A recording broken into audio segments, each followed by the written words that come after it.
Yo, what's up, badasses? Hello, hello. Hope you guys are doing well. Thanks for being here tonight. Always love seeing familiar faces in chat. What's up, Apple? What's up, Danny? What's up, Hotono? What's up, Shala? Hello, Mister. And anyone else who may be out there.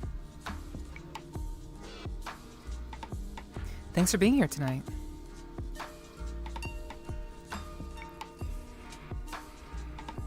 We're gonna go ahead and get started with things. We got a lot of stuff to talk about. So I hope you guys are down.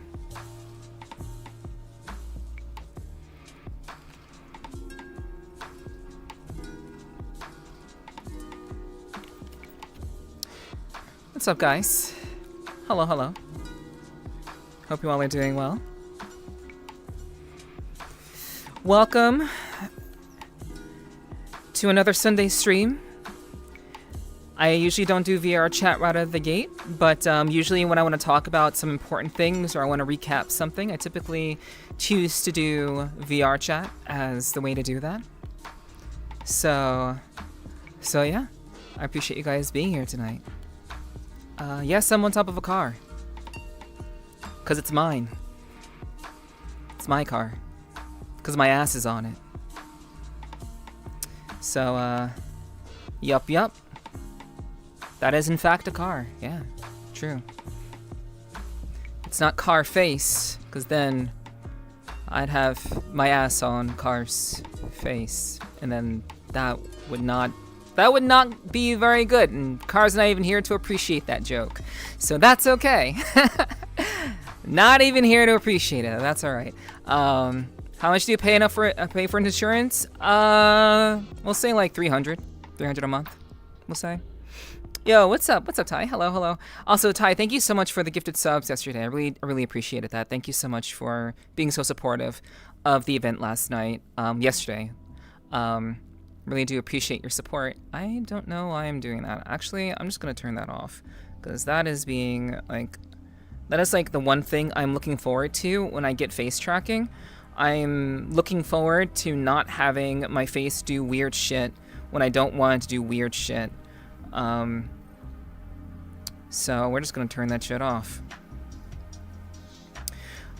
But yeah, thank you very much. I really do appreciate that, Ty.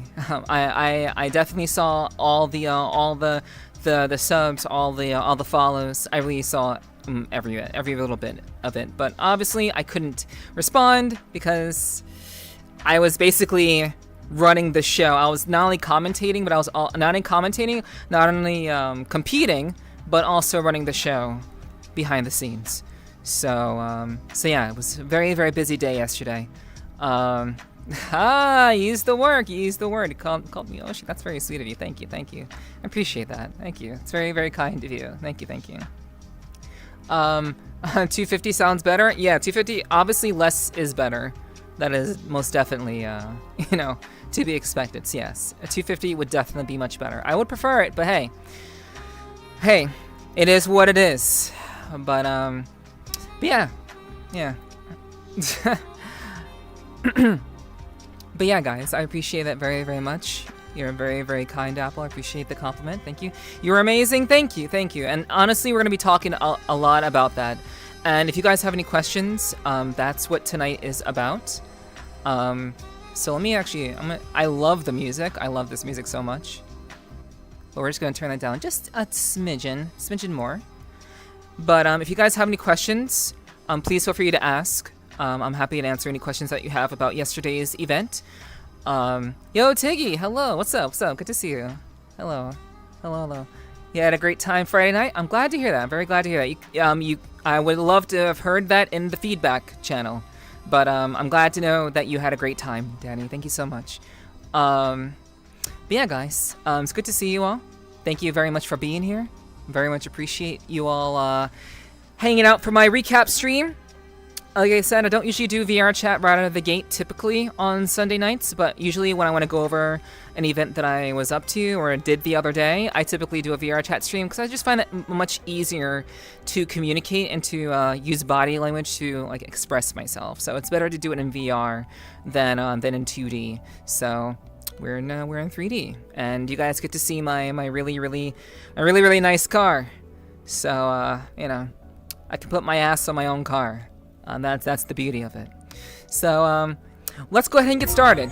Oh my goodness, holy Azari, holy! Wait, what? Whoa, 9K?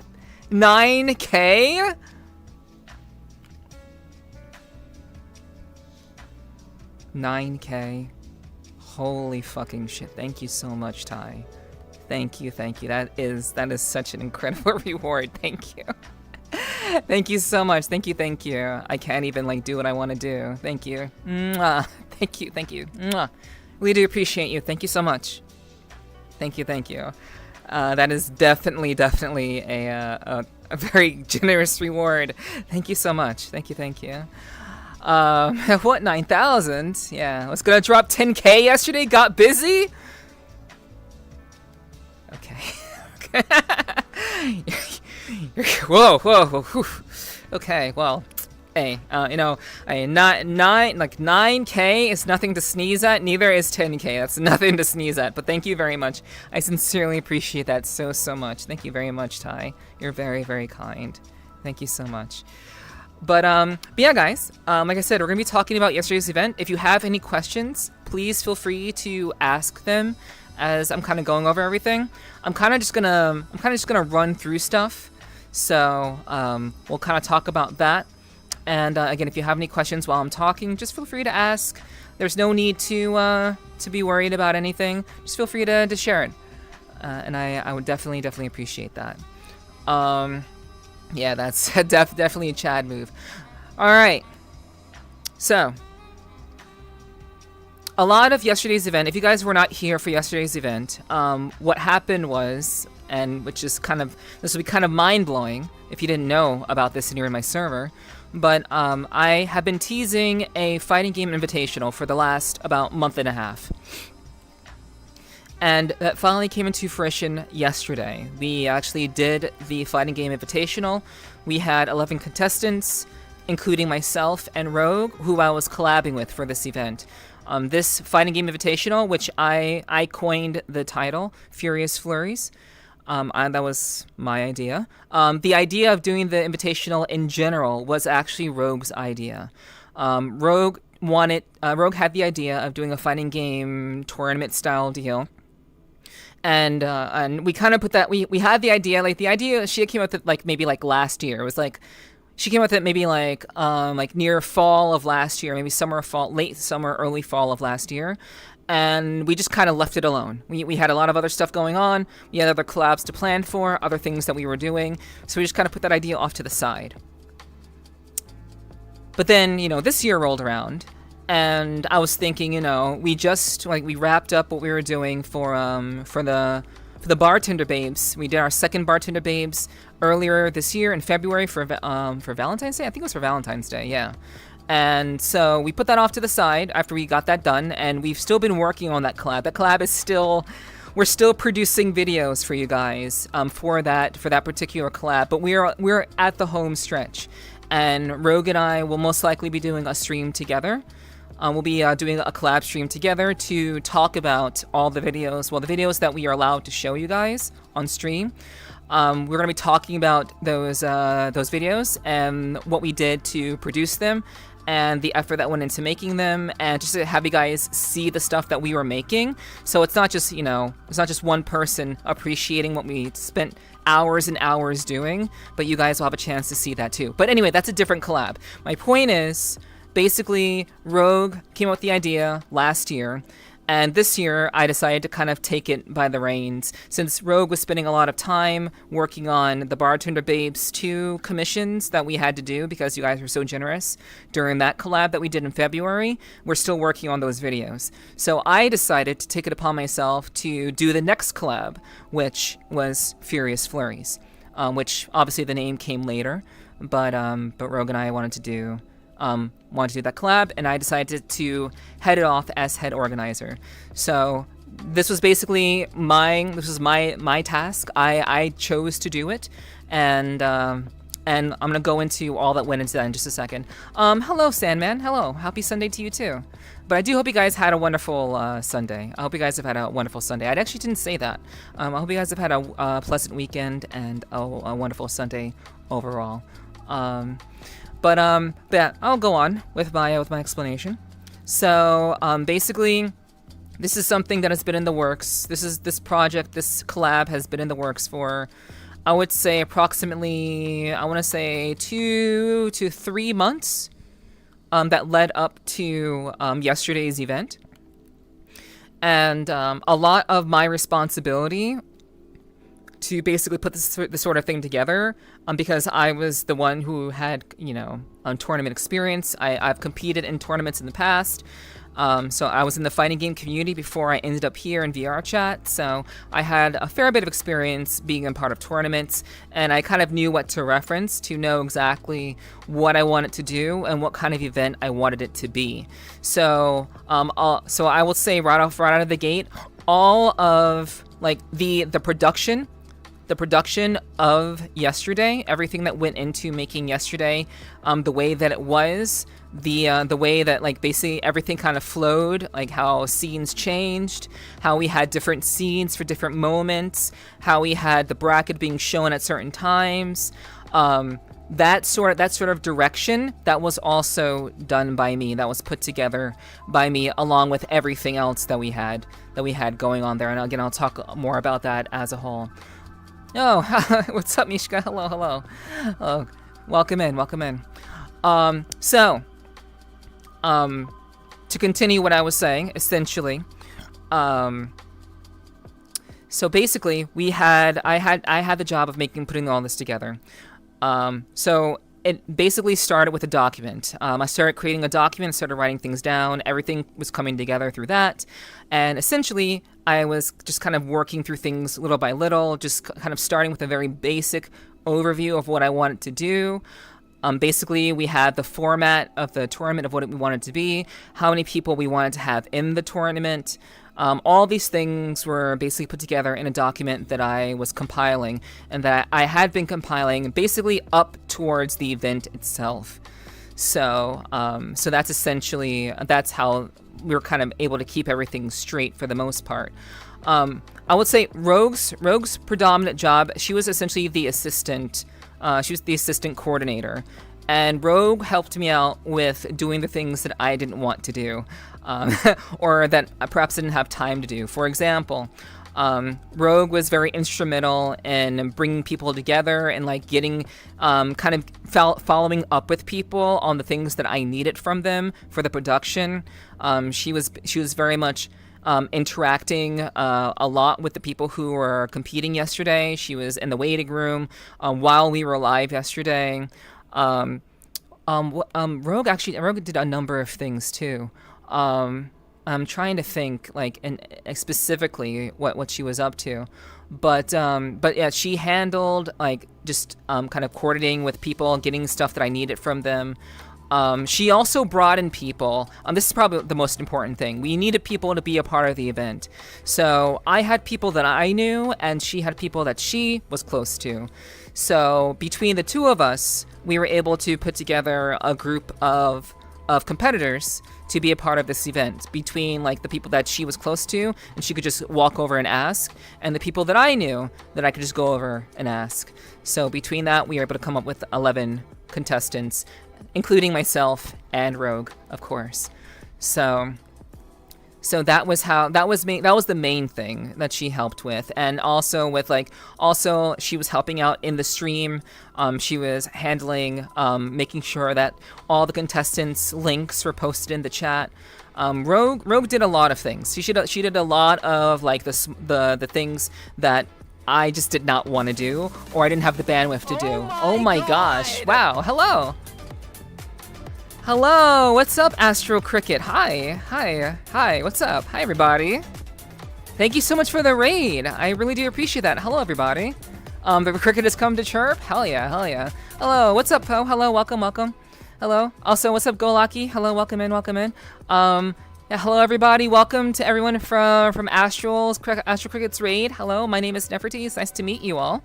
What were you guys up to? What was going on in Cricket's stream? Let me know. Please let me know. I'd love to hear about what was going on. Hello, Rain. Hello, welcome in, welcome in. Pinky the Worker, thank you for the follow. I appreciate that. Thank you so much. Thank you. But yes. Let me know what was going on in the stream that you guys just came from. I'd love to know what you and Astro Cricket were up to.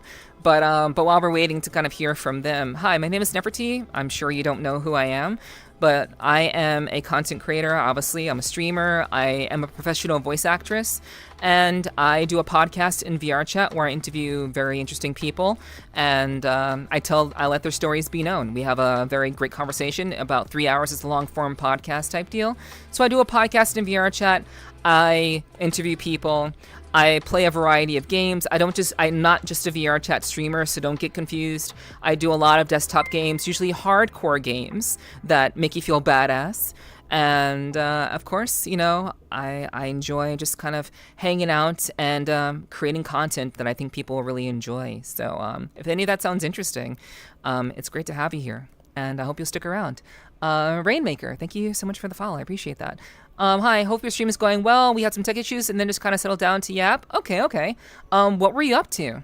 We were at a VR amusement park, and then technical difficulties turned into a nice just chat. Okay, got you. So it was VR chat. Nice. Okay, hell yeah. I hope you guys had a good time. Thank you so much for hitting me up with the raid. I sincerely appreciate that, Astral. I'll have to check you out and see what you do on your end. So I really do appreciate you hitting me up with your community. Voice actress, what voices? A voice actress basically does whatever they're needed to do. I'm a character actor, so I don't do voices. I make characters. So that's very often the confusion that people have with voice acting. I'm an actor first and foremost. I have training, and I have formal theater training. I've done improv training. I've done voice acting training. So I create characters. I don't just do voices. I create characters. So I don't really do impressions all that much, but mainly just creating characters. Nothing in any sort of mainstream thing. I mostly have done audiobooks and narration. Audiobooks and narration, and I think 1 or 2 documentaries I've narrated over. So yeah, I was in a couple of indie games as well, but it is what it is. Yeah. I've done a lot of training, and I am technically a professional that's now a content creator and streamer and VTuber. So yeah. It's nice to meet you all. Appreciate you all being here. Hello, Gonzo. Hello. I hope you're doing well. Actually, Tequila recommended we raid you in the past. Oh, okay. Well, that's awesome. Thank you, Derpy, for letting me know that. That's very kind of Tequila to let me know to hit me up with the raid. I sincerely appreciate that. Yeah. I predominantly have done the stuff that actually typically makes money. Doing anime voice acting is not very lucrative unless you have a lot of gigs. So you really want to get commercials, and you want to do commercials. You want to do audiobooks. You want to do narration. Those are the aspects of voice acting that are essentially the most you can make the most money. So yeah. No characters that you guys have heard of in mainstream. I'm not a famous voice actor. If I were a famous voice actor, I think I'd have a lot more of a following than I do now, but I'm not famous. I'm just a content creator who has a lot of background in voiceover, and I've done a lot of stuff in that regard. But anyway, we are talking about yesterday's event. I was the head organizer of a fighting game invitational event called Furious Flurries that that me and my team put together yesterday, and we've been working on this for the last 2 to 3 months. And I'm actually talking about that right now. So you're actually just in time. We were just getting started. So yeah, I really appreciate you guys sticking around. Ines, thank you so much for the follow. Welcome to the clubhouse, and I hope you enjoy your stay. Welcome in. I went a little late with my stream, so I got to raid and run. Okay, take care, Cricket. Have a good eats. Have a good eeps, and have a good noms as well. Thank you again so much for the raid. I really do appreciate that. I will take good care of them if they will let me. I hope they will let me take care of them, but we'll see. We'll see. All right. Hello, Tempe. Hey, hi. Long time no see. I've come to the place, quote unquote, the place, but I haven't seen you. But it's good to see you, Tempe. Thanks for dropping in. I really hope you're doing well and that your new place is very, very comfortable and been treating you well. It's good to see you, hon. Yeah, what's up? All right. Okay, thank you for gifting a sub. Thank you, Ty, for gifting a sub to Cricket. I really do appreciate that. Thank you so much. Thank you. Mwah. Thank you very much. I really do appreciate that very, very much. All right. Okay, I haven't been there for months since last night. I'll be around more now. Oh, okay. Okay, got you. Okay, no worries. I just thought I kept missing you or something. But yeah, no worries. Ty, oh my gosh, Ty, thank you for gifting a sub to Tempe, Ty. Thank you so much. Thank you. Mwah. Really do appreciate that. Thank you so much. Why are you sitting on a car in heels? Because I can. This is my place, it's my domain. I do what I want. And actually I'm actually not in heels. I'm actually wearing kicks. I'm actually wearing like Converses, so not really heels. So, but yeah, I do what I want. Yo, Bun, hello. Good to see you. Yeah. Thank you so much for gifting us up to Tempe. Now Tempe can enjoy the stream, hang out whenever he wants to, and hopefully he'll have a good time. What's up? Okay. Just making sure I didn't miss anything. Yeah, it's my car. She want to be in GTA 6? I don't know. I could have been. Yeah, it's good to see you, Bun. Thanks for dropping in. I hope you're doing well. I hope you're having a great day so far. I'm more Midwestern. Okay, hell yeah. I'm more Northeastern. The car is comfortable. That's why. Yeah, it's the metal is nice and cool on my ass. You know, it's good stuff. Holy fuck, I'm late? Nah, you're not late. It's only like a half hour. We haven't really gotten into the nitty gritty of everything. So you're very okay, Hiki. And thank you again yesterday for being so generous. Thank you very much for being so generous yesterday, Hiki. I really do appreciate that. Thank you. Can you jump on it? Can I jump on it? I'm not gonna jump on my car. Like I'm not. That's car abuse. That's car abuse. I'm not gonna jump on my car. I pay for this thing. Oh, so I cannot jump on the car, unfortunately, because it's mine. I pay for this thing. But maybe another time. I'll have a cozy evening. I have to go to work now. Okay, Poe, thanks for dropping in. Catch you later. I really do appreciate that. Feel free to lurk if you can. But if you can't, take care. We'll see you next time. All right. So yeah. We are basically before we had the raid from Astro Cricket, we were just jumping into talking about yesterday's event. Again, for those of you who were not around or did not hear about this event, yesterday I basically, my team and myself, my collab partner Rogue and I, we did a fighting game invitational collab between Rogue and I and 9 other contestants, and it was called Furious Flurries. The VOD is available on Twitch. We'll eventually be putting it up on YouTube as well. But if you wanted to see what that looked like, you can check out my VOD. Obviously not right now. But you can check out the VOD if you'd like to. And but I'm just kind of talking about what went into that. Basically what everybody did. I was the head organizer. I essentially was heading off this particular collab event. So essentially I was the one, making sure that the show was running smoothly and that everyone was doing what they needed to do. Hello, Fish Lover. Thank you so much for the follow. Welcome to the clubhouse, and I hope you enjoy your stay. Welcome in. Hello, Ramon. Welcome. Good to see you. All right. So, let's see. All right, yeah, hello. Okay, now that we have a couple more people in chat, hello everybody, it's good to see you. Hiki, it's great to see you. Thank you again for your generosity yesterday. Thank you very much. I sincerely appreciate, just how generous you were, during the event yesterday, during the collab event that we did yesterday. But thank you very much for your generosity with that. Thank you. Popped in and out. Tekken 20 was really cool. Thank you. I appreciate that, Fanatic. Thank you so much. All right, so let's get back into what we're talking about. If anyone has any questions, please feel free to ask them in chat if you have any questions about what I'm talking about. I really want to stay focused on this, unless we have another raid, obviously. But I really want to stay focused on what we're talking about here. So any other questions that are meant to be silly, we'll have to save those for after I'm done. But if you have any questions about the Fighting Game Invitational event that I'm talking about right now, I'll be happy to answer them. So you know, silly questions later on, relevant questions right now. Okay. So, as I was saying, again, welcome everybody from Cricket Stream. I hope you stick around. We're talking about an event that I put on with my team yesterday, and essentially, Rogue was my assistant, my assistant organizer. She was handling, kind of wrangling people together, making sure that people had already done what they needed to do, that people had responded to me the way that I needed them to respond.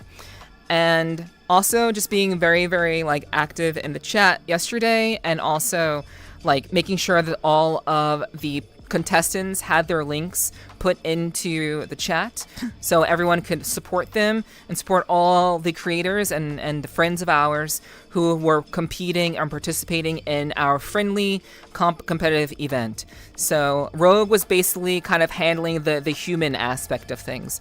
I was more on the technical side of things as the head organizer of Furious Flurries, which that is a name that I coined. And I do want to talk a little bit about the title, about the name itself. The name itself, Furious Flurries, I did see a couple of people in chat say that when they saw the logo, they thought it said Furious Furries. So I think they some people thought it said Furious Furries. It did not say Furious Furries. However, because I know that Rogue and I are collaborating on this, a lot of the design philosophy that I used for this particular event, the color schemes that I used, even down to naming the actual event, which I also named it myself, Furious Flurries. The whole point of it was to kind of give a slight nod to the furry community. Because, again, Rogue herself is a furry, and we had a number of people who identify as furries in our event. So, because I was aware of that, I wanted to create a name that would kind of visually it'll make people think it said furries, but it's flurries, like flurries of punches type deal. So that was deliberate. Hello Hunter, good to see you. Saw that too. Hell yeah, go lucky. Yeah. I wouldn't say it's an inside joke. I would say it's more so of like a public facing type deal where I wanted to deliberately confuse people. I wanted people to think it said one thing, and then for them to realize it said another thing. Like that's typically what I wanted. Why are you being annoying like that? That's crazy. Okay. All right. So, but yeah, that was basically what I was looking to do, for sure. So that was deliberate. The naming convention was in fact deliberate. So, yeah, it's good to see you, Hunter. Thanks for being here. Appreciate you tuning in tonight. But yeah, so that is the history behind the title. The logo design, a lot of the design, much of the design, all of the design, I will say, all of the design related things. Let's say the logo, the overlay, like that showed the people's names, that showed all the contestants' names, and like the actual like visual overlay where people's names were displayed and where the number of wins was displayed up top over their life bars and stuff. And yes, the logo, the poster, all versions of the logo, the poster, the overlay, recording and getting some footage for the background animation that was going on while we were doing commentary, like getting that background animation, getting a hold of that, and basically anything having to do with the actual design and advertising and marketing of the event, that was largely done by me. And when I say largely, I mean it was completely done by me. It was I designed the logo by hand from scratch. That was me. I designed the advertising, the poster, and also the overlay, which was also done by me. I used some other graphical examples to kind of guide my design ideas, but overall I made it my own, and I designed all those things. So yeah, I not only organized the event, but I was also the head designer, let's say, of the event as well. That's why there were so many fur fans that turned up. Well, I mean, again, there were a lot of people that were a part of the tournament that were furries. So that's largely why. I mean, my collab partner is also a furry, so it just made sense. It just made sense for everyone to, for the furry community that was very interconnected there, to show up and to support their friends. So we were hoping that a lot of you would show up. Hello Zen, thank you so much for the 9 months. I appreciate you. Thank you. I appreciate you hitting me up with the 9 months. Mwah. Thank you so much, Zen. I hope you're doing well. I hope you've had some time to rest and just kind of take it easy. Have a good, rest of your Saturday and have a wonderful Sunday as well. Thank you so much for the resub. I sincerely appreciate that. Thank you so much. Thank you, Zen. Okay, so yeah, it just made sense. It made sense because I knew there were going to be a lot of furries participating. I wanted to. The event isn't furry centric. I didn't want people to think that. However, because I involved Rogue as my collab partner, it was very important to me to ensure that every aspect of the design philosophy that I did to design the logo, to design the overlay, to come up with even the name of the event itself, Furious Flurries, which I came up with, that was all to basically show a slight nod, like a little bit of a nod, a little bit of a respect to the furries that were very much going to be a part of this event. And there's also a little bit about the logo that I haven't told anyone yet. So listen up very closely. There's another bit of lore that goes along with my logo design that nobody knows about yet. So, Lily Rose, hello, welcome, nice to meet you. Doing well? I'm glad to hear that, Zen. Hell yeah, I'm very glad to hear that. So, so there's a little piece of lore about the logo design that I put together. The fists, the fists that are in, that were on the logo, like, they're like this. Those fists, the fist that I used, how I created that fist was actually done by Rooney. I literally asked Rooney to take a photo of his fist, like this. And I basically used that in the logo. So the fist that you see, that's literally Rooney's fist. So yeah, that's a little bit of a additional lore. Again, a very small nod to the furry community without making it furry centric. Because the goal of the event was not to make it furry centric. The goal of the event was to show respect to my collab partner, who is a furry. Essentially, that was the main objective, and also to acknowledge that there are a number of furries who are participating in the event. So yeah. I think that was pretty cool. I think that was a pretty cool idea. But yeah, so that's basically all you need to know about the logo. With regards to the event as a whole, my role ultimately in this whole thing was to essentially put together and produce the entire event. And this is from start to finish. So I made sure that the bracket was put together. I made sure that we had a commentator, which I recruited City to be our commentator. I knew that I needed a special OBS build to essentially run the entire show. So I needed someone who would be able to do that for me, and Rezi has helped me a number of times in the past with my own OBS setup. She's essentially helped to kind of revamp my entire like layout of my OBS setup, which I now use on a daily basis whenever I go live. So hello Sly, good to see you. Thanks for being here.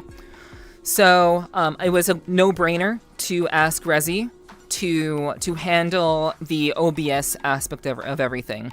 And what I did was to make sure that she was creating the things I needed her to create. I basically gave her a rundown. Everything that I did is very systematic, chat.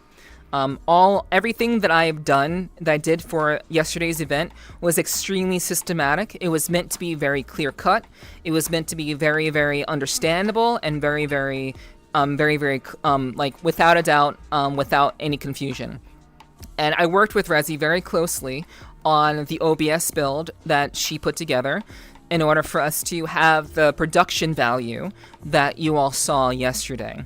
And without Rezi, we wouldn't have been able to do what we needed to do, or I would have had to drop out to basically run the show myself, to basically kind of control everything myself, and it wouldn't have looked as cool. It wouldn't have been as technical as it all was. So just to kind of clarify, Rezi did not like design like the visuals. Rezi was not the visual designer. That was me. I designed the logo and the overlay and the other aspects of what was ultimately the marketing for Furious Flurries. What she was doing was building out the layout in OBS, and according to my specifications, to ensure that the flow of what we needed for each scene would be available, and that she could make changes in real time as necessary. And she was ultimately running the OBS. She was piloting my stream and also Rogue's stream to a degree. And essentially, together, between the three of us, we were able to make it all work out. Hello, Psych. Hello, welcome in, welcome in. Good to see you. So, basically, that was Rezi's role. Basically, build the OBS that would essentially control the entire production. And Rezi spent a good bit of time on it. She did a phenomenal job. She was integral to making my vision for how I wanted the tournament to play out a reality. And I'm very, very grateful to her for all she did. Kudos to Rezi. She's a very good, very close friend of mine. So I'm so glad that came together the way that it did. City's role, and the grand scheme of the event was ultimately to be the commentator, and that's all I wanted him to do. He also was updating the bracket. So while he was doing commentary, he was also updating the bracket, but that is the extent of what I asked him to do. He was not involved in like the actual like putting together of everything. He was brought on as a good friend of mine, a fellow voice actor who I met doing another indie game called Repurpose. I brought him on because I knew he was a big fighting game fan, and I thought that we needed someone that I could trust. And I brought him on because I've worked with him already. I knew what he was going to do. I knew his personality. I knew that he would take this seriously and would actually be able to do a great job. And lo and behold, he did do a great job. And honestly, he hasn't had any commentary experience before doing this event. He's always wanted to do commentary, but has never had an opportunity. And I was the one who presented that to him. So, it seems like everyone, I know a lot of people in chat were saying City did a wonderful job, and that's really, really awesome. I was very, very happy to hear that that you guys in the chat really enjoyed having City as essentially our main commentator. And the role for me and Rogue as like co-commentators was to kind of fill in the gaps. We were there to fill in the gaps. I have done a little bit of commentary, like a teensy bit of commentary in my FGC pass, my fighting game community pass. I did a little bit of commentary, not a whole lot, but I'm very familiar with commentators. I've listened to them for countless tournaments. So I'm sure that, I wasn't maybe as good as City was, but I did my best given the circumstances of me literally following up with Rezi. Like, while everything was going on yesterday, I was following up with Rezi. I was making sure that the visuals on streams were looking correct. Everything was in line. I was basically calling the verb. I was doing verbal cues to ensure that we were showing what we needed to show. And just basically trying to make sure that that the show was actually coming together the way I wanted it to come together. So I do apologize for my lackluster commentary. I think I did an okay job, but City was the one who was brought on specifically to do that. And as long as you guys appreciated what he did, that's like the most important thing. So I'm very grateful for that. Hello, Unicorn. Hello, welcome. Good to see you. City was low-key a hype man. As soon as combo started to stack, you could tell he was holding back, but he wanted to go wild. Okay. Yeah. But yeah, I think City did a fantastic job. I think City did a wonderful job. Choosing him was a great decision. And he definitely made it work. Yeah, City was awesome. Hell yeah. I agree, 100%. But yeah, other than that, ultimately, Rogue's, for those of you who may have missed out, Rogue's role ultimately was to, she was assisting me. She basically did the things that I didn't want to do. She was posting links in the chat during yesterday's event. She was following up with the combatants to make sure that they had posted the information that we needed to be able to do the production the way that we wanted to. She was also very much handling and brought on many people who are a part of the tournament because she knew these people. So between her and myself, we are together able to get together a group of people that that the two of us thought would put on a great show and had some skill in Tekken. And so that was she was very much instrumental in doing that and very much helping me out with the things that were a little bit tedious, let's say. She very much kind of followed up with all the people in the waiting room. She was in and out of the waiting room yesterday to make sure that everyone's having a good time and everyone's was good. And that's ultimately like what her role was. And obviously she was on as a co-commentator as well, since this was my event with her and myself. Honestly, watching back and hear him talk strats in each match was a learning experience. Yeah, hell yeah. You and City both did great. Thank you, Apple. I really do appreciate that. I think I did contribute, despite it not being my main purpose for being there.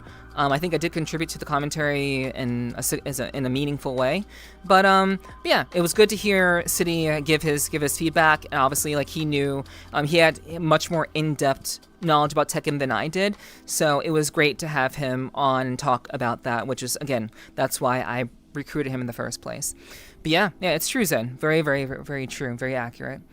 You sounded fine. Thank you, Sly. I appreciate that. I'm glad that I'm glad that that was appreciated. But overall, oh my God. Yeah, what's up, Rain? Hello. It's good to see you on.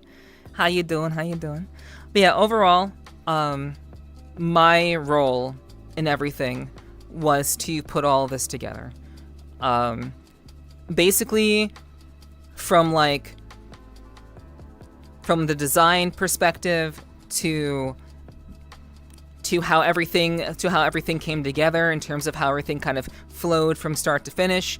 Tekken was running off of my PC, so that was how everything worked out. Like I said at the end of yesterday's event, I basically could not leave the area where production was. I couldn't leave the production lobby because if I did, you guys would not be able to have visuals, because I was basically running Tekken off of my own PC, and that's why I was, spectating in every match so that you guys could watch every match and we could have the visuals that we needed.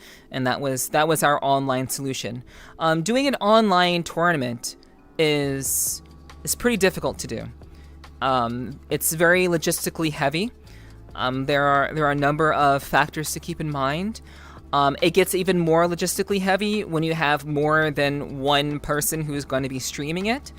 And also thanks to Rezi, I do want to also mention this. Rezi's ingenuity actually helped us to find a solution to ensure that Rogue and myself could stream this event. Honestly, like, because it was a collab-based event, it was again very, very difficult to have 2 streams going at once. But because Rezi is very, very smart, very technical, I'm very, very grateful to her that she was able to come up with something that allowed for Rogue and I to have the same visuals at the same time on both of our streams without Rezi's computer blowing up in the process, you know? So yeah, very, very much so, you know? Hello, Real King. Hello, welcome in. Hello, welcome. And so, basically, yesterday's event was only made possible through the contestants that we brought in, the friends of ours, like Zen and Rooney and everyone else, of course. That event was only made possible due to them showing up and being a part of the event and actually, like, just being there in the first place. Also, like, Rogue was also helpful in making sure that everyone was paying attention to where they needed to be. Rezi was also reaching out to people to make sure that they were where they needed to be at the right time. But that was all, like, basically Rogue and Rezi were following my layout. They were following my format. I basically came up with the format of how we would break down everything, how we would bring all the contestants in, how we would call on them. We made some quick changes on the fly. You guys didn't see this, but we made some immediate changes on the fly during the event to ensure that we could make sure that we had enough time for Rezi to make the changes that were necessary. But all in all, Rogue and Rezi were both basically following my framework and my instructions, basically, for how to bring everyone in. I came up with all that. Again, that's why I say I was the head organizer and the director of everything, of the ultimately of the entirety of the show. So,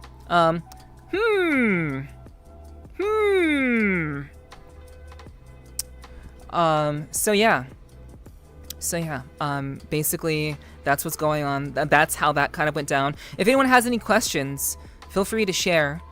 But I kind of wanted to clear up where everyone's part was, how everyone contributed in their own way. I'm sure that Rogue will be able to fill in the blanks where I've forgotten particular things. But I obviously wanted to make sure that, Rogue gets the credit that she deserves, and that Rezi gets that credit, and same thing with City as well. But in terms of how everything kind of played out, the design, direction, organizing the entire thing, putting everything together, making sure everyone was doing what they needed to do, that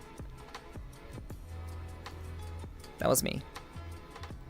So yeah, I hope it was a good event. I hope it was a good event. So I hope it was a good time.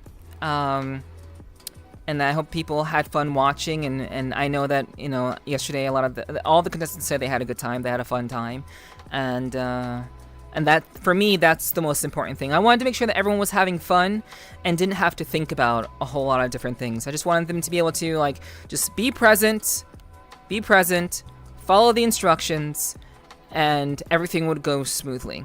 And from a production standpoint, aside from a couple of hiccups at the start of the event, everything went fine. There were no issues, and if there were issues, they were behind the scenes. You guys didn't see them, and ultimately speaking, I really did my best to create the best event possible, and I honestly think that, like, it may sound like I'm tooting my horn a lot, but I've never organized a tournament before. This was something that I wanted to do creatively. I chose to use my personal experience to make this happen, And I think for the most part, it was largely a success. And that's only because of Rogue, Rezi, and City being there and helping me out, and essentially just kind of doing what I asked of them to do. And it came together very, very, very, very well. Hello, Zelly. Hello, welcome. Hello, welcome. So yeah, overall, I'm very, very happy. I'm very, very pleased about yesterday's event. If anyone has any questions that they would like to ask about the event, please feel free to share. I'm very, very much down to answer any questions anyone has. I try to be pretty thorough about things, but I don't want anyone to be afraid to ask any questions about the event. Again, if you have any silly questions, please save them for after we're done with this topic. But if you have any questions about the event itself, please feel free to ask. How was your day? My day is great. I'm having a great day. I've rested up fairly well. I had a very, very busy weekend, and it continues with tonight's stream. I'm doing great. I'm having a great day. I hope your day is going well too, Zelly. It was very awesome to watch. Thank you, Michael. I'm glad that you enjoyed it. I'm genuinely glad that you were there to tune in and see that. But yeah. I genuinely don't expect people to have questions. I very much I want to believe that people will have questions, but at the end of the day, I guess, either people don't have questions or they're afraid to ask the questions about the event. So it is what it is. But I appreciate you guys, listening in, because honestly, for me, this was a big accomplishment. Nephi, only an hour late. Good to see you. Hey, no worries, Jester. It's good to see you too. Hello, welcome in, hon. Thanks for being here and dropping in. I hope your day's been a good one. I do not have a car, IRL. IRL do not own a car. But yeah, basically that was the event. It was a good time. We had a lot of fun, and yeah, I suppose I will pat myself on the back for that, for making that whole thing, for basically having the means to kind of bring everything together and bring the people together to make it a reality. But I'm grateful to everyone who worked with me. I'm grateful to everyone who ultimately, put up with me, I guess, and just made it fun. Just made it fun. So, as always, I'm just very, very grateful to you guys for, if you were there watching, thank you for being there. If you were competing, thank you for competing and being there and making the event ultimately what it was. Because without contestants, we wouldn't have a tournament. So thank you to everyone who was there to compete and just be a part of the event. The world one, perhaps? I have no idea. I'm not a car person. Your skin is dressed up good. Thank you. I do enjoy how my skin looks. Thank you. And the jacket is very, very lovely as well. Hello, King Merle. Thank you so much for the follow. Welcome to the clubhouse, and I hope you enjoy your stay. Welcome in. But yes. As it goes, I'm very, very proud to have been able to do that. And as always, I'm very, very, it was a lot of work. I will say the Friday leading into Saturday and leading into yesterday, I basically sacrificed my entire Friday night into Saturday with only getting like maybe 4, maybe 5 hours of sleep. I basically I decided after my community event that I did on Friday, I'm like, I have to just go eat some food and then work on the finishing touches of the event and make sure everything is put together and everything is in place. Basically, my entire Friday night was tightening up loose ends for the tournament, for the production, any sort of miscommunications that were going on. That was me. No, that was me. That was me very much of how I was very much kind of doing everything and handling, make sure that everything was going to be flowing the way that it needed to flow. And then after the event yesterday, I proceeded to just keep to myself. I didn't do anything. I didn't get into VRCHAT, which is, I wanted to. I really wanted to get into VRCHAT last night. But I made my dinner, and I ended up just kind of chilling out by myself. And my body was very tired. I was very, very tired after commentating for about 6 hours, being locked in to this event for the last 48 hours, like mentally locked in to do this event for the last literally 2 days.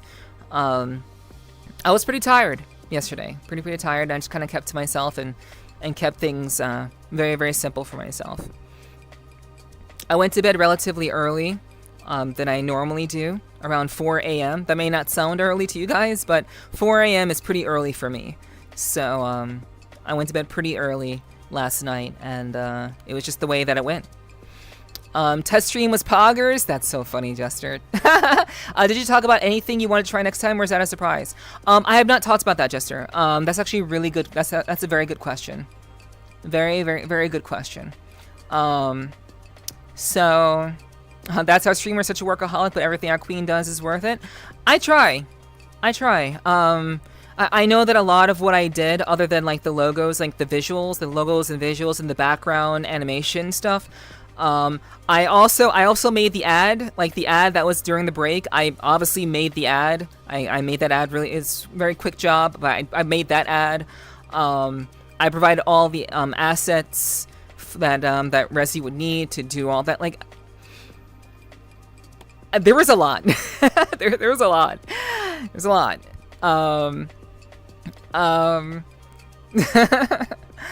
Decompressing. Yeah, I did a lot of decompressing. Last night for sure. Wish I could show you my talent. I don't know what that is. But let's see. Everyone else did an amazing job too. Yeah, they very much all did. I very much am extremely proud of Rogue and Resi and City. They all did a wonderful, wonderful job. I'm very, very lucky to have friends like them. And all the friends who also took part in the tournament, I'm also grateful to them as well. So, okay. So, did you talk about anything you want to try next time? No, I have not talked about that, and I can talk about that. So, basically, what I have planned for the next time, there were a couple of lessons that we learned. Resi was very, very adamant about making sure that the next event will be like 120% better than this one. So Resi is already kind of locked in. She wants to make it better. She knows she can do better. She knows she can make more stuff. Even though she did a wonderful job, she's already kind of locked into making that better for sure. So essentially, what I have planned for next time, I'm not 100% sure. Again, we learned a lot of lessons. There were a number of things that definitely need some tending to. There were a couple of minor things that I tried my best to kind of put something like, for example, the nameplates for the commentators.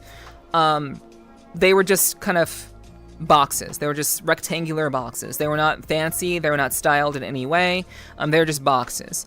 So next time, I would really like to have that to be more stylized.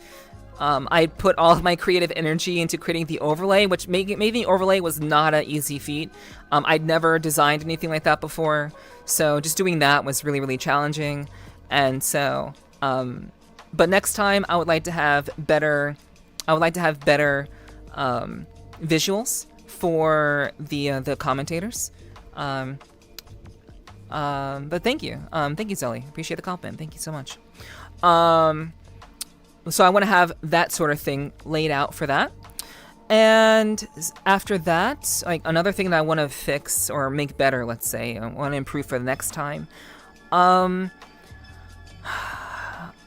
would say I would like to have like a promo video. Like a lot of the changes that I'd like to do for next time are really kind of based off of improvements based on limited time, and also not really knowing how well the event was going to do.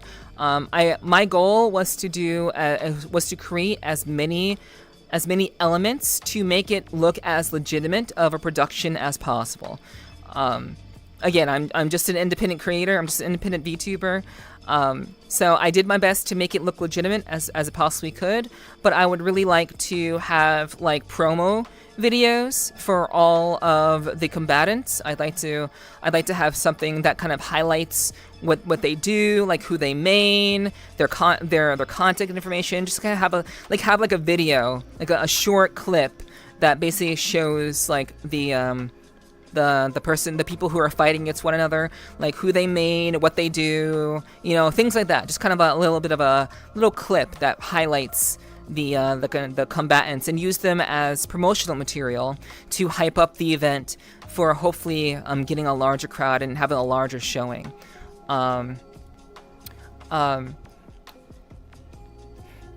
Zelly, I'm only gonna say this once.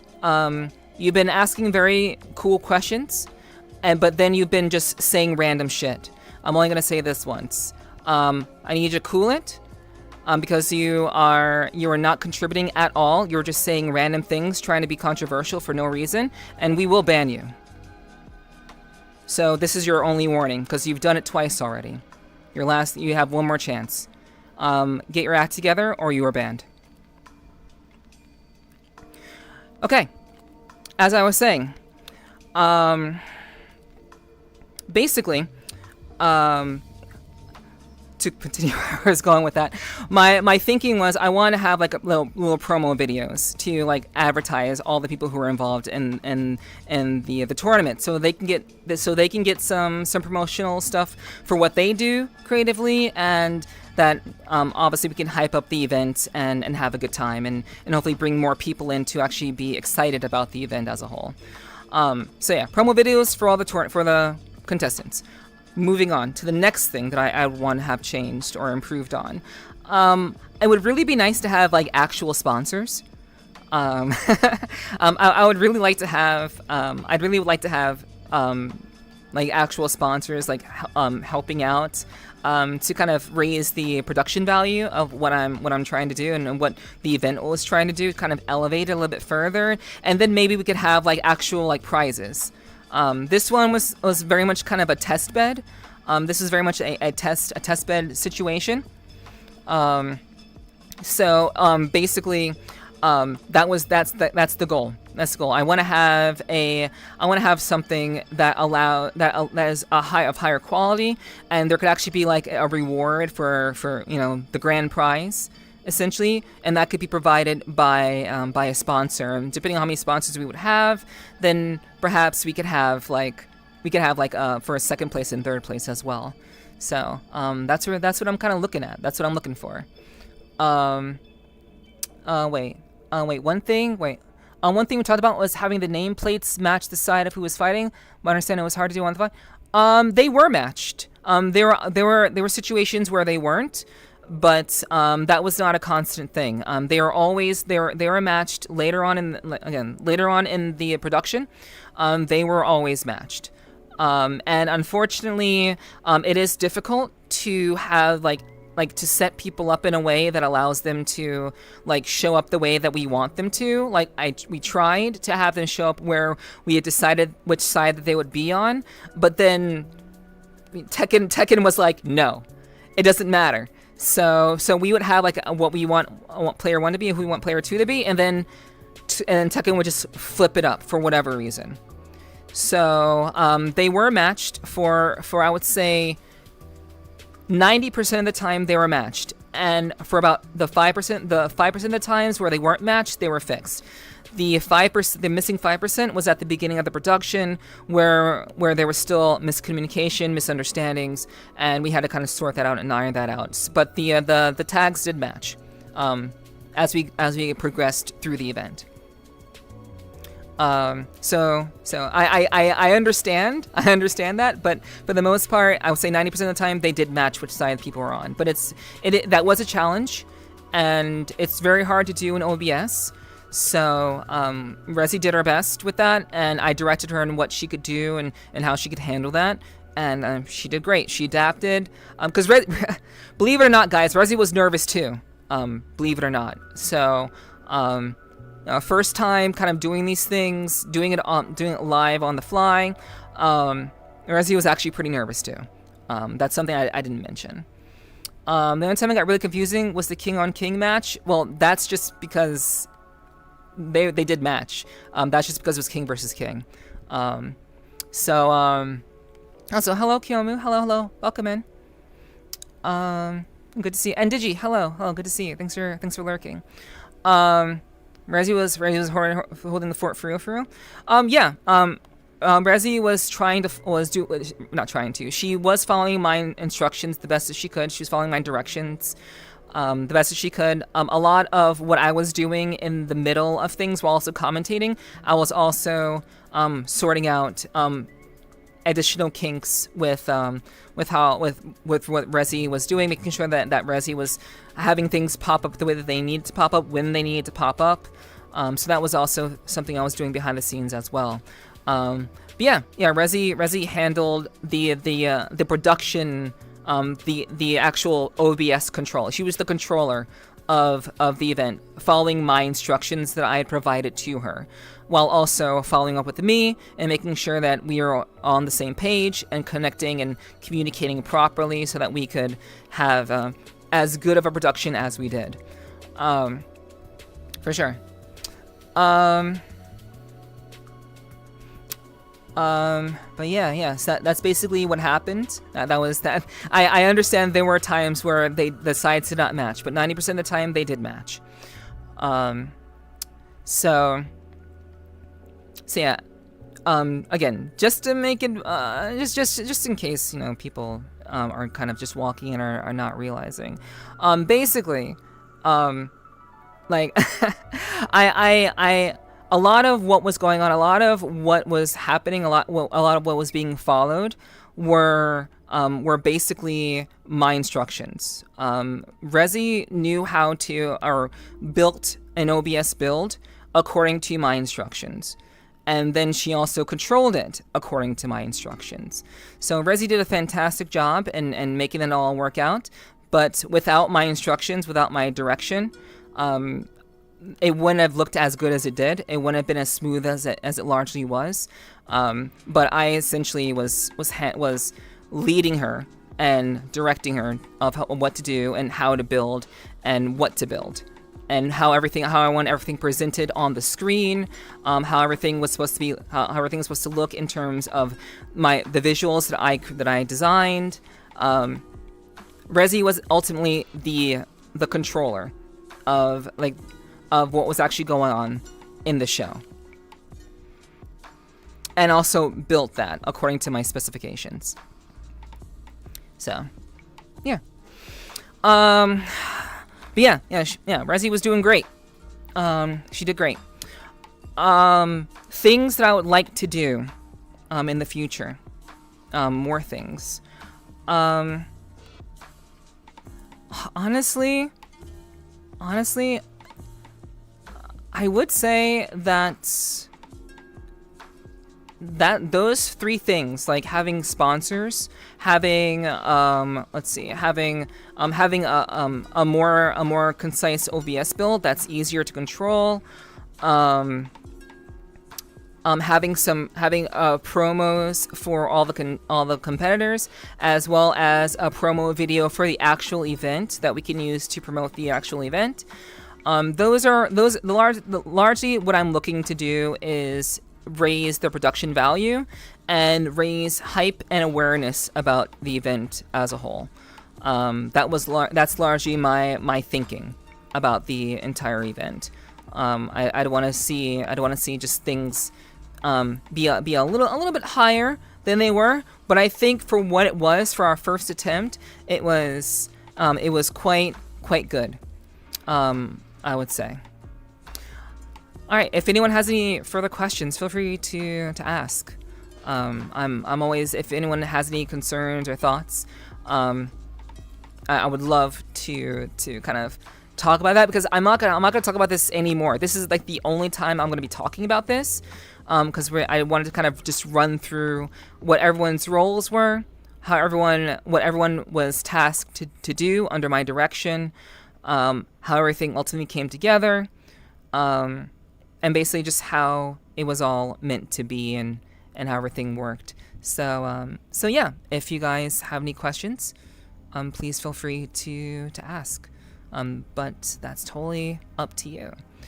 Again, I'm very, very proud of Rogue. I'm proud of Rezi, and I'm proud of City. A lot of this coming together was due to essentially them being willing to work with me, and for again Rezi to be very instrumental in making sure that we could have the show be presented the way that we wanted to be presented, using the tools that we had at our disposal at the time. So yeah, and I recruited City. He did a wonderful job. I really appreciated his insight into Tekken. He had more knowledge and just more knowledge than I did. So I'm very, very thankful to him. And of course, my collab partner, Rogue, who was very much assisting me in various ways, making sure that everything was set in stone, making sure that the competitors are having a good time, put out links in the chat, and being in the chat during the event, tightening up any loose ends that perhaps weren't recognized by the competitors, given the information that was given before, and just making sure that everything was that basically the people, like, she was essentially like HR, and she was like making sure that everything was kind of tied together, while I was basically making sure that the show was doing well. Oh my god! Oh, whoa! What's up, Allie? Hello. What's up, Allie? Hello, everybody from Allie's stream. Welcome, welcome. It's good to see you all. I hope you guys had a wonderful time with Allie. Hello, hello. Allie Raid. What's up, guys? Hello, hello. Welcome, everybody. I hope you had a wonderful time, Allie. What were you up to on stream? What were you up to? I didn't catch you. I didn't catch what you were doing on stream tonight. How did it go? What were you up to? Cashew. Cashew. Thank you for the follow, Cashew. our tournament winner. Thank you so much for following. I appreciate that, Cashew. Thank you. What's up? Got some chill games. Horse Girl into trading card game card sim. Nice. Hell yeah. That's awesome to hear. That sounds like a lot of fun. Very, very chill night. Very chill stream. Yeah. Hello, everybody. Hello. Hope you guys had a wonderful time with Allie. I'm sure you did. On the off chance that you don't know who I am, my name is Nepherti. I am a professional voice actress. I do a podcast and a VRCHAT where I interview a long-form podcast where I interview interesting people on the platform. I also play a lot of variety games, usually badass, Metroidvania, combat-oriented games that make you feel badass. And overall, I do some ASMR stuff too as well. So I do a variety of different content, and we're actually just talking about the production of last night's event that I was the head organizer and lead designer of, and ultimately kind of making sure that everything kind of came together. So we've been talking about that for the last hour or so, hour and a half or so. So yeah, welcome in, everybody. I hope you guys had a wonderful time with Allie, and definitely go follow Allie. Go follow Allie. She's very, very energetic girl, and she's always ready to have a good time and be very, very, very pleasant, very fun, very energetic to be around. And she plays a lot of variety games as well. So she was a part of the Tekken Invitational yesterday as well. So yeah, go check her out if you haven't already. Hello Ocean. Welcome in. Good to see you. Full-time cat girl? Yeah, that's me. Full-time. True. Let's see. Hello, Zay. It's going really well. Thanks for asking. I hope your day is going well too. Welcome in. Welcome in. Always ready to have a fun time? Yeah. I mean, you're always down to chill and vibe and just bring that spark of energy that you have, and it's inspirational in a lot of ways for someone like me who's very, very introverted in that way and not very high energy. So I always appreciate that about you, Allie. So yeah. Yeah, good to see you too, Ocean. Hello, welcome in. Yeah. So yeah, that's what's going on. Yo, Flaming Gamer, hi, welcome in. Good to see you. Thanks for being here tonight. Appreciate that. Yeah, hello. All right, so I cannot go into everything that I already went into. Thank you for resubscribing. Well, thank you for resubscribing with Prime, Cashew. Thank you so much. I appreciate that. Very, very much appreciate it, Cashew. Thank you for the resub with Prime. Always appreciate it. And you guys, if you have Amazon Prime, you can sub for free using your Amazon Prime membership on Twitch. Choose whatever streamer you want to use that on, but you have that as an option if you didn't know that. But yeah. Always good being here. Hell yeah. So we've been talking about the event as a whole overall. I'm not going to repeat everything that I went over.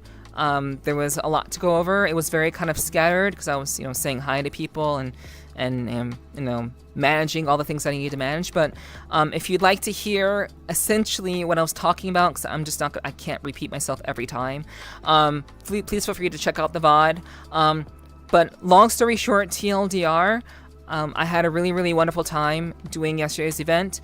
I believe that this collab event was incredible, and it was made extremely incredible through the efforts of my collab partner Rogue, through Rezi, essentially following my instructions to the T, to the best of her ability, which again, she did a phenomenal job with building the OBS the way that I directed her to do so, and basically running the show and according to my specifications. She just did really, really wonderful job. Very, very, very, very smart, very, very, has very strong ingenuity. Of course, City, who I brought on to be my commentator, he did a really, really great job, and he was a great choice as someone who I was familiar with and someone who I believe that I could trust. So I'm very, very grateful to him for coming on and involving himself in the event as well. So Furious Flurries was the fighting game invitational collab between Rogue and I. It was our largest collab ever. And not only in terms of the people who were involved, obviously having other people involved does complicate things. It makes things a little bit more challenging to do logistically.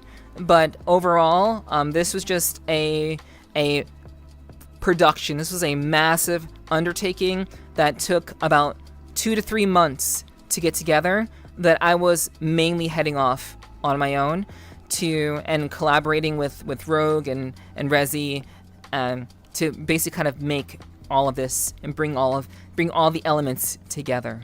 So I'm very, very grateful to each and every one of you guys, for those of you who were there, those of you who hung out, everyone who made yesterday's event great. Thank you so much for that. It means a lot to me. Okay. All right. So, if anyone has any questions, I know some of you from Allie's stream may have been here yesterday for the Furious Flurries event. If anyone has any questions, please feel free to ask. Please feel free to ask if you have any questions about that. But if we don't have any additional questions about that, I do want to kind of move on to a new topic. So I'll kind of give you guys a second to kind of figure out if you do have any questions, if there's anything that you want to bring up as a point of contention, please feel free to do so. But yeah, overall, I'm very, very pleased with how the event went. Everyone involved did a great job, and at the end of the day, I think we'll be doing it again. Also, Jester, I hope I answered your question. I don't know if you're still here, but hopefully I was able to answer your question. Hello, Sweet Ivy. Hello, welcome to the clubhouse. and I hope you enjoy your stay. Welcome in. Yeah, totally? Okay, cool. Cool. I do have another event. That I plan on doing. I'm not sure when it's going to happen, but there was an event that I was thinking of doing before I took on this collab event with Farouk and I. So there was another event that I was planning on doing. I can't talk about it yet because I'm not sure when it's going to happen. Sleepy Onusi, thank you so much for the follow. Welcome to the clubhouse, and I hope you enjoy your stay. Welcome in. VRCHAT Neff, yes. Hello, Holly. Hello, welcome in. So, Make, you have a very peculiar name. Are you a real person? You have a very, very peculiar name. Are you real? Are you an actual person on Twitch? I have no problem putting you on blast. Are you real? Are you gay? Are you a girl? I'm curious. I just want to know. Yeah, sorry, getting mad for no reason? No, I'm not getting mad for no reason. I'm not getting mad. Who's mad? That is a very interesting question to ask someone right out of the gate. You don't know me. So, I would say probably not ask a streamer right out of the gate if they're trans or not. Probably not. That's not the best first impression. It's really not. Just to be honest with you. But I'm not mad. I don't get mad over chatters.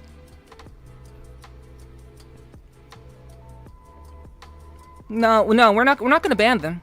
We're not gonna ban them. I want them to understand that, like, leading as like your first post in a chat, really not cool. Really not cool. Because it's not, I'm not upset or anything. It doesn't bother me. I'm just saying, like, asking someone a question like that, just not cool. Not cool. Don't mess with the flurious furries. You almost had it. Oh my god. You almost had it, Kyomu. You almost had it. It's... You almost had it. But yeah. So basically, since there are no questions about the event itself, I do want to talk about another event that I believe will be coming up very, very soon. In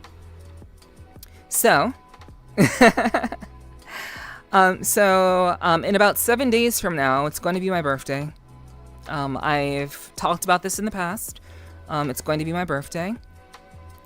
And so I do have, nothing is kind of set in stone yet because I've been locked down doing this event and planning for the Furious Flurries event. So I've been very, very busy with getting that done. So I haven't had any time to really, or I haven't had any energy to kind of put this together. But I do plan on doing a subathon event. That's something that I'm actually pretty worried about. I've never done a subathon before, but I do want to make it good. I want to make it quality. I want to make it a good time. Everything that I do, I really try to keep the production quality high. That's really important to me. It's very, very important to me. So yeah, I think that's something that, it's something that I would like to do. I don't know how long it's going to last. I have no expectations whatsoever. I have no expectations whatsoever about like what's going on, about what I want to do with that. So basically, my whole thing is I'm looking to do a subathon, and it'll be my first time doing it, and I'm hoping that I can make it good. I'm hoping that I can make it fun for you guys. I will say this. I do have the intention of streaming a little bit more. So, largely speaking, I've been streaming only 4 days out of the week, and that's typically my schedule of what I do. But for the subathon, I do intend on streaming a little bit more in order to kind of, you know, keep it going, keep the momentum going. Again, I don't know how long it's going to last. And I know a number of my fellow streamers are still very much in their own subathons, and they've been doing it for a fair bit of time, for sure. Yeah, I think it'll be fun. I think it'll be fun to do. I have a number of games lined up. One of the games that I intend on playing during the subathon is Cyberpunk. So we're going to do a whole blind playthrough of Cyberpunk for the subathon, so I will say that. I will tease that. And I'm hoping that by the time my birthday rolls around, I'll be able to give you guys some more information. Definitely some more information about the subathon, because I do plan on starting it early August. So please, I hope you guys will. I want to kind of prime you guys for this sort of thing. I would highly encourage you to please keep an eye out on the Discord. Please keep an eye out on the announcements in the Discord if you would like to keep up with what I have going on. I will be sharing more information there, most likely, and maybe teasing it on stream a little bit more as we have more information, as I have more information to share with you guys. So yeah. So I hope you guys will look forward to that. Only caught a bit of yesterday, but I hope you and Rogue are really proud of it. Looked like a hell of a blast. Yeah, it was a really great time, Gar. Thank you so much. Really great time. So I'm hopeful that if anyone would like to see the entire production, the VOD is up on my Twitch, and I believe it's also up on Rogue's Twitch videos. And it'll probably be distributed on YouTube relatively soon. It'll be up on YouTube. So yeah. I hope you guys will look forward to that. Yesterday was a blast. Looking forward to more. Thank you. I'm so glad to hear that, Cashew. Thank you so much for that. I really want to. I do have plans. I have ideas of how I can make the next one better, and how we can make that next collab, obviously with me and Rogue, an even bigger show. So that is definitely things that we have. Well, I've written down some ideas and some things to consider for the hopeful next one. So I think it was pretty much a success. I would say it was fun watching it. I'm very glad to hear that. Very happy to hear that. Ocean, thank you. Hello, Error. Hello. Thank you so much for the biddies yesterday, by the way. Thank you so much for that. I really appreciated that yesterday. Just got done watching yesterday's vid. It was fun to watch. Hell yeah, that's awesome. Thank you for watching it. I'm glad that you enjoyed it and that it was a good time. It was a good time for you to watch. Jason Smith, thank you so much for the follow. Welcome to the clubhouse, and I hope you enjoy your stay. But yeah. I'm sorry I can't stay. You look beautiful, by the way. Thank you, Holly. I appreciate the compliment. And sorry you can't stay too. But see you next time. I'm so pissed my power kept going out. It was an incredible production. Well, thank you. I really do appreciate that. As the mastermind and the director of the event itself, and from like essentially start to finish, I'm very glad that you enjoyed the production, and that Rezi, who was handling the controller to move through all the scenes and change everything around, I'm glad that it was all very good, and you guys enjoyed it. All right.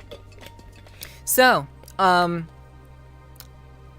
as I was saying, I do plan on doing a subathon next month. So please keep an eye out on the Discord for more information about that. I do plan on playing games like Cyberpunk during the subathon. And I certainly hope that we can have a good time, that we can make it a really fun event. I'm really going to do my best to make it as engaging and as fun and as memorable as I possibly can. So I'm really looking forward to trying it out. And I have no expectations. I have no expectations whatsoever. No expectations whatsoever about how that's gonna go. But I do hope that it'll be fun, regardless of what goes on, and that you guys will be able to enjoy yourselves there. So, let's see. I don't know how to pronounce your name. I'm just gonna call you Hex. Hello. Thank you for the follow. Welcome to the clubhouse, and I hope you enjoy your stay. Thanks. Thanks for following. I really appreciate that. If you have a way that I can pronounce your name, please feel free to. I mean, it looks like Hannibal, with like the missing letters. That's what it looks like. But maybe you have something else that you would prefer. You have the opportunity to keep Neff forever. I mean, yeah, for the subathon, yeah, for the subathon, yes. Hello, Rogue. What's up, sweetie? How you doing, Queen? Welcome in. I appreciate you dropping in. I hope you've rested up, and that you've been able to enjoy your day. Arrow Level, thank you so much for the follow. Welcome to the clubhouse. I hope you enjoy your stay. Welcome in. I'll believe it'll turn into beautiful chaos, and we will love it. I hope so. I mean, again, I have no expectations. I have zero expectations about this, guys. It will only last as long as you want it to, and I hope that we can have a good time. Most importantly, that we can have a great time together, and that you guys will have something to look forward to with this subathon. It is my very, very first one. It's like we're going from event to event. It seems like no rest for me. No rest for me. This is the next thing on my plate. I'm planning the subathon, and I want to be just spending as much time as I need to make this good for you guys. I want it to be a really, really quality, fun experience for you guys. All the way through. So I'll do my best. So please look forward to it. So, let's see. So, if anyone has any questions, feel free to ask, as always. The stream is an Ask Me Anything stream. So if you do have any questions for me in general, please feel free to ask them. The reason why I'm not just kind of making the entirety of the stream an AMA is because I don't expect people to have questions. So, but this is an Ask Me Anything stream. So if you do want to ask me anything, please feel free to do so. That's what tonight is really all about. The monthly debuff spared you yesterday. Today it's murdering me. Well, I'm glad it spared you. Yeah, I know exactly what you're talking about, Rogue. I'm so glad that it held off until the event was done and over with, and now you can just kind of rest up and take it easy. Yeah, no rest for the wicked. Wicked in all the good ways. Exactly. Very true. All right. So we've talked about Furious Flurries. We talked about that event that went on yesterday. Again, if you have not seen it or you don't know what I'm talking about, please feel free to check yesterday's VOD. You'll see everything firsthand. Just look for the title Furious Flurries in my videos, or you can find Rogue's videos if that's preferable to you. This will be released on YouTube at some point in the near future. So those of you on YouTube who would like to see the event, please feel free to keep an eye out for that. It's going to be a very, very long video because it was a 6-hour event. But I hope that you will give it a look and hopefully enjoy it. I may actually separate them into the initial tidbits and then the top 8. I think maybe I'll separate it like that, perhaps. We'll see. And then, now, after we've talked about Furious Flurries and what went into that, again, if anyone has any questions, I encourage you to please ask questions. Please do not be shy. I cannot emphasize that enough. Please do not be shy. If you have a question, if it's there, just ask it. Just ask the question, please. I don't want to have to beg you guys, but yeah. Now we've talked about. I just got done talking about the subathon. There'll be more information about that in the future. So please keep an eye out on the Discord for more information about that. As more information is released about that. Hello, Suku. Hello, welcome in. I hope your day is going well. Thanks for dropping in. So now that we talked about that, I was pinged. Yes, today. Actually, not yesterday. Today. I was pinged today. There's a little event going on among some very, very large VTubers. There's a pretty cool event that's going on among some voice acting related VTubers like myself. And so they're looking for impressions. And I was wondering, just out of the blue, just kind of curious, what you guys have, like, if they're, well, let me start again.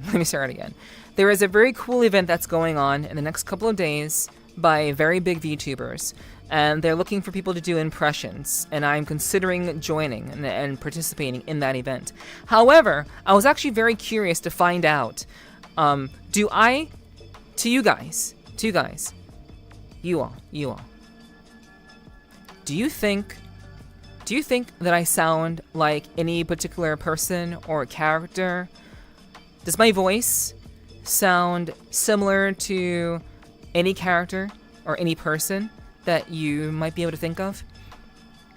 I'm just kind of curious, like, what you guys, is there anything that you guys can think of if you think that I sound vocally like another person that you know of? I'm kind of curious to see what you guys think.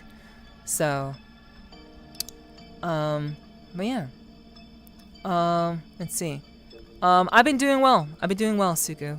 It's been pretty chill. It's been a very, very chill day. I've been enjoying it a lot. I'm pretty much recovered from yesterday's event, and things are going good. Things are going well. So, thanks for asking. Zoey, thank you so much for the follow. I appreciate that. Welcome in. I've seen your username around. I don't know you directly, but I've seen your username. So welcome to the clubhouse, and I hope you enjoy your stay. Hello. Hi. So, your voice sounds like my future wife. Yo, that's wild. Your voice sounds like my future wife. So what? You want a badass ex-Yakuza biker chick? Who actually secretly is very, very soft and sweet, but is very, very strong, physically and mentally. Not very emotional, doesn't cry very often, you know? You're looking for a Dami mommy, basically? Is that what's going on? Is that what you're saying? That Riz was immaculate. I like it. That's nice. Yeah, go Lucky. True. Yeah, I've seen Zoey around. I've seen Zoey around in various streams. So thank you so much for following me. I hope you enjoy your time here. I'm a little bit different from some of the other people that you may watch, but given that you've already rizzed me up, then I think you're gonna enjoy your time here quite a lot. That's what I'm thinking. Who said that? She's one of my wives. Bark. There is a bark emote in my channel. So if you guys want to use that, you're more than welcome to use that one. Not really. Your voice is very distinct. Yeah, and unless that, you're very, very right about that. So, but like I was curious. I thought I'd ask you guys if my voice sounds like anything or anyone that perhaps you may know of, like an anime character or like a cartoon character or like another like celebrity or like someone who's like well known, like in a anime or something or in real life. I'm kind of curious. But yeah, I do agree with you. I've been told a number of times that my voice is pretty distinct. So I appreciate the compliment. Thank you. Okay, let's see. Your wife is allowed to have wives. Don't limit me. Oh shit, that's funny. That's so funny. Oh my goodness, man, I am being fought over by the ladies. Wow, just how I like it.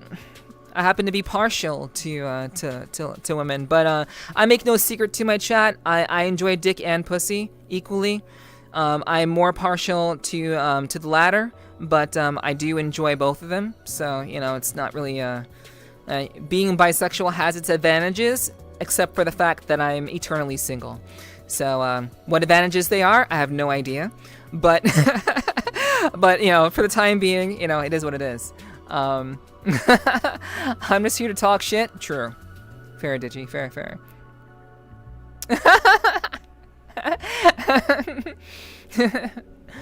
Okay. Can't say that I've heard anything similar, but it does have this thing to draw you in. Oh, I appreciate that. Thank you very much, Golaki. Thank you.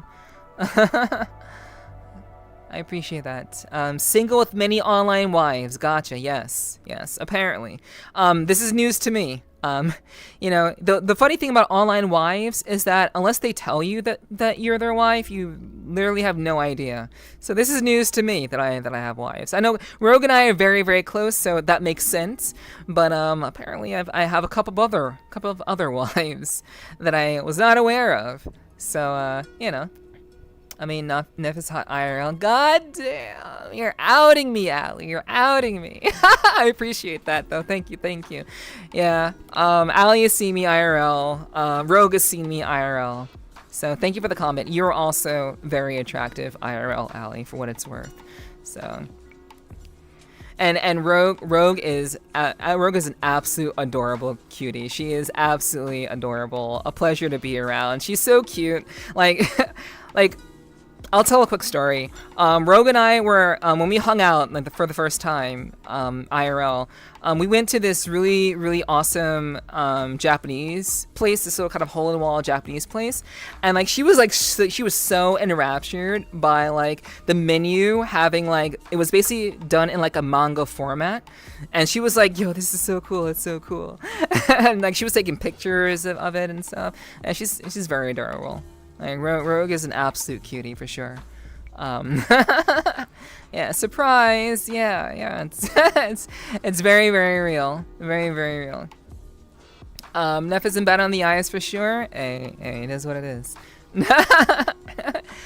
Do you not do that? I mean, I do that for some things, but like, I've taken pictures of minis and stuff, but I thought the act of it was cool. Not the fact that she was taking pictures, but just the act of it was very adorable to see. You know, the menu had lore. It did. The menu did have lore. So it was very cool. It was actually really, really well done. And it was like this was a very, very popular spot. Like this was a very, very like poppin' spot. Like there were people on dates, there were business people in there. It was a very, very like beautiful, really well done, really well put together spot. And yeah, super cool. Yeah, but the menu did in fact have lore. That sounds like you too. Yeah, I mean, it's no wonder why you and Rogue get along, Allie. It's no wonder.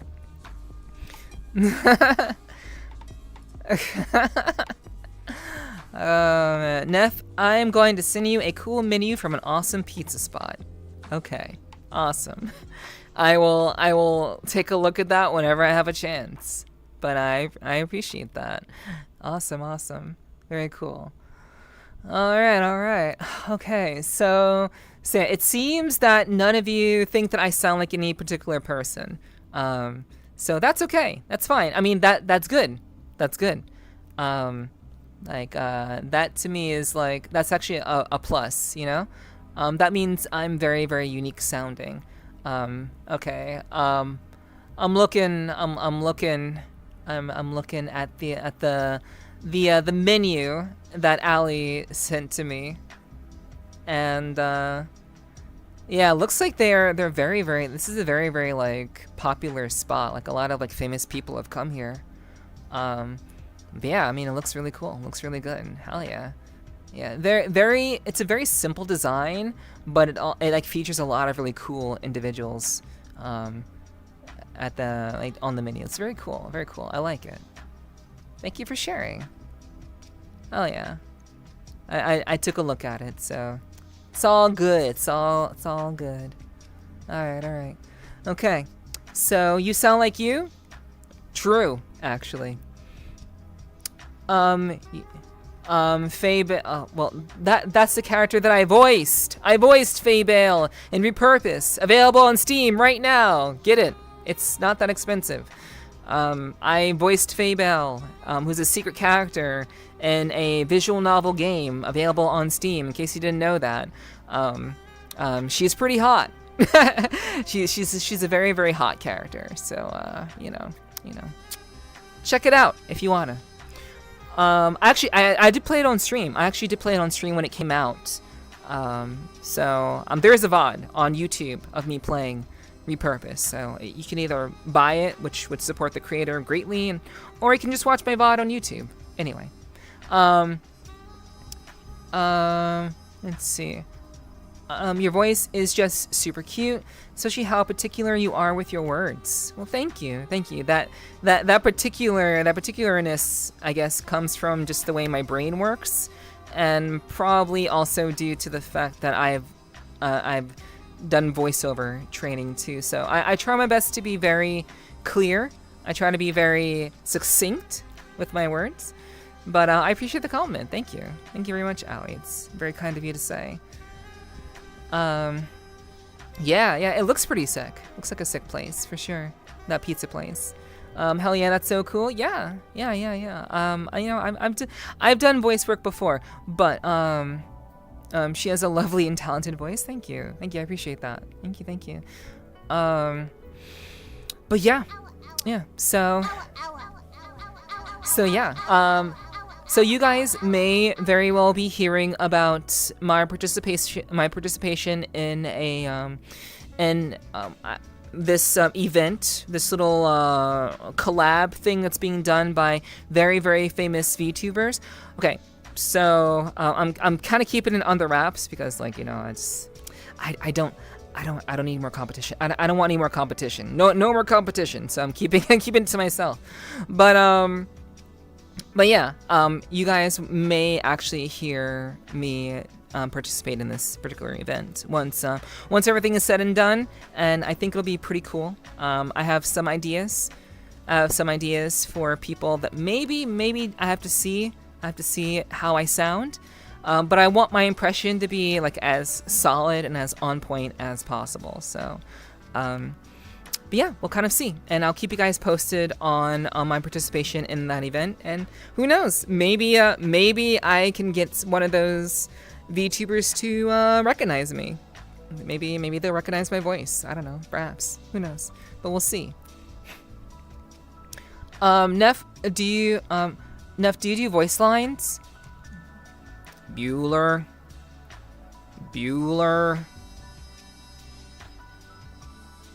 Yeah, that's from Fast Times at Ridgemont High. Classic movie. Classic. I haven't seen that movie in a very long time, but I love that movie. That's just like Fast Times at Ridgemont High is just a fun movie. I love it. Wait, what? What? Nope, wrong? What? Huh? It's wrong? What do you mean? Wait, what's wrong? Isn't Bueller from... Oh wait, Ferris Bueller's Day Off. Sorry. It's Ferris Bueller's Day Off. Okay. No. I said it before it was said in chat. I wasn't looking at chat. I said it before I looked at chat. I remembered it was Ferris Bueller's Day Off. That's also a really classic movie. Also very fun. No. Hey. I remembered.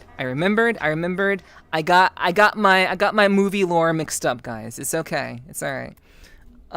You just cured my mind flare parasite killing half my brain. Hey, I do what I can. I help out whenever I can. Fast Times is great. Okay, yeah. Fast Times is also great. When you get out there, it's like, hey, bud, let's party. Fast Times. Ridgemont High is another classic, though. It is. It is another classic, but so is Ferris Bueller's Day Off for sure. But yeah, Ferris Bueller's Day Off is a good movie. It's a good movie. We'll have to maybe, well, maybe that'll be the next Community movie. Maybe we'll see. We'll see. Let's see.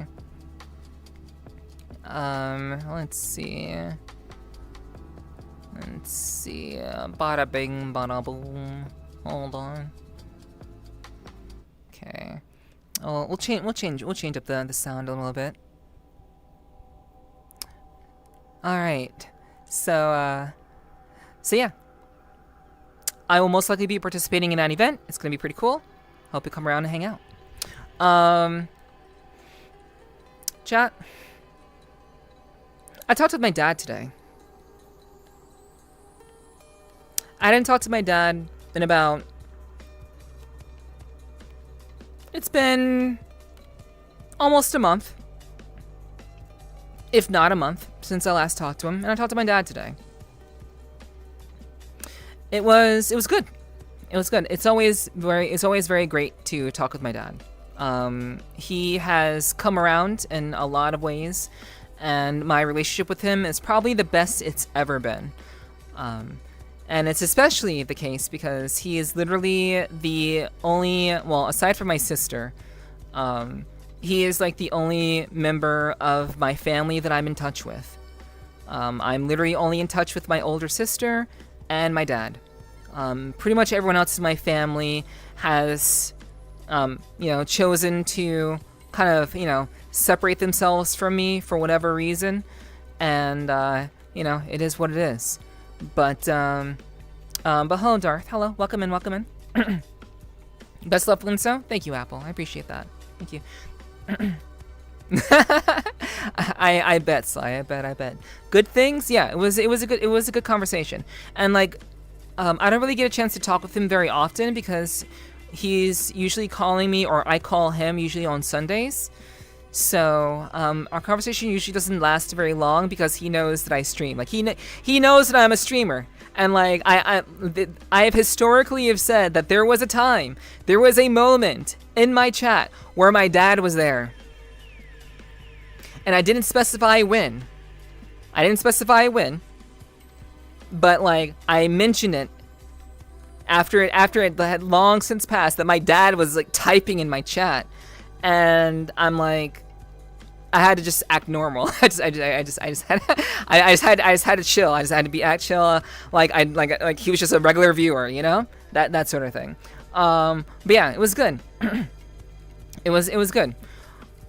But the conversation that I had with my dad today was it kind of centered around the idea of being proud of yourself.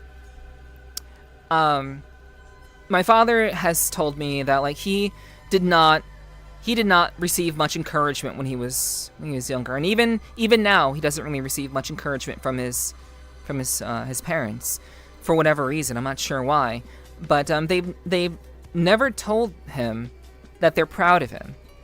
Meanwhile, my dad has he never hesitates to tell me how proud of me he is.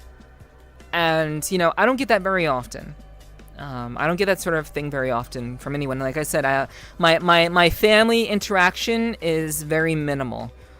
So, like, I don't really get told that someone is proud of me very often. And it's not that I need it. But when he said that to me, and he's like, his parents never told him that, but he tells me that, and he does. I told him that like the idea of someone being proud of me and wanting someone to be proud of me is something that I just did not. I actually deleted that part out of my personality. I know there are many people who do things, and maybe they're participating. Maybe they play a sport. Maybe they've done a performance. Maybe they did a piece of artwork that's being shown in like this art show or whatever. Anything that's getting public attention on any level. Like, I think most people who achieve those things would like to be told, even by like their parents or by their significant other, that they're proud of them. But with me, I actually deleted that part of my brain as far back as high school.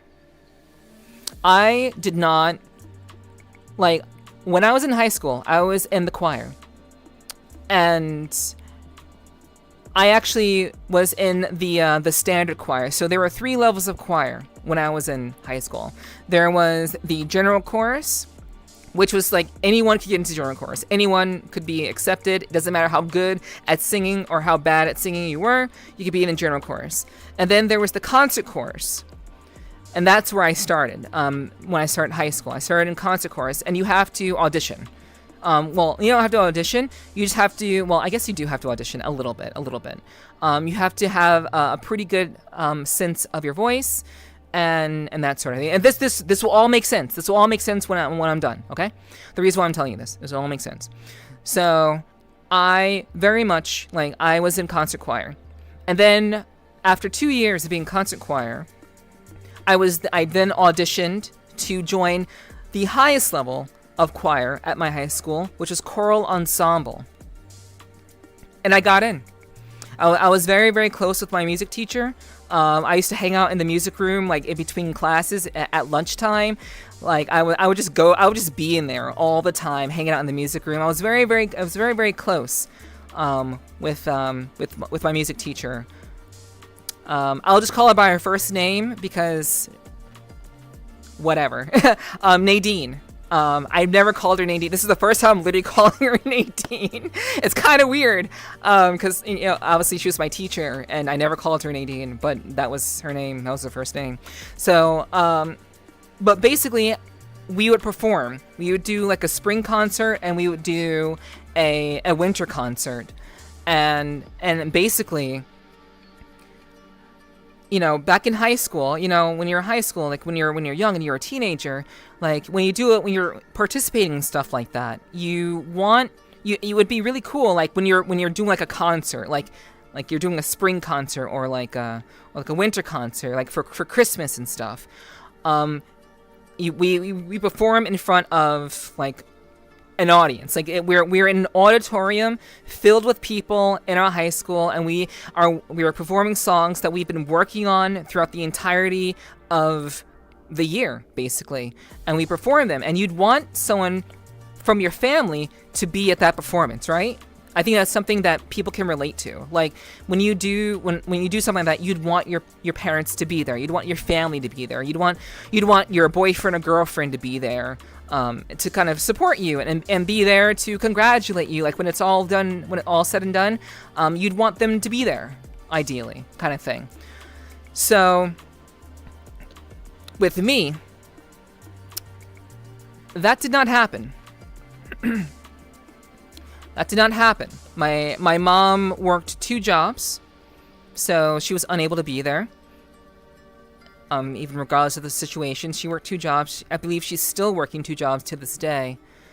And my father, who was largely out of the picture because my parents got divorced, my father, who have a great relationship now, also did not show up. So, you know, this sort of thing happens. You know, you do performances, year after year type thing, and when you don't see your parents there, because like you'd want the people who gave birth to you to say that they're proud of you. And I think everyone wants to have that recognition from either their significant other and especially from their family, you know? So when that started to happen, and I realized that I needed to, that they weren't going to show up, it wasn't going to be a thing that they could show up to, I had to basically kind of remove that mindset entirely from my mind. And I've told you guys before, I basically trained my brain to not be ticklish. I trained my brain to not be ticklish at all. So you cannot tickle me.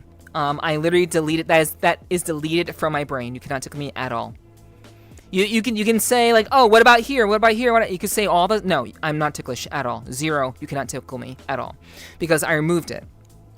So I did the same thing with this desire to be told that someone is proud of me. And from that point on, when I was in high school, I changed my mindset. I started to believe that I decided that I need to do the things that I want to do, not because I wanted recognition or to be acknowledged by my parents. I need to do whatever in life I do, I need to do it for me. I can't do it just because I want someone to tell me that they're proud of me. Because when you don't receive that, that's like, it doesn't matter how well you did. If you don't receive that recognition, it's like, well, what did I do this for? It becomes like this idea that like you basically did it for nothing. And like there's no one there to tell you that what you did was good and that it was what you did was great. You were wonderful. And chat, I would have solos. I would literally have solos. So I would be going up to the mic for these concerts and singing solo with nobody there to congratulate me. But once I realized that I shouldn't think of it as doing it for recognition, I basically just kind of decided to just do what I do because I want to do it. And I pat my own self on the back. I tell myself I did a good job, you know, because at the end of the day, it doesn't matter to me anymore. Like I of course, when I do something cool, I sincerely appreciate people telling me that. What it does is it lets me know when you guys tell me, oh, you did a great job.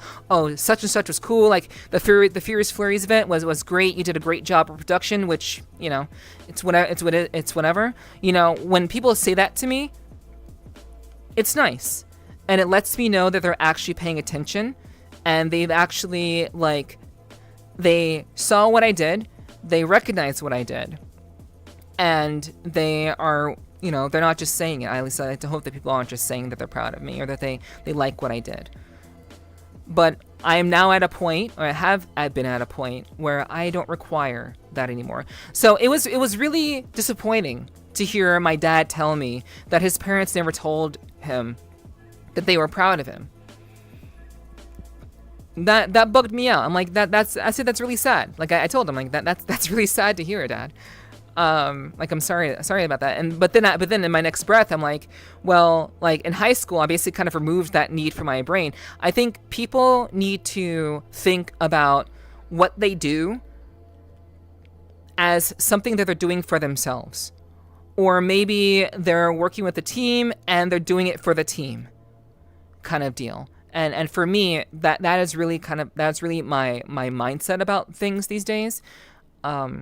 You know, again, it's always nice to be recognized, but I know if I know I did a good job at something, then technically that's really all that I need, and that's all that I genuinely look for.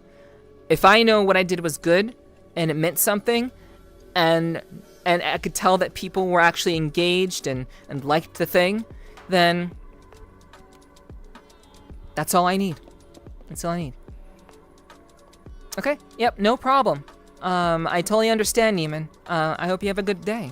Thanks for dropping in and saying hello. Please take care of yourself. That's powerful. I couldn't turn that part off of my brain back then. Yeah. Like there were a number of things back in high school that I very much like adjusted. I'm proud of you. You have some really cool accomplishments. Thank you, Sly. I appreciate that. Thank you very much. I'm not crying. You're crying. You should be proud of yourself. Yeah. It's not that I'm not proud of myself. It's not that I'm not proud of myself. I'm actually very, very proud of myself. I'm proud of myself for getting to where I am right now. I'm proud of myself for continuing to fight the good fight and not give up on my dreams. Because a lot of the life that I lived before all of this happened, before all of you came into my life, my life before this was pretty shit. It's pretty shit. And, you know, for me, it's very much like to be able to do what I do for you guys and to know that, you know, for the most part, you guys do appreciate what I do and you like what I do and you hang out, you spend time and like, you know, you enjoy the content that I make. You know, I genuinely just do what I do to make sure, and I make sure that it is the best that it can be so that I can say, Neff, I'm proud of you. I'm proud of you. You did a good job. Even if nobody else says it, you did a good job. You kicked ass. That's all right. Because I've just kind of gotten to the point where I am my own cheerleader. But I'm also my own biggest critic, as many of you know that saying. You know, we are our own biggest critics. That's just kind of how people are. We always think the negative thing about ourselves. We always think negatively about ourselves. And that to me is very much, that's like the thing that very much is important to me. We don't, I don't, no, no, no, there's no trauma dumping going on here. Essentially, this is actually motivational. If you were listening, you would know that this is motivational and not trauma dumping. Just kidding. Cool. So yes, my whole point in saying all of this is that I know many of you may struggle to feel like you are actually proud of yourself, or that maybe even now, even as an adult, perhaps you crave, like you crave people, you crave the acknowledgement of your parents to tell you, oh, like, I'm proud of you, or like your significant other to tell you that they're proud of you or whatever. Like it's something that you need, and if you don't get that, nothing else matters. What I'm saying to you is that if you can encourage yourself, if you can inspire yourself, if you can tell yourself that what you did was good, and that you know that what you did kicked ass, all you like, and this is hard. This is not something you can do overnight. It's hard to kind of break that need for recognition. It's hard to break that need for you know, to be told that like someone's proud of you. Like some people just really need that. They need that in their lives. And I'm saying that perhaps maybe you don't. Maybe if you are able to say that you did a good job, you did good work, maybe that's all we really need.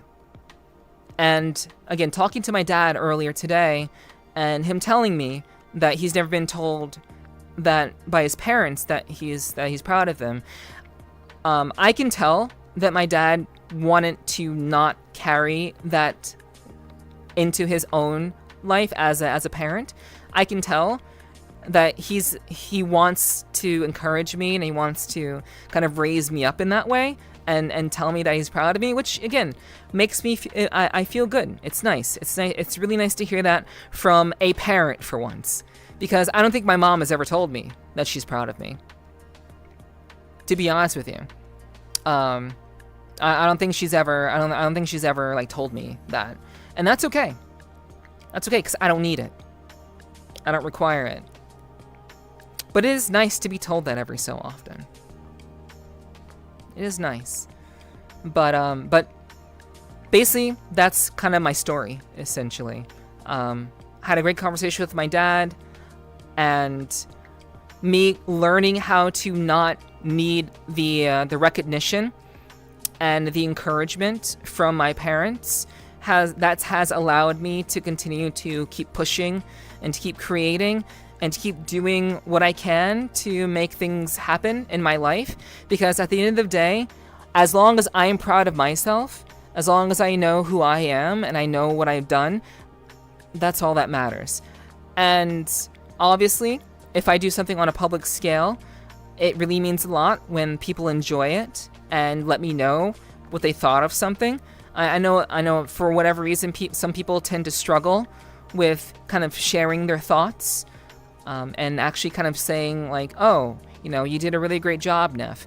And I'm not sure why that is. I'm still trying to understand my community. I'm still trying to understand the people in my community, and what kind of makes them tick. Like what makes them actually, what are they thinking when I do something cool?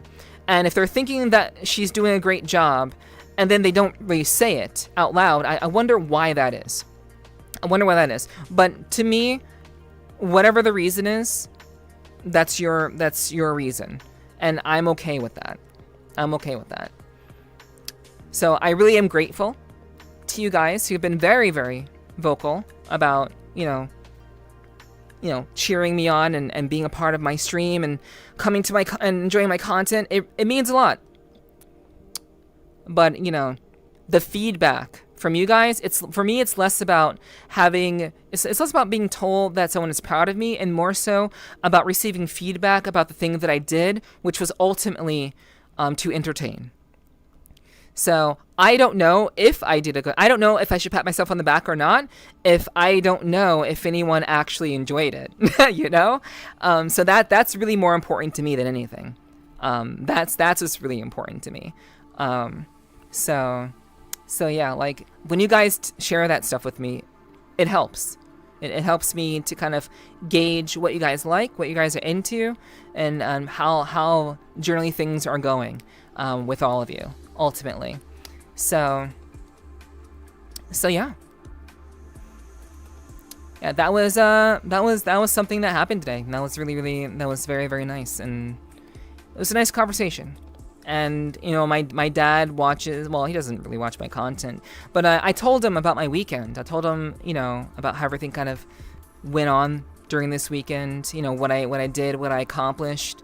He was really, really like interested in like the fact that I put together I put together the production of like this online fighting game event. He was very, very impressed with that. He was like, "Oh, you could do this and that," because like this is a big deal. It's a very, very big deal type thing. So that was very, very cool. To at least have one parent that's very interested in what I'm doing, and that's just kind of been my life. A lot of my life has been removing aspects that are hindering me from continuing to move forward, and removing the emotional parts of who I am so that I can ultimately be more of who I am and not require, the emotional aspects of things that many people tend to really need in their lives. So yeah, it's been, like, I'm very, very lucky to do what I do. I'm very lucky to have this life. I've worked very hard to get to this point, and it's really because of all of you, being here and enjoying yourselves and ultimately just having a good time and enjoying what I do. So yeah, I'm very grateful to all of you for being a part of what I'm doing and caring about what I'm doing. And actually like enjoying the content that I do, not just with myself, but with people like Rogue, who I collab with pretty often.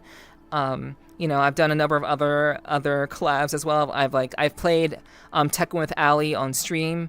I wasn't on mic, I wasn't cammed up or anything, but I did play with her on stream one time. So I've been like hanging out with people and just meeting new people. It's been very, very cool. It's been very, very awesome to like be meeting so many really wonderful people and making so many really, really great friends along the way, for sure. I'm an open book. You're a huge inspiration and have been such a strong source of strength. It's an honor to know you. Well, thank you. Thank you. I mean, that's, I mean, at the end of the day, that's really what I want to do. I'm very happy to hear that, Endless. Thank you for sharing that. Thank you. My goal at the end of the day is to be someone who is inspirational, who can encourage people to be more than who they are. And that's like the most important thing to me.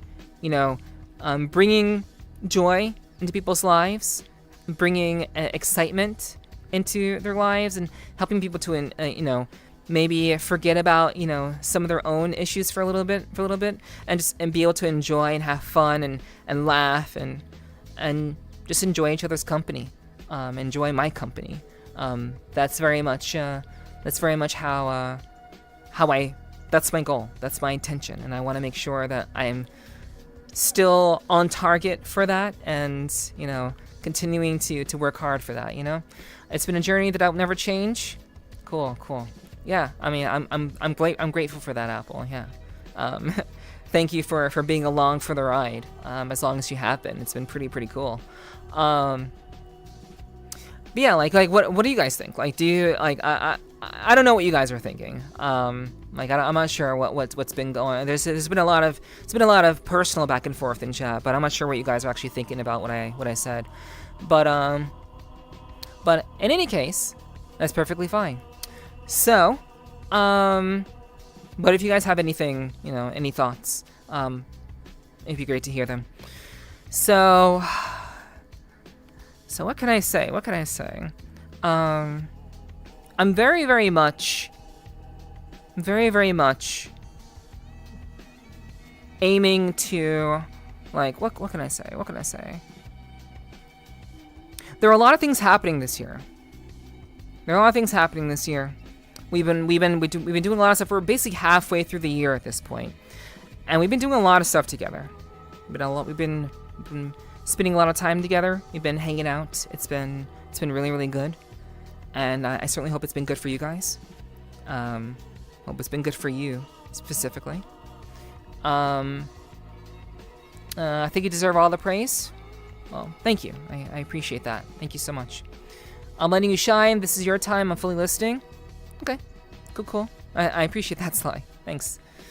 I'm glad that I'm holding attention. You know. So honestly, I'm actually thinking about watching some videos. I actually want to watch some videos. There are a couple of videos that I wanted to, like, kind of watch with you guys and just kind of hang out.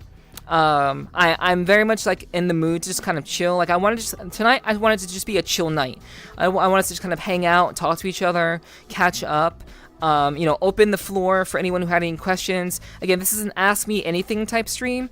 So if you have any questions for me, I'm more than happy to share. Very much more than happy to share. You were in a very good mood? Well, yeah.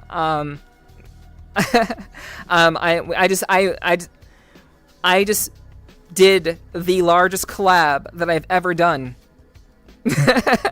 And it was relatively successful. So yeah, I'm in a very, very good mood. And I'm always happy to see you guys.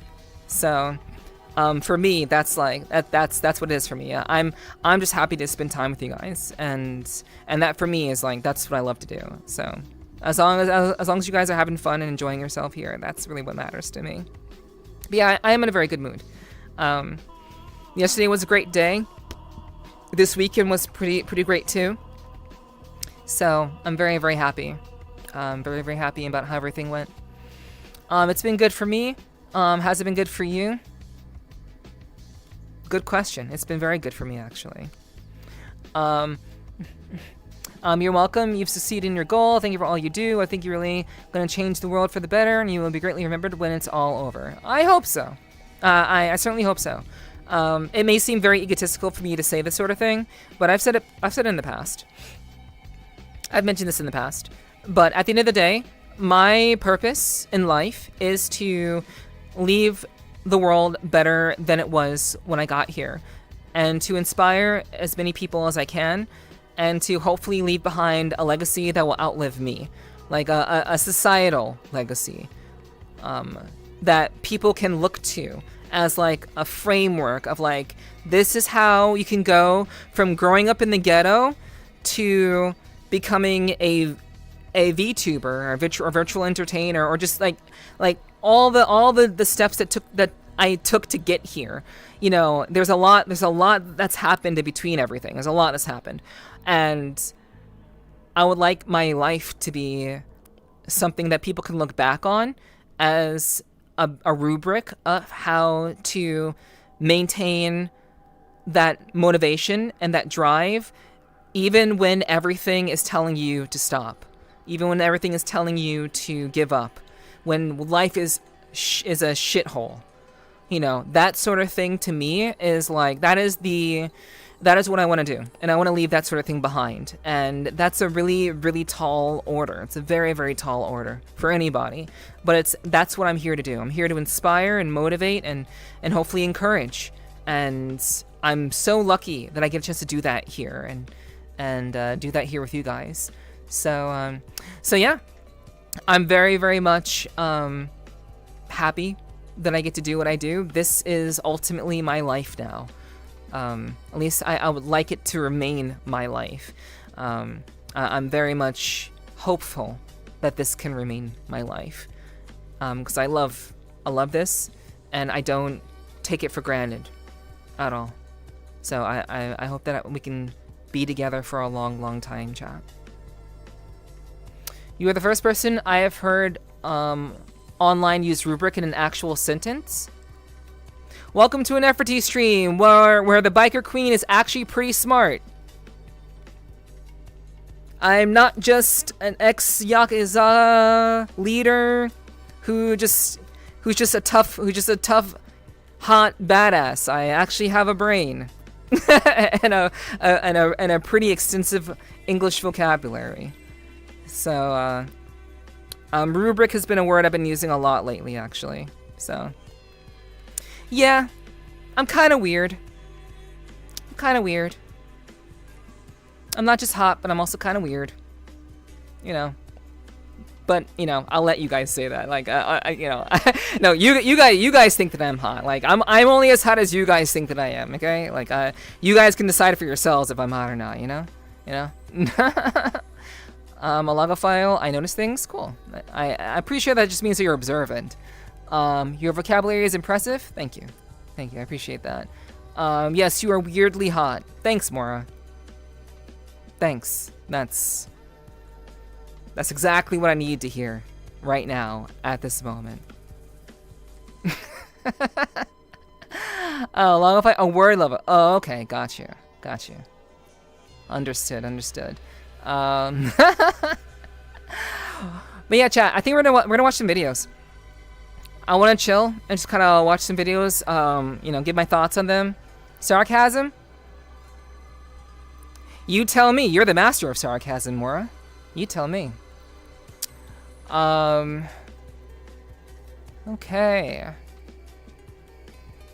So I'm very much down to watch some videos. So give me a second. Give me a little bit.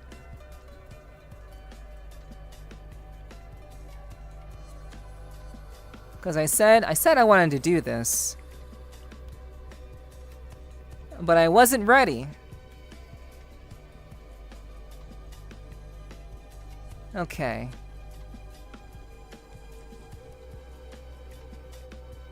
Alright.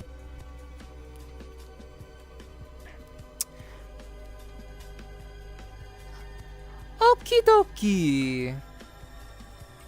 Let's go. Alright, so, let's see. I gotta get chat back. Chat. Hi. Hello, hi. How are you doing? Are you doing okay? Are you having a good time? I know I haven't given you any affection. No one has redeemed anything.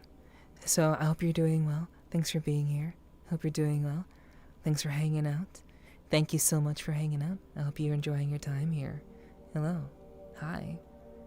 How you doing?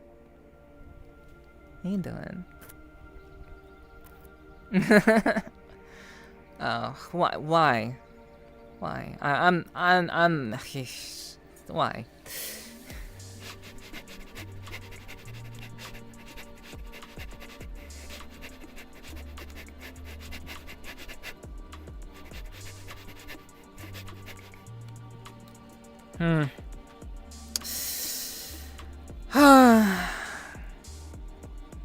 Chat, you smell pretty good today. Smell pretty good. Good shit.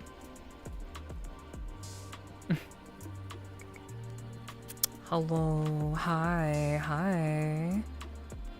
I hope you're doing well.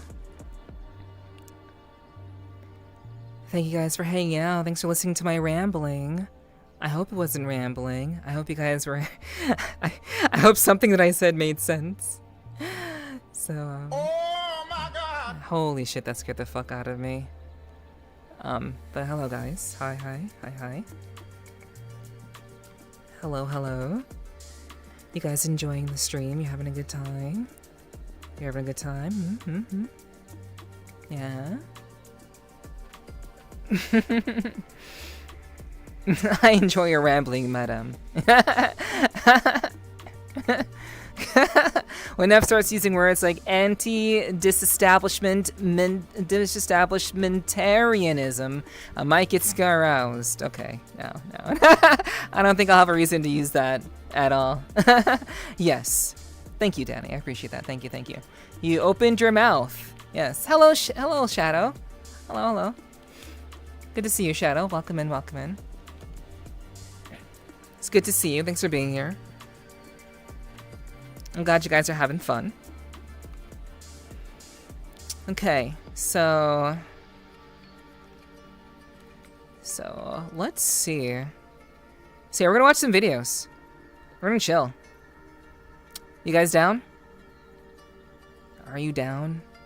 Are you down to clown? Now that you've gotten head pats, now that you've been sniffed, now that you've gotten some head pats, are you down? Are you ready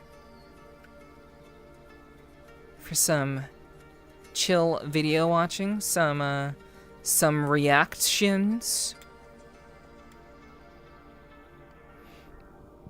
I certainly hope so. By the way, you have Pupper Redeem.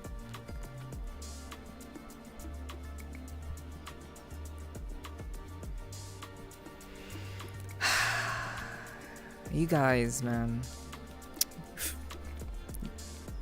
You guys. You guys forgot you had points. Or you gambled them all yesterday. The moment I remind you that you have points, you start using on them. Jeez. Okay. It's alright. We got puppy mode. It's okay. Alrighty. Puppy mode. Okay. Do I have my phone here? I do have my phone here. Give me a second, chat. Give me a second. I'm gonna do a quick thing real quick. Hey Bixby, set a timer for 5 minutes. I'll start your timer for 5 minutes. Okay, cool. Great. So now I have a timer going for 5 minutes. Only doggo for 5 minutes. Only for 5 minutes, okay? Alright. I hope you guys will be satisfied. Hope you guys are satisfied, huh? Hello. Hi. Let me zoom. For those of you who haven't seen puppy mode, let me just zoom out. Hi. That's me. It's Puppy Neff. Hi. Thank you for the follow. Welcome to the clubhouse. I hope you enjoy your stay. Head pats for you. Hi. Hello. Alucard, thank you for the follow. I appreciate that. Thank you. Welcome in. Hi. I will think about it. And by think about it, I'm gonna do it. Hi. Yeah. Holy legs. It also takes it takes a lot for total satisfaction. With that model's cute as fuck. Oh my gosh, you guys. Yeah, she's cute. Yeah. It's currently the only furry avatar that I would wear.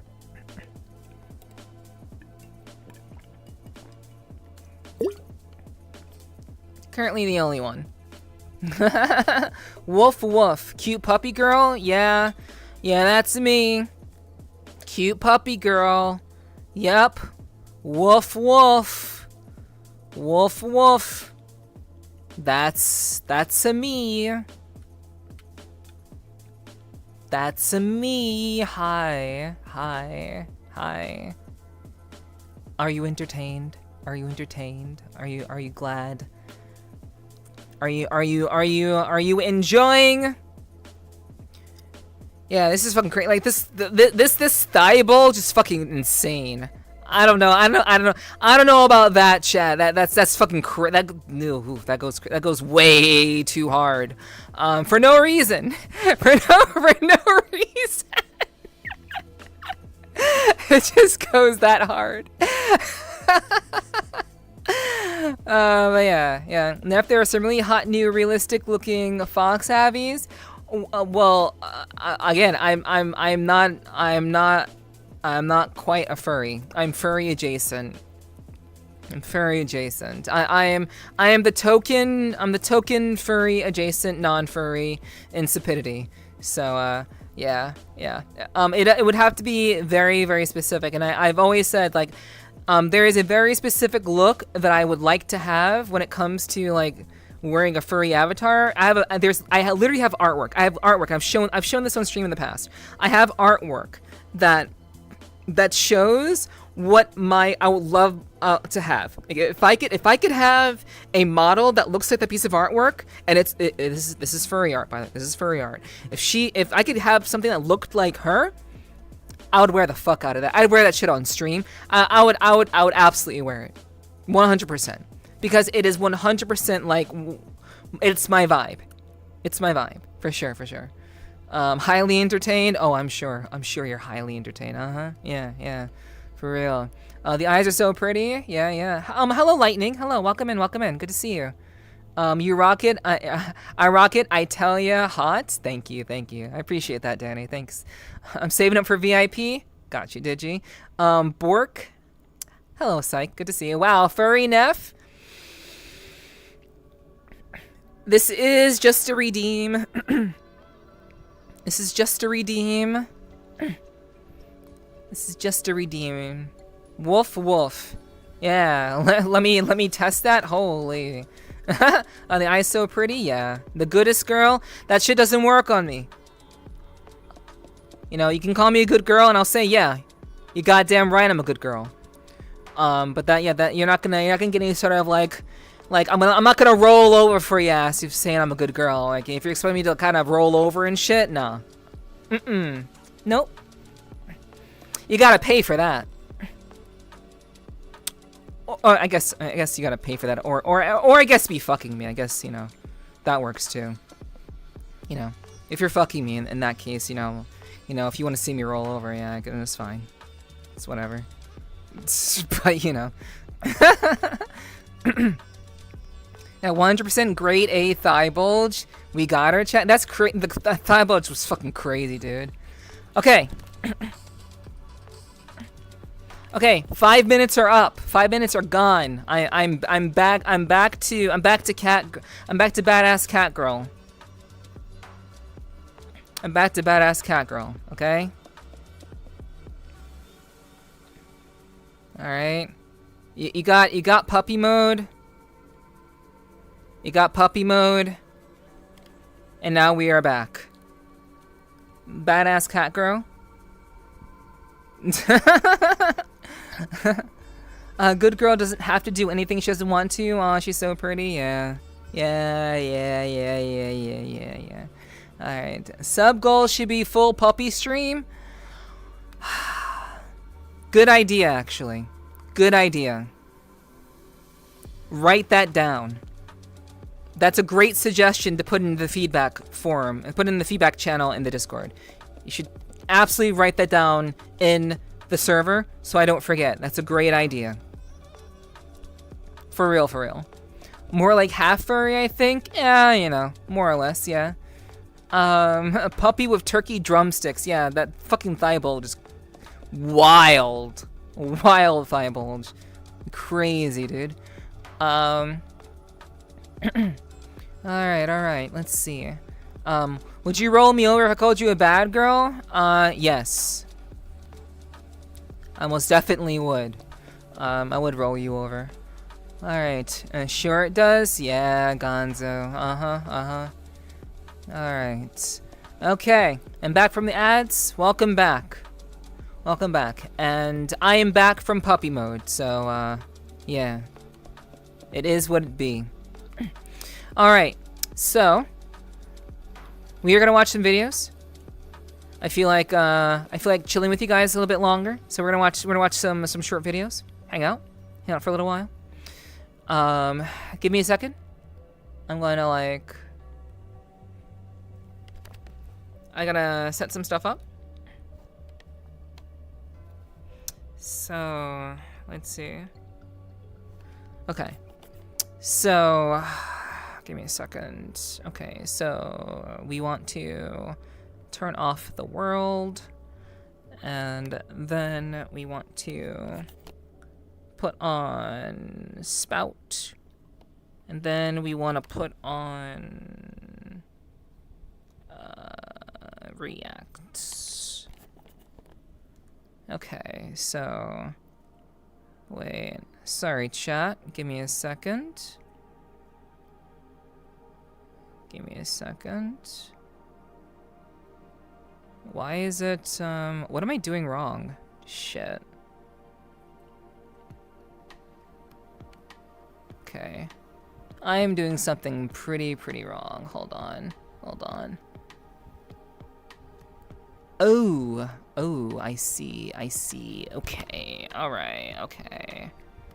Give me a second. I'll go back to live. Alright, okay. Alrighty. So, I did not prepare for this. So, we're gonna take a short break. I'm gonna take a short break. Let me see if I can fix this up a little bit. So, give me some time. We'll figure this out, okay? Alright. So, I'm in darkness right now. But, yeah, that's not what I want. I hate that my browser always, like, refers back to that. I hate that. There we go. Okay.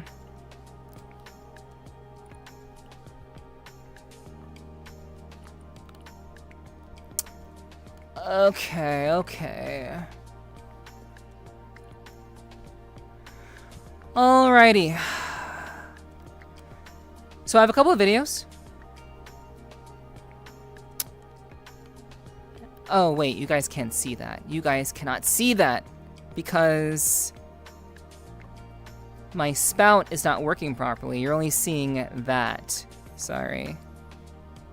There we go. Okay. Sorry about that, guys. Okay. We fixed it. It is fixed.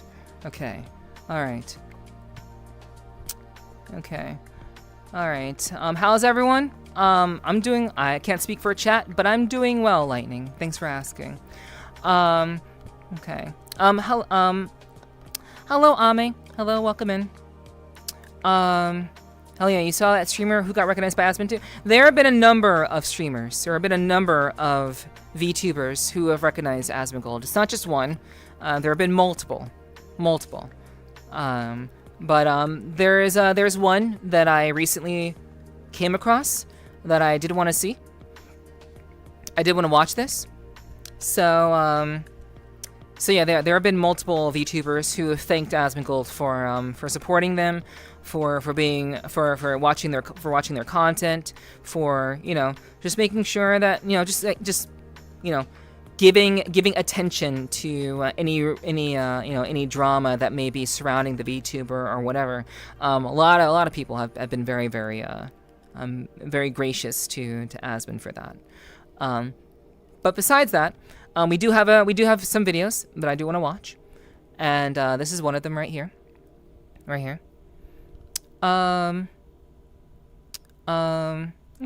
got you, ZV. Okay, so yeah, let's go ahead and get into it. Let's watch some videos. Okay, I'm gonna pause the music. And I know for a fact that you guys are going to be able to hear a damn thing. So we're just going to make that, we're going to fix that immediately. And yeah, let's see what this one is about. I don't know how to start this video. Whoa, sorry, that's really loud. My bad. It's really loud, sorry. I was trying to avoid I was trying to avoid you guys not being able to hear anything. It's too loud now. Okay.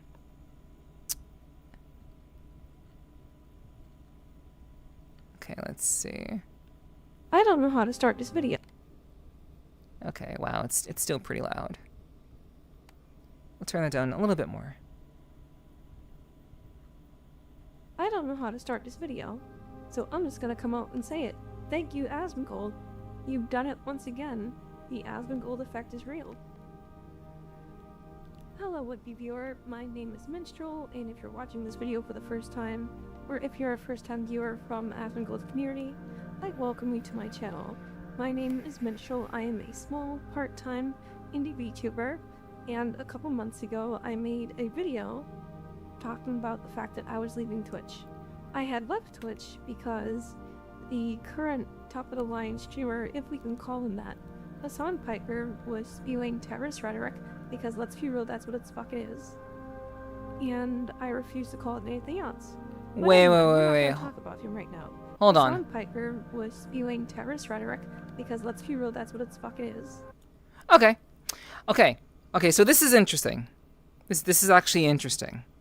So she was going to leave Twitch because of another streamer, Hassan Piker, who I'm aware of, and I don't know him, but I know of his content, I know of him, and he was very actively discussing, what is essentially terrorist rhetoric. There's really no ifs, ands, or buts about it. He was essentially praising terrorists. It is what it is, and he basically gets off scot-free. And we've been talking about this. You guys have heard about this. Those of you who are in the Twitch ecosphere, you all know about this. Hassan, and another person whose name escapes me right now. We're basically just kind of, just saying some really, really heinous stuff. And yeah, very, very controversial stuff for sure. Okay. And I refuse to call it anything else. But anyway, we're not going to talk about him right now.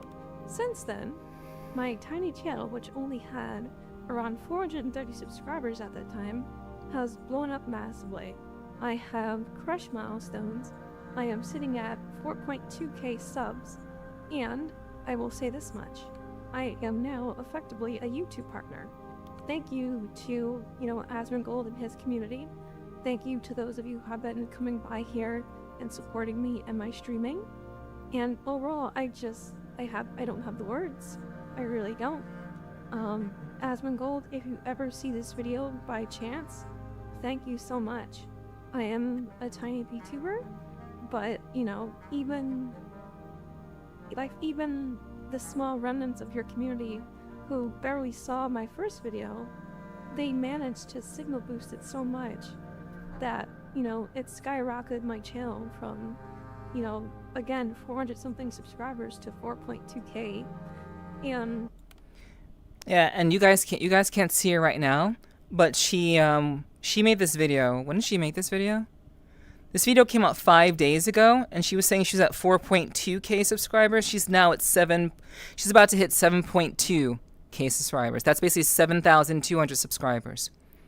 So she's still gaining subscribers even now, even 5 days later after putting out this video. So a lot of Asmon's community are pretty supportive of VTubers. Asmon has always been very supportive of VTubers. He stood up for people such as Kirshi. I think her name is Kirshi. When she was being slandered by another content creator about doing things that she was not doing, basically being accused of being a certain type of person which she was not, and Asmon's community basically kind of canceled it, got to the point where that other person could be canceled entirely, and Kirsha, who was essentially being accused by this content creator, basically got the benefit of Asmon's community supporting them and supporting Kirsha and defending her and letting people know what actually was going on and the nature of the person who was trying to ultimately cancel this VTuber. And not this VTuber right here, but Kirsha, another VTuber. So Asmon's community is actually very, very, very kind. And Asmon, as a content creator, he just supports people. He just watches videos and he supports people as he does. If he thinks there is wrongdoing, if he thinks that there is something going on in the community that is not good, he will call it out. He will absolutely call it out and bring. His goal is truth. His goal is ultimately like not only sharing his opinions, but also just being very, very honest about when people are doing bad shit. He will just say it like it is, which has been very, very helpful to, many VTubers, including Minstrel here, which has been very, very, very, very nice. I'm just eternally grateful. I will always be eternally grateful. I've watched your content for years now.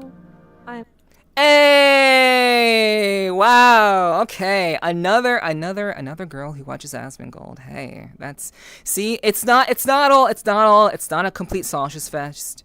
It is predominantly a sausage fest, but I'm glad. Hey, another one. I'm not alone. I'm not alone. Wow, that's crazy. Yeah, just positive vibes, I've watched Kirsty sometimes. Yeah. Great VTuber, great content creator. That's good. We need more of that. Yeah, just very positive, like uplifting stuff. And people who are trying to, tear people down, Asmon does his part to ensure that those people are put in their place and are shown that, when people lie and cheat and tear people down, there's consequences for that. And he does a very good job at bringing that stuff to light and supporting the people who genuinely deserve it. For sure. Big W.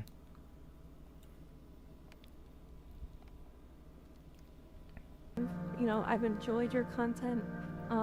At some point or another, I was actually homeless, and I was watching your content on a cell phone.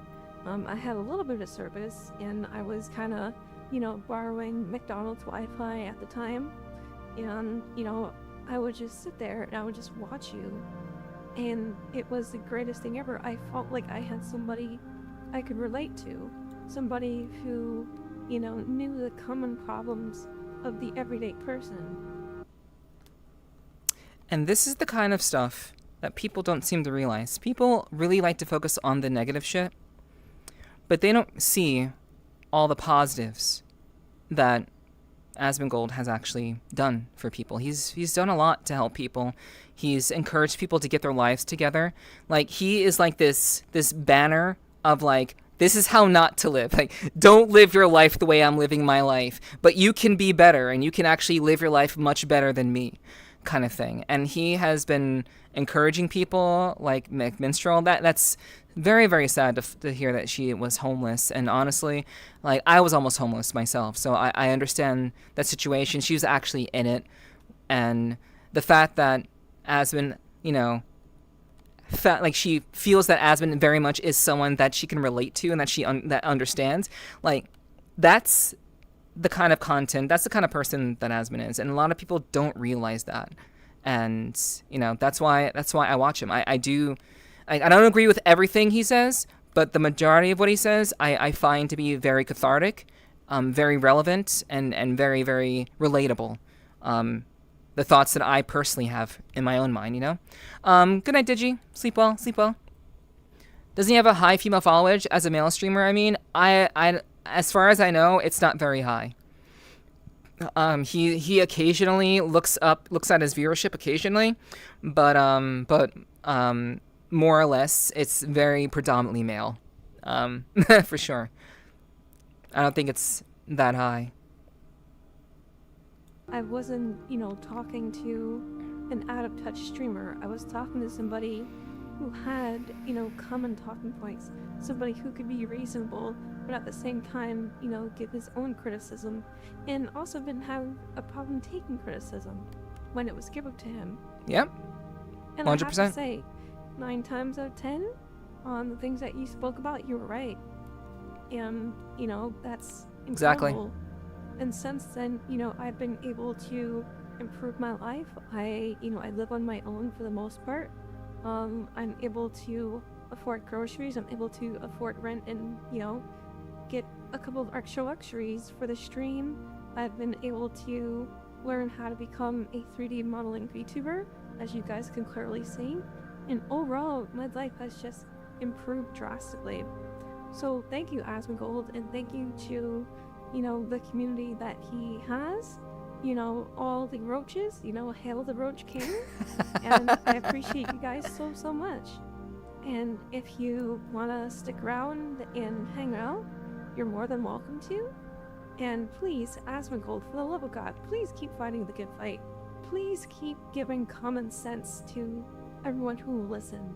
I understand there are people in this world who will not listen to someone who's reasonable, someone who is talking about the truth. And, you know, to those people, they're lost. And I feel like Asmongold is doing the world a favor. He is a paragon of truth. And, you know, even if you don't like what he is saying, to some merit, you know, what he is saying is truthful. And at the end of the day, the truth will set you free. It doesn't matter how much you gaslight. It doesn't matter how much you virtue signal.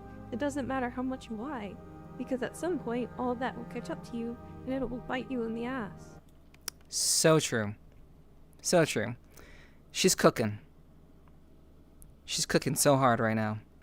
Like that, like, and this is what I try to tell people. I try to tell people this stuff all the time. It is, you know, I know that there are a lot of people who don't like Asmongold for one reason or another. But I guarantee you that the people who don't like Asmongold they've never actually watched any of his content. And if they have, they've only watched the bad things, the negative thing that has been, you know, highlighted by other people. They don't see what he's doing 9 times out of 10. All they see and focus on is the bad thing that they heard from such and such a person. And, you know, people are going to talk shit. People are going to be upset about, you know, me, you know, having respect for Asmon, and that's perfectly fine. But here is another person who is not me saying the same things that I've been saying and essentially letting people know that Asmon really does try to get to the truth of the matter. 9 times out of 10, I agree with what he's saying because he is trying to just make sense of the world. He's trying to make sense of people. He's trying to understand why shit happens, why things are happening, and what is actually at the core of why that's happening in the first place. And Asmon really does that very, very well, and he has helped a lot of people kind of rethink their lives. And a lot of people have started off as Asmon haters. I wasn't an Asmon hater, but before I started watching him, I didn't have a very rosy perspective of him when I first started watching him. But I didn't hate the guy. I just didn't have any sort of like any kind of frame of reference to understand like what kind of person he was. And then I watched his content, and I watched it a little bit more, and I'm like, this guy is thinking very much in a way that I can understand and that I can relate to. And ever since he's kind of put WoW to the side for the most part, it's just been really, really interesting to see him work and to see him cook and to really talk about, he just talks about everything. And he admits when he's wrong. He apologizes when he's wrong. He is perfectly fine with criticism, as am I. And a lot of what I wanted to be as a content creator, as a streamer, is someone who can take criticism, but it's also not gonna just roll over when someone tries to throw shit at me. If you're gonna throw shit at me, I'm gonna make sure that you're gonna get it back tenfold. And that's the kind of person that Asmongold is. And at the end of the day, he just shares his opinion. He tries to get to the truth of the matter.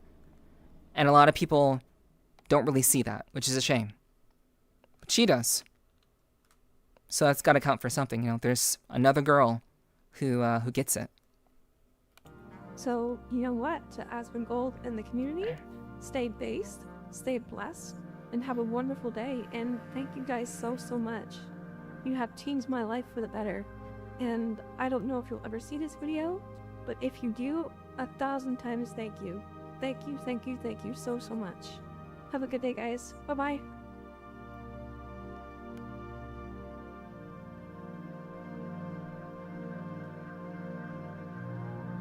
That's awesome. The overwhelming support of those from your community has helped me tremendously. A small story. I lost my brother this year on April 28th due to congestive heart failure. He went to cardiac arrest. but due to the support from your community, I was able to become a YouTube partner. The first monetized stream was a 12-hour charity event for the American Heart Association. The goal was 800. We raised 1,150. That's phenomenal. It's really, really phenomenal stuff.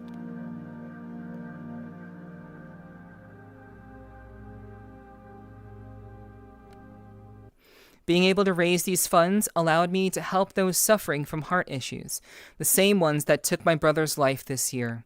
So thank you so much, Asmongold. You are a saint to smaller creators. Please never forget that.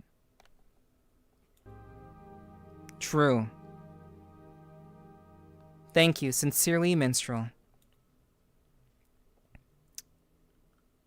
So true. So based. And it's really, really nice to hear this kind of feedback from another girl VTuber. That's very, very encouraging for someone like me. It's very, very wholesome, very, very sweet. She I think a lot of people don't realize, and I've talked about this in the past kind of briefly, but a lot of people don't realize the life arc that a lot of people who do what me and Minstrel do, the life arc that we take to get here is very, very different from the average person. And I'm not saying that our life experiences are unique in some shape or form, but we usually end up here doing what we do because our life has been a certain way and we want to change it. We want to have something different. We want to feel something different. And experience something different from the way that our lives have been up until that point. We want a change.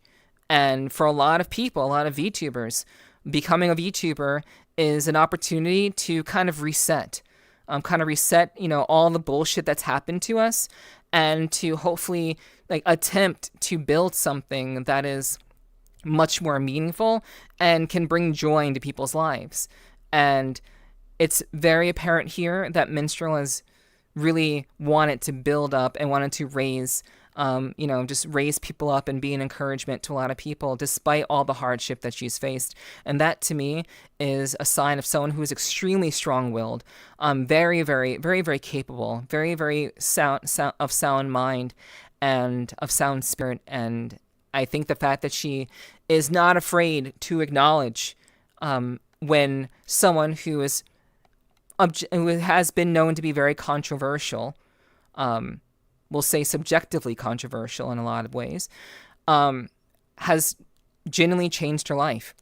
And a lot of Asmon's philosophy when it comes to streaming, I follow that in my own way. So I can see that, I can understand that, and I think this story is very, very sweet, very, very meaningful, and who can deny this?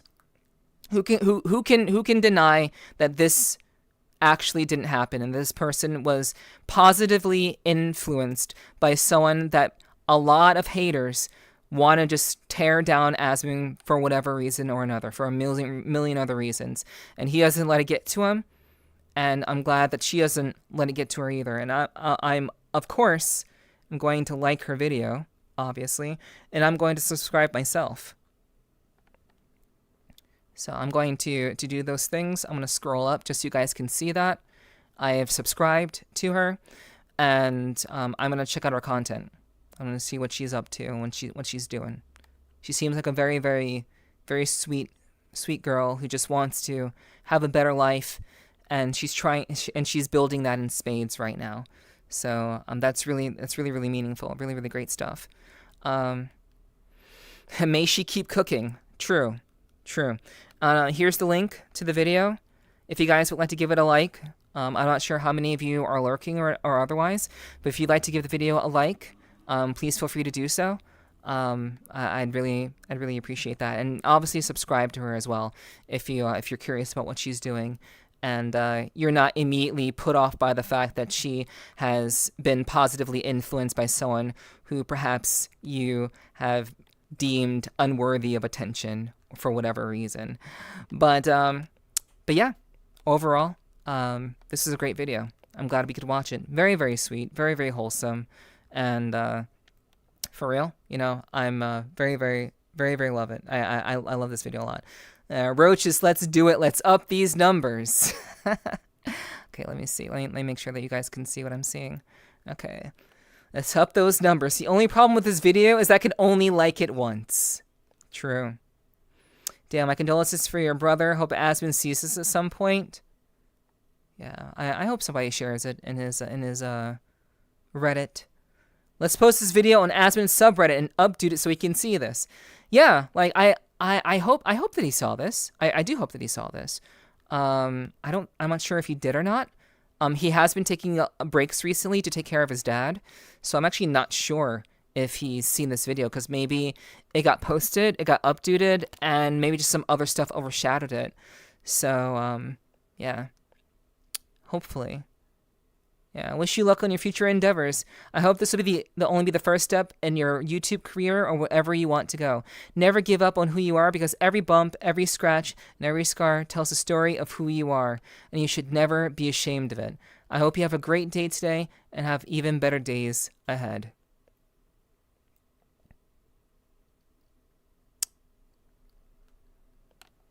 Good stuff. Very, very good stuff. Very, very sweet. I wouldn't say you're tiny.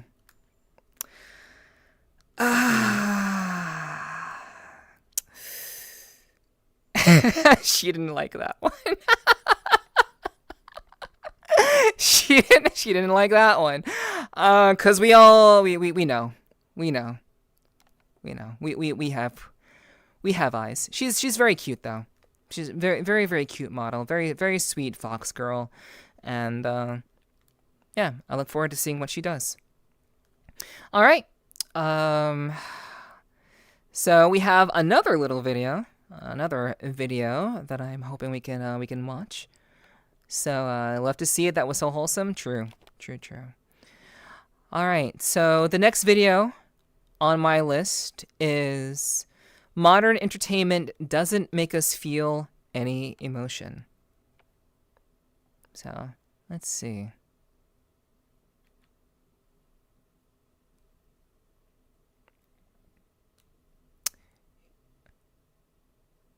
Okay. Alrighty. Okay, we don't feel anything. Okay. So I'll have to watch this content now. I'm curious. Hopefully. Yeah, hopefully. I'll be able to. Alright. Where's the tiny part? That's so funny, Sly. Alright. This is like a reaction to a VTuber thing that happened. You're probably not even here anymore, so I'm not even gonna answer that. But if you are here, feel free to say so, and I'll answer your question. So yeah, this video is called Modern Entertainment Doesn't Make Us Feel Any Emotion. So let's see what this has to offer. Let's see what's going on here. Why does modern writing stir so little emotion? Stories where everyone speaks like they're tired of having feelings. To answer this, we'll look at the emerging generation of writers, and then work our way back through the queef smog of time, retracing our steps through a fetid mire of Tumblr fanfic, and along a shoreline strewn with the rusted hypodermic detritus of identity junkies. Alarms are sounding in academia about the literacy levels of college intakes. Young people are daunted by the length of a novel. Yeah, there is a substantial problem these days where people who are in college, even younger people these days, who are struggling to even read a book or understand what a statement is saying. It's very, very scary what's happening in the educational field these days, where people are being schooled and are really struggling to just be able to understand the most simplest of things. Disappointed in your species. You've probably heard of the term deferred gratification, resisting impulse spending and planning for the long term. Now, this idea can be applied to writing. A loss of the emotionally rich experience of investing in a story over time and being profoundly moved by its resolution. And the majority of these stories that are seemingly having lack of emotion this is being done by millennials. Millennials are largely the ones who are causing this this phenomenon of having productions that are lacking emotion. They're lacking they're lacking presence because they are largely trying to tell stories about themselves rather than trying to tell a good story, a quality story. A lot of millennial writers are oftentimes writing stories and self-inserting themselves in that story, or trying to push some sort of political agenda that ultimately falls on deaf ears, because at the end of the day, people just want to be entertained. They just want to hear a good story. They just want to know. They just want to have something that will stay with them, that will move them. And instead, they're being fed a personal diatribe of what that person believes to be true and whatever they want to force onto you, that sort of thing, Also, they have no life experience, which is, I can't say that much about that. But yeah, there are various millennials who have failed to have an actual breadth of experience that allows them to write stories that actually have depth to them. And instead, they're self-inserting in a lot of cases. Spending days with a novel, arriving at a final chapter that devastates and leaves a profound ache. Young scriptwriter hopefuls raised on iPads, algorithmic dopamine bursts, short-form emotional spasms, and TikTok swerves no longer have the literary muscle memory for this kind of narrative endurance. Their writing reflects it. This is really gay. Yeah, it is. Plot becomes episodic or performative.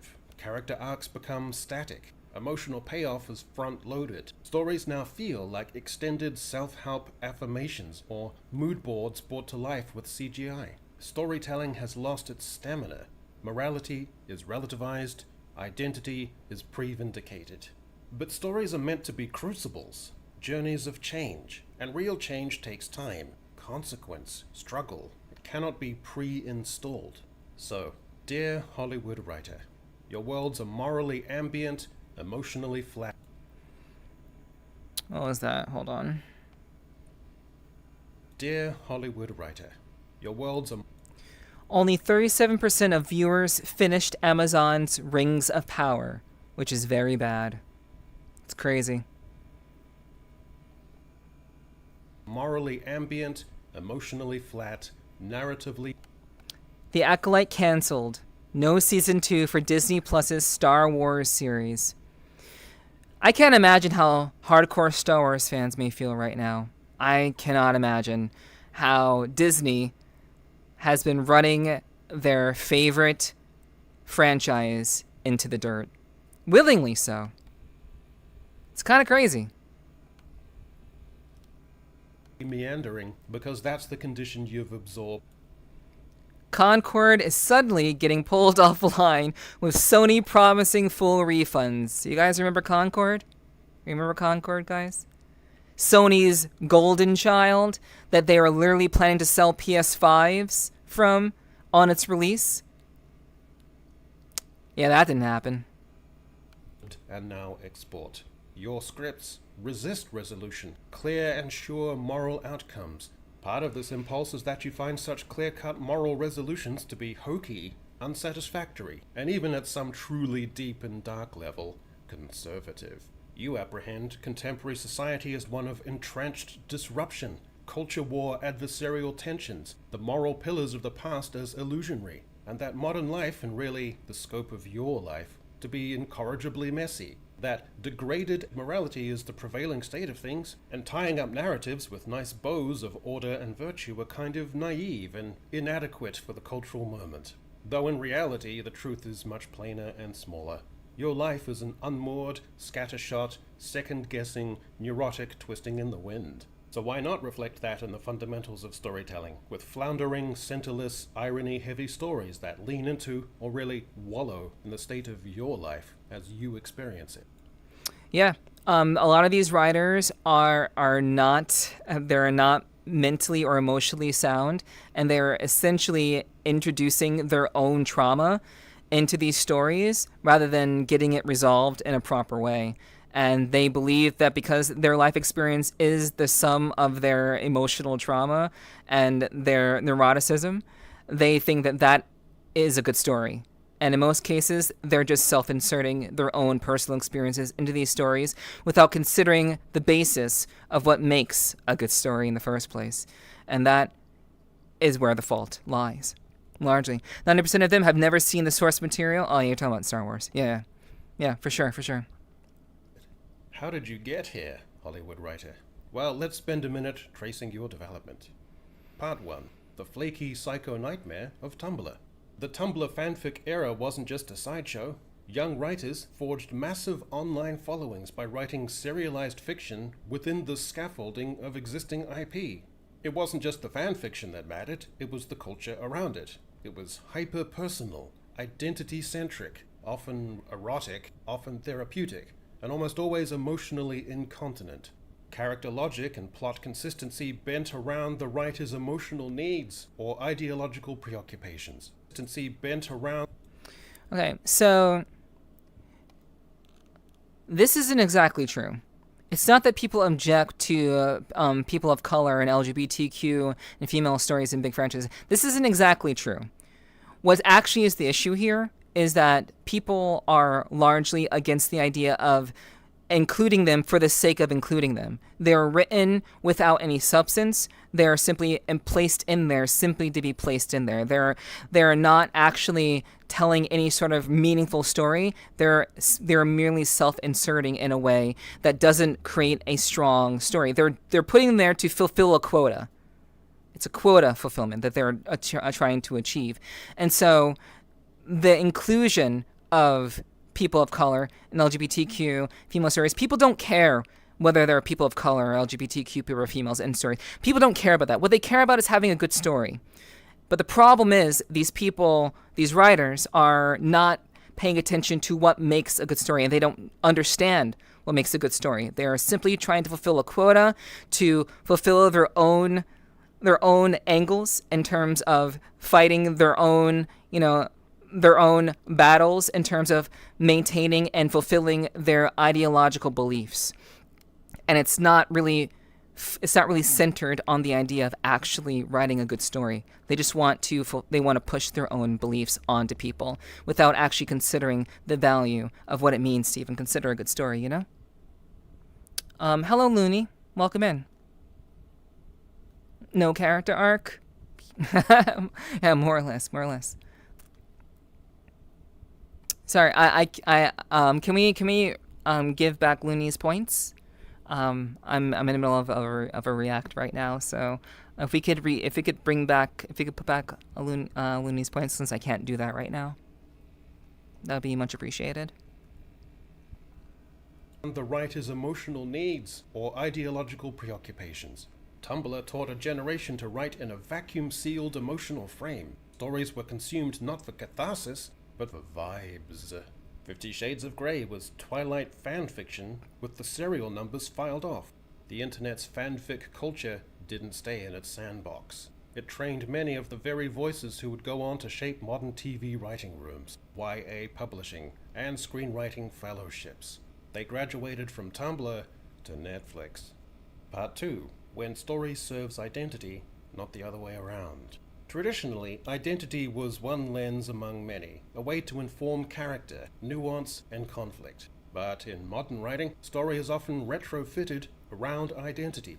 Identity politics is used as a cudgel or gimmick, dodging dramatic engagement in favor of snarky fourth wall winks, smug self-awareness, and strawman villains. In entertainment, originality is the best form of empowerment. Original vision is irresistible to viewers, who become paying consumers, who become your marketers through word of mouth, who don't see or care about identity on the screen because they're caught up in the spectacle and rooting for the hero. Appropriating an existing IP, doing a stale, corporatized and bloodless and more or less pointless version of it, and then saying that as a young Puerto Rican boy growing up, you never saw yourself reflected as an ethereal elf in Lord of the Rings, and you feel empowered by taking on such a role, is not especially empowering at all. Yeah, that sort of motivation, that's simply to insert your own personal like identity, and that being the focus, it's identity politics being the largely the focus that's causing people to recognize the lackluster writing that we are being fed these days. And it's unfortunate that many well-known IPs are as Echo says, they're being overrun by these writers who are not capable of seeing anything other than their own identity. And so they insert their own personal beliefs, their own identity, politics into the story, not for any particular reason. They're not trying to fulfill the source material. They're not trying to stand by what the actual story was trying to tell. They're not trying to tell a legitimized version of the content that we would expect from something such as a Marvel movie or from a classic Disney movie like Snow White. Their goal isn't to tell a legitimate, understandable story that respects the original source material. Their only goal is to make sure that they are fulfilling a quota and inserting various people who are of varying beliefs, varying identities, just for the sake of doing it. It's not to fulfill the story, it's to fulfill their own selfish desires. Yeah, no. That's not standing on the shoulders of giants. That's sliding under the elasticated waistband of the giant's underwear, clambering into the giant's puckered sphincter, crawling into the giant's excrement-smeared passage, laying into the giant's prostate gland like a speed bag, before being expelled in a raging torrent of scorching and watery giant diarrhea. It is identity cosplay, slicked in studio sheen. Increasingly, we're seeing identity elevated from character dimension to structural foundation, with plot, world-building, and thematic substance hollowed out in service to what amounts to representational pageantry. In Dragon Age The Veilguard, the fantasy quest world feels like little more than a delivery mechanism for Tasha's gender exploration. Yeah, The Veilguard, I did not play Dragon Age The Veilguard. I have not played it. However, I have seen a lot of gameplay. I've seen a number of scenes from the game, and a lot of it just seems like theater kids just trying to represent themselves in this game. There's no respect for the actual Dragon Age franchise. There's no looking back to see what actually worked in previous games. It is simply a vehicle for these writers to insert their own personal identities, politics into the game, and to create this narrative that validates them. They're seeking validation through writing these stories, we'll say, that are ultimately just meant to validate themselves and the people that they surround themselves with. It's not meant to tell a good story. It's just in self-insertion, which is really a shame. Hello, Lucifer, and thank you for the follow. Lucifer. I really do appreciate that. Hello, welcome in. And welcome in. Basically, don't give them money. Yeah, and like when this sort of thing happens, when you recognize that your franchise or that your favorite story is being commandeered by poor writers, don't give them money. You do not buy it. Don't buy it just because the Marvel's on the logo. Find out what it is. Find out what the story is about, and make your own decision based off of that. Don't be a blind consumer, because a lot of these people are banking on the fact that you will just buy it because it says Marvel on it, or that it says Disney on it, or that it says whatever, like, what can I say, like, we'll say Dragon Age, or whatever franchise that you love and that you care about, or it says like Lord of the Rings type thing. They're banking on you spending your money regardless of the messages that they're trying to put in there. And largely those messages are empty and not very impressive and not very good. Not very good stuff at all, Or Halo. Yeah. Halo also got fucked over for sure. Yeah. For true. I just watch the older stuff. Exactly. And that's what I do too. I watch a lot of the older stuff as well. That is 100% what I do. I just can't get behind these stories and these games that are being commandeered by these people who simply want to glorify themselves in these games rather than creating a legitimate, fine, like real story. They just want to pat themselves on the back for existing, and because there's no representation, we should just throw representation in here. No thought about the story, no thought about the setting, just throw representation in there because you can. So I'm non-binary. In Dustborn, the plot drifts inertly, while the crew's identitarian makeup becomes the experiential core. The Last of Us Season 2 devotes entire episodes to the romantic tribulations of its lesbian leads, while the existential horror of killer fungus zombies recedes into irrelevance. I'm gonna be a dad.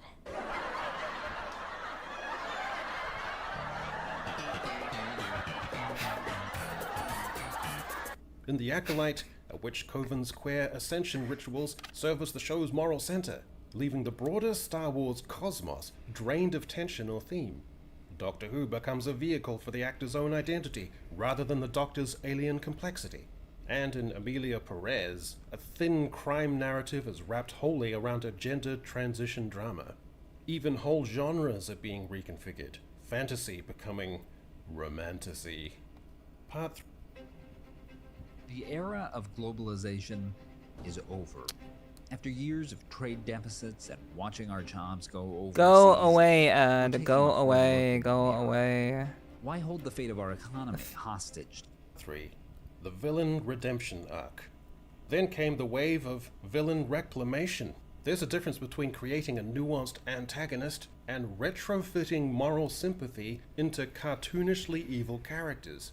But the culture forgot that, and so we got a parade of misguided redemptions. Cruella de Vil, the puppy-skinning, carpet-munching coded fashionista maniac, reimagined as a sassy upstart in swinging London, wronged by the fashion industry and misunderstood by the world. Ursula from The Little Mermaid, coded as a pussy partial octopus, reborn as a marginalized sister figure passed over in favor of her golden boy brother. Scar from The Lion King, framed as a spurned idealist. This wasn't character depth. The villain as a misunderstood identity. The moral structure of the story itself had to bend to accommodate the villain's vibes. What's lost here, of course, is the clarity of consequence, the arc of justice, the mythic weight of transgression and atonement. Embellishing villains with convoluted pathos doesn't make them complex. It makes storytelling flaky and dramatically pointless. Part 4. Gender dynamics. The problem is tonal. The way stories now portray gender dynamics isn't liberating, it's anesthetic. It's wild how they could fuck up Borderlands. Like, how can you fuck up Borderlands? Like, there are 3 games to reference Borderlands, and yet you make it a buddy comedy? Are you kidding me? Sure, there's humor in Borderlands, but that you wrap up the entirety of the movie by just including a variety of different characters, obviously, fulfilling a gender identity quota, and you still manage to fuck it up with 3 games to reference? Unbelievable. That game has been out for the longest and was still bad? True. The female characters are droll and snarky, but not sharply. They're self-deprecating in a way that cancels out the satire.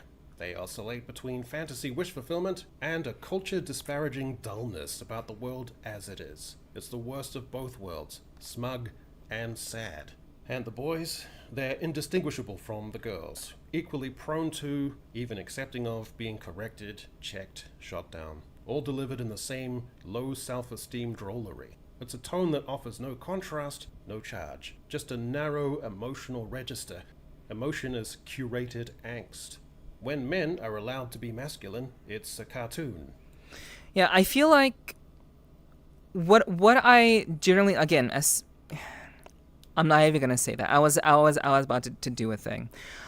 What I observe as a person is that many of these people who are in these positions of power to ultimately influence the trajectory of of our favorite franchises and stories, what I am seeing is a lot of smugness. They believe that they hold all the cards. They're cocky, they are egotistical, and they talk down to people because they believe that they are entitled in some shape or form to do and to write these terrible stories because they're hired to do so, because people continue to buy what they're putting out, because they fall under some gender identity for whatever under whatever that may be, whether they're gay, whether they're non-binary, whether they're a lesbian. Like, it doesn't matter, like whatever one that they ascribe to, but they're very smug. And they believe that nothing can get rid of them because they believe that this is what the people want. They think that these stories are what the people want. That the guys who are largely buying games or watching Star Wars movie, like a lot of these franchises that they have commandeered are largely franchises that are watched mainly by guys, by dudes, by you guys. But they're so confident in their place and their standing that they are like, I'm just going to keep doing what I'm going to do without caring about the source material, without caring about the audience, without giving a damn about anything related, even remotely related to what the story that many of these people have grown up watching and seeing. They just want to write their own original fan fiction. And they feel justified and validated in it. Dopily vainglorious, clumsy machismo, performative idiocy, and inevitably, that exaggerated masculinity gives way to the authentic self, an exposed emotional vulnerability.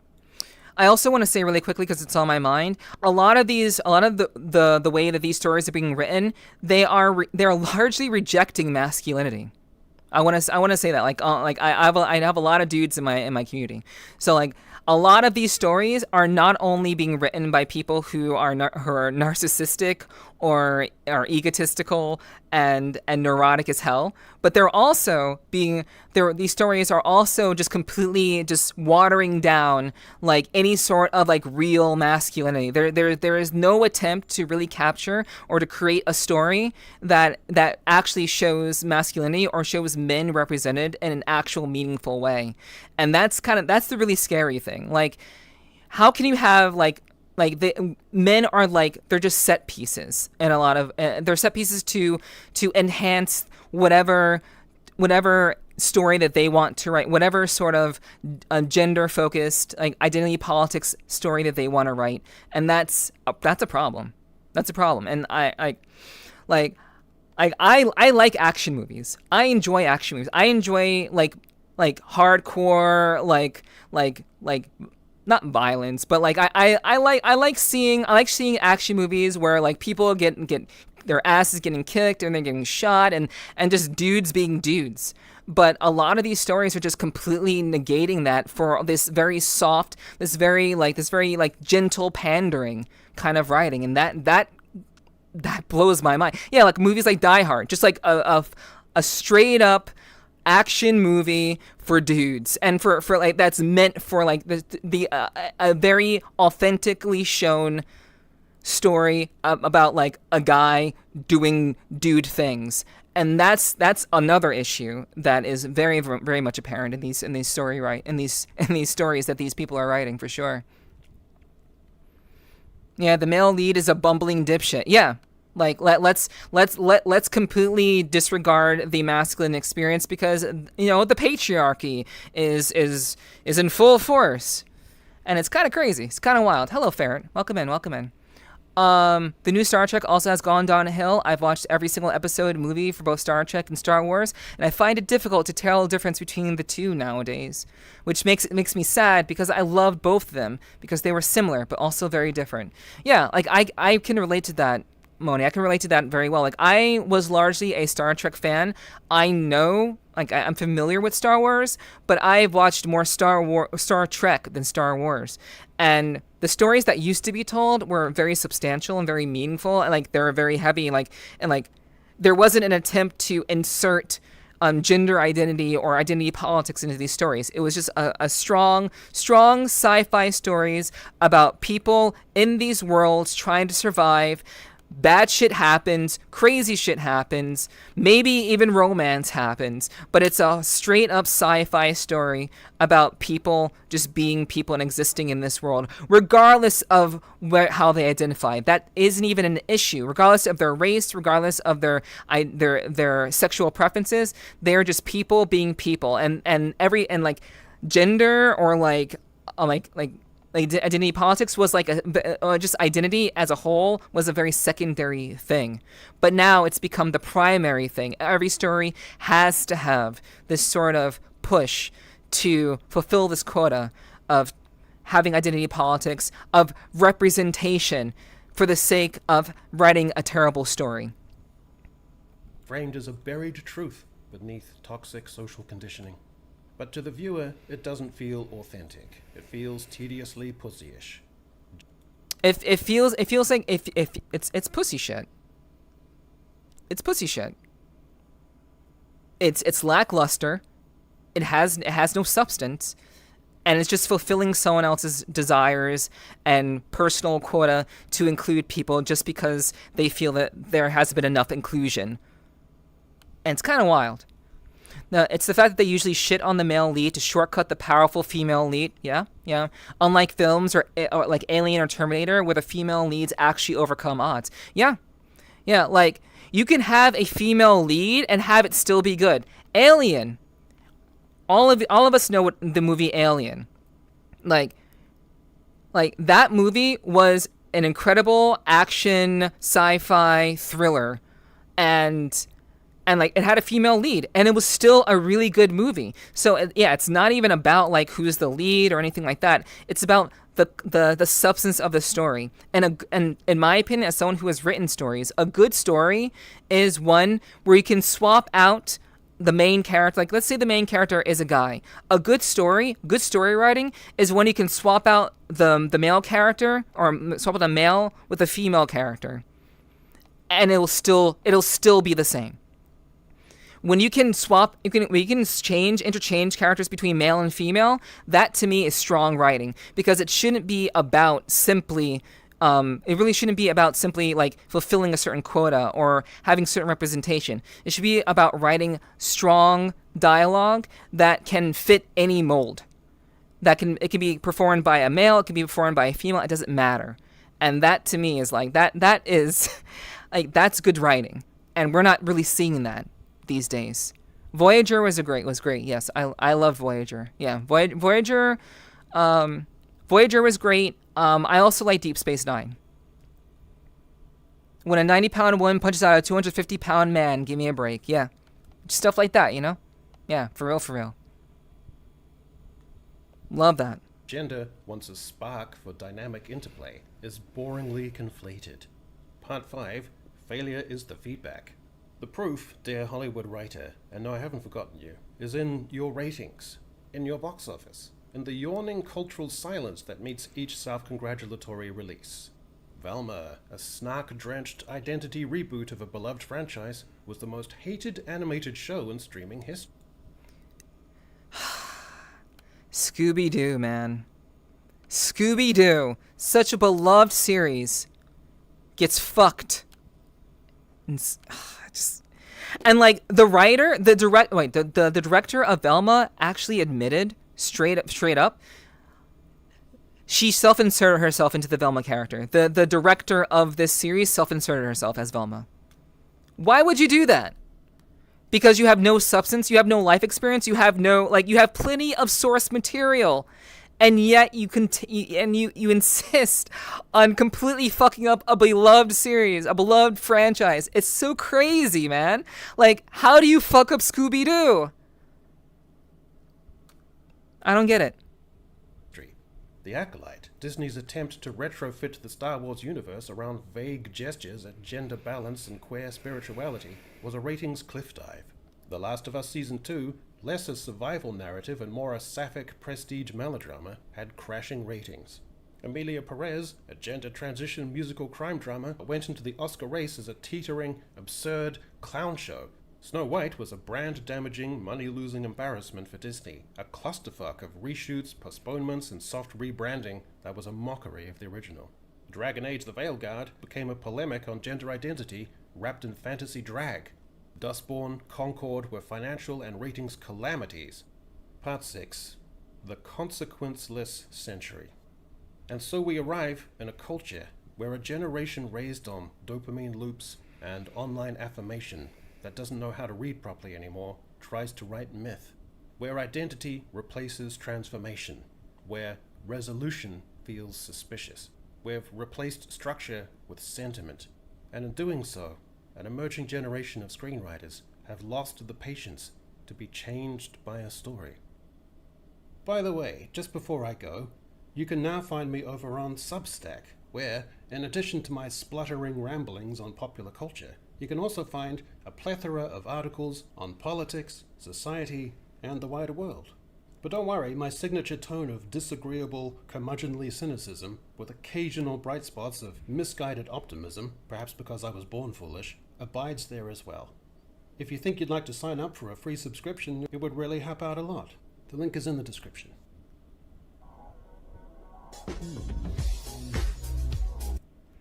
All right.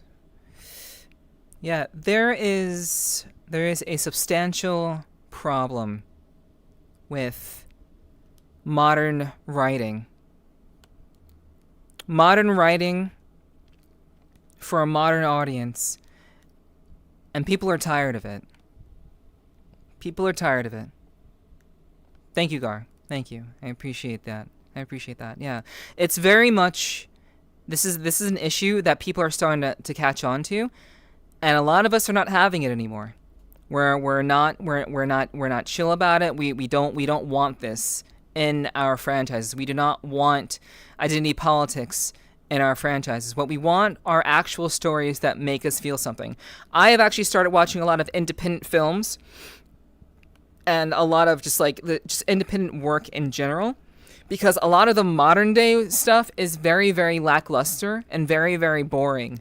It's not interesting. It doesn't really grab me. It doesn't make an impact on me. And it's a shame that, again, a lot of the beloved franchises that many of you love and that I appreciate as well have been commandeered by these people who insist that the people want to hear their own personal trauma wrapped up in a piece of writing that ultimately has no substance, has no vigor, and it's just there for the sake of validating their own individual issues.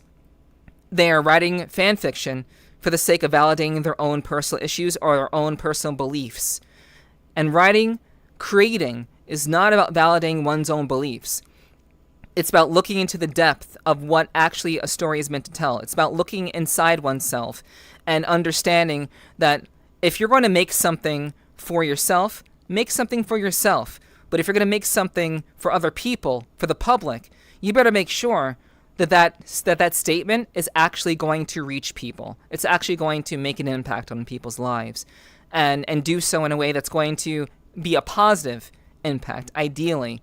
But a lot of these people don't care about the fact that they're creating these stories and these forms of content for people who are largely fans of a lot of these franchises, just fans of Star Wars, Dragon Age, Marvel, blah blah blah. Like, a lot of these people are only interested in furthering their own ends, and they're writing these stories not for the people, but to validate themselves. And it's kind of wild that this is what modern writing has become. But as long as we choose to not support these pieces of work, if you want to call it that, if you want to support them, if we don't support them, then they will stop. If we don't support them, they will go away. So that's kind of my hope.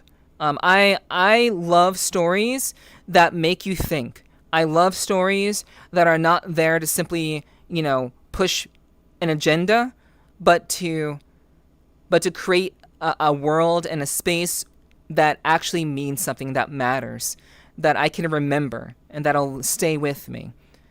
not simply to see someone's trauma on display, in my personal opinion.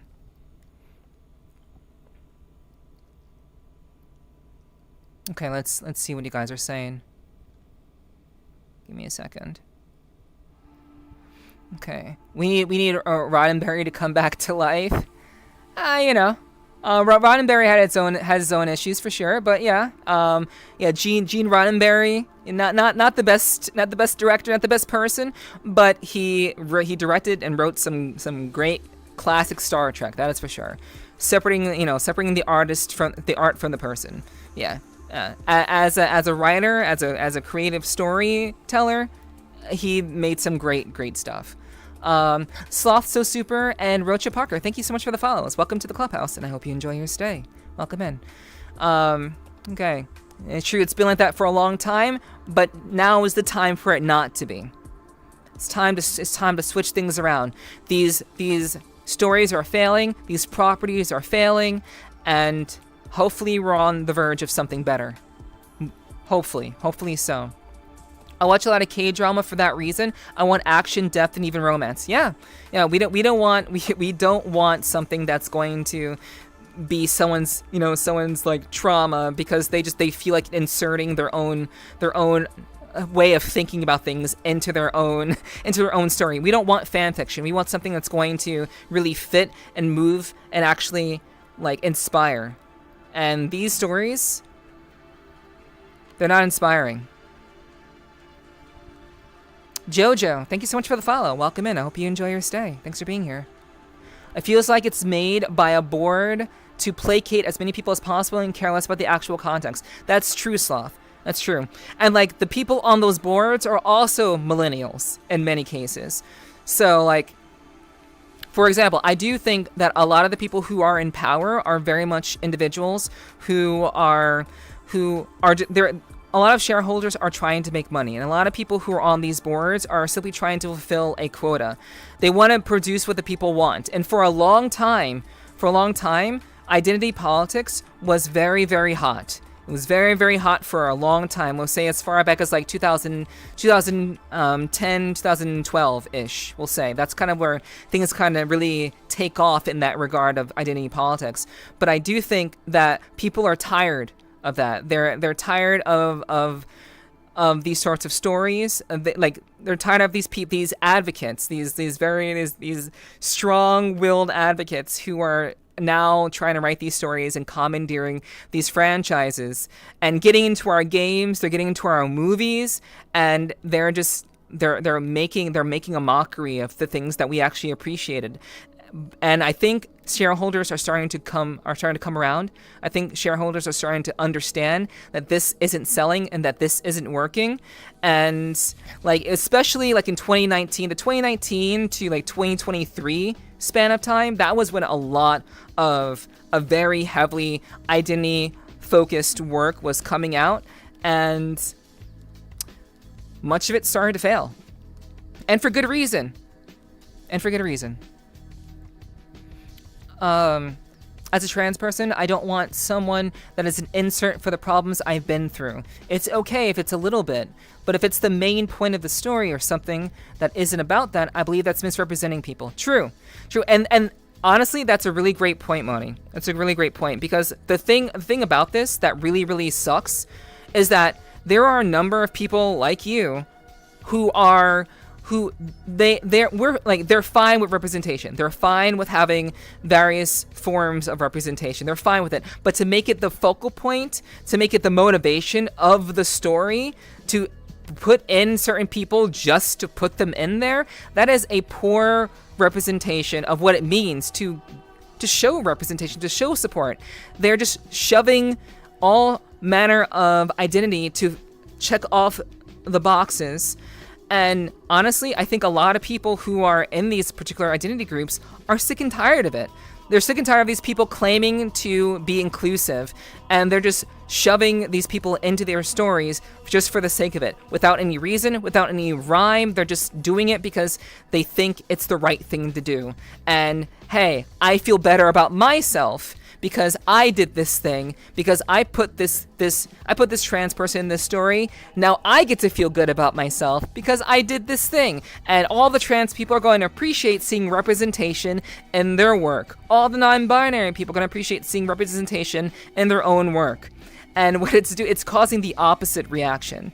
All the people who are actually awake and realizing what this all means, they're catching on. People are catching on. It's very, very fucked up. It's fucked up sometimes. History has shown liberalism doesn't allow for more creativity. Yeah, I would say it's very, very much along those lines for sure. It sucks, and you need to give people the freedom to write good stories. If you give people the freedom to create the worlds and to create the stories and to take risks, because a lot of the identity politics type stuff were also very small risks. They were not actual, like, it was safe to create a story around, lesbians. It was safe to create a story with a multitude of, like, very, very queer people just sprinkled throughout a work. It was very safe to do that because, we are appeasing all of the people. We are making all of the people happy who feel that they are marginalized. We're making all of them happy. We're including them in our story. In fact, you're making a mockery of them. You're diluting their actual experience. You're watering down their identity to a simple checklist. And they're not telling these are not real stories. These are facsimiles of what it actually means to tell a good story. These are not quality stories. They are simply ways to make people who are narcissistic and neurotic feel better about themselves. That's not representation.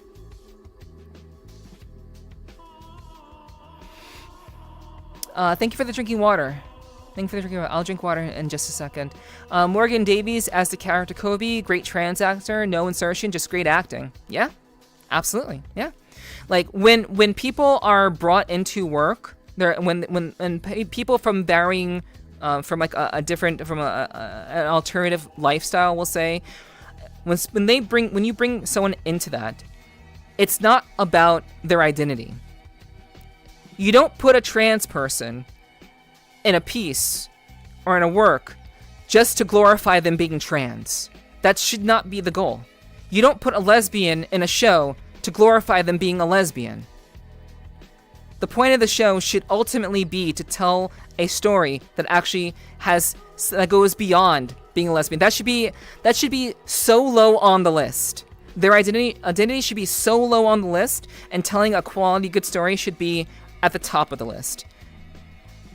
But we're seeing a shift. Things are shifting, which is good. It's very, very good.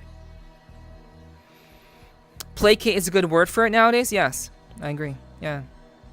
Too much self-insertion, for sure. Write great characters. Yes. 100%. If they are great characters, then identity doesn't matter at all. Yeah, that's exactly what I was saying before. Like, a great character writing is when you can swap the character with literally anybody.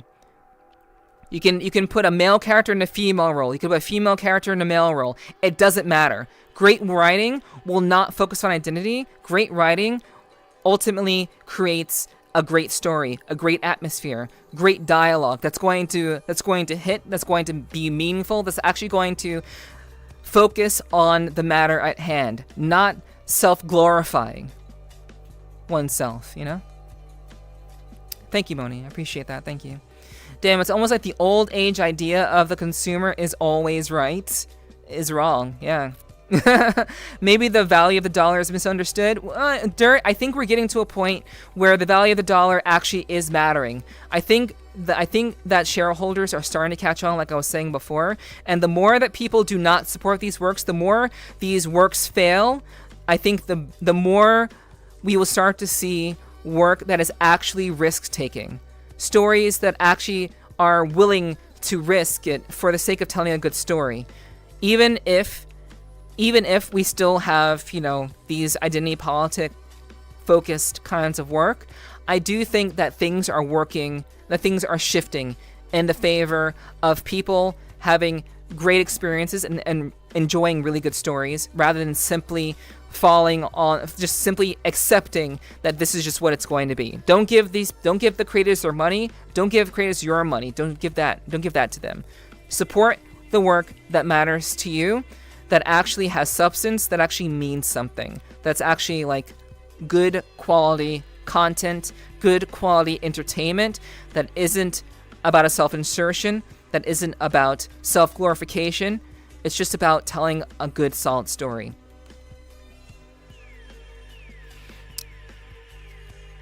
Tosh is the perfect example from Dragon Age. Clearly they were written in because we really want a trans character without thinking of a good character first. Yep. Yeah, they touched on Tosh in this video. Echo this video touched on Tosh in this video as well. Like that's a very, very real thing. Very, very real situation. It's a shame that the Veil Guard ended up the way that it did. There are a lot of people who loved Dragon Age, like the original Dragon Age games, and then to have it end up like this is such a shame.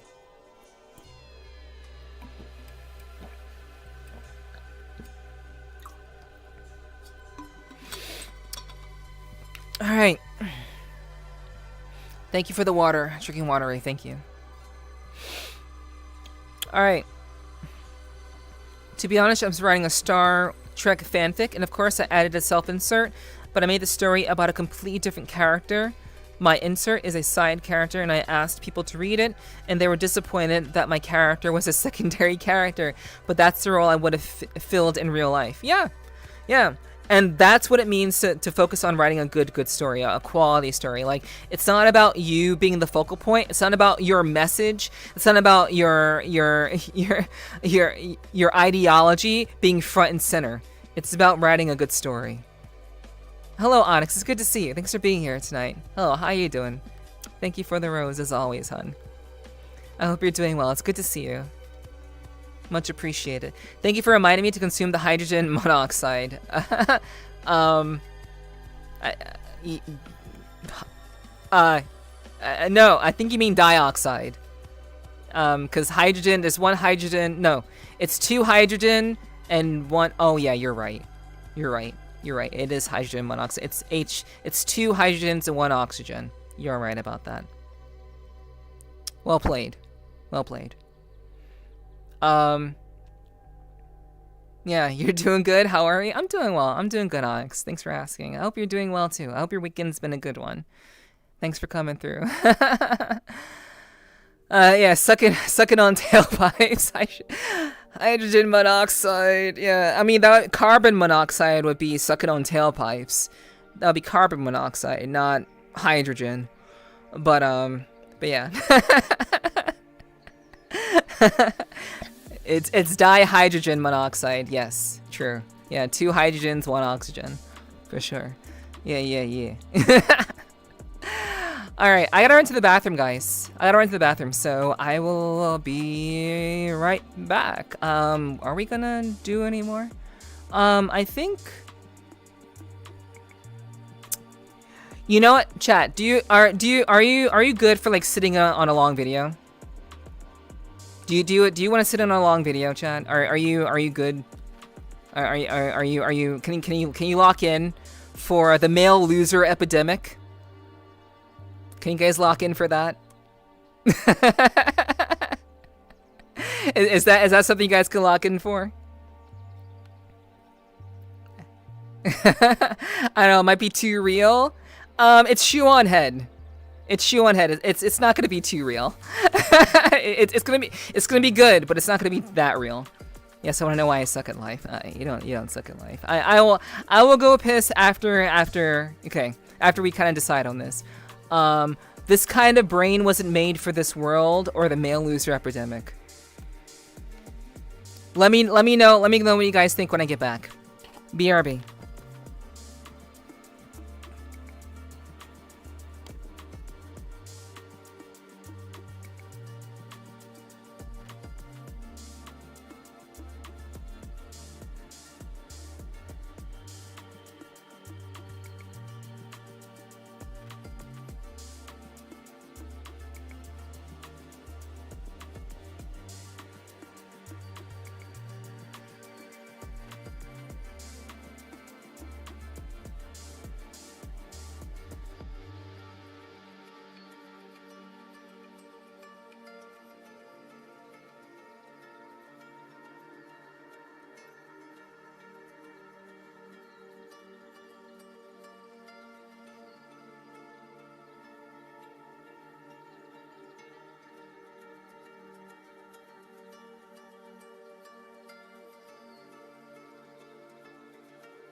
Hello, chat. Hello, hello. What's up? What's up? How's it going? Hello, hello. Hey, guys. Hello, Luis. Hello. Thank you for the welcome backs. Thank you, thank you. I appreciate that. Thank you. Thank you all for the welcome backs. Yo, Psycho, thank you so much for the 8 months. Thank you so much. I appreciate you. Mwah. Thank you very much for that. Thank you, thank you. Love you so much, Nephi. Hope you've been well. I hope you've been well too, Psycho. I really do appreciate you. Thank you so much for the 8 months. I do hope that you've had a great weekend. It's great to see you. And thank you again for your continued support. I really do appreciate you very, very much. I hope you continue to enjoy your time with me and my community. Really do appreciate you. Thank you very much. You're doing great. I'm glad to hear that. Hell yeah, hell yeah. I feel it. I was a bit of a left-leaner, but I met too many good and bad people on both sides. Really opened my eyes. Yeah. Yeah, I'm glad to hear that, Psych. I'm glad you always enjoy your time here. Yeah, there are good and bad people on both sides. And that's why it's important to not simply be an us versus them kind of situation.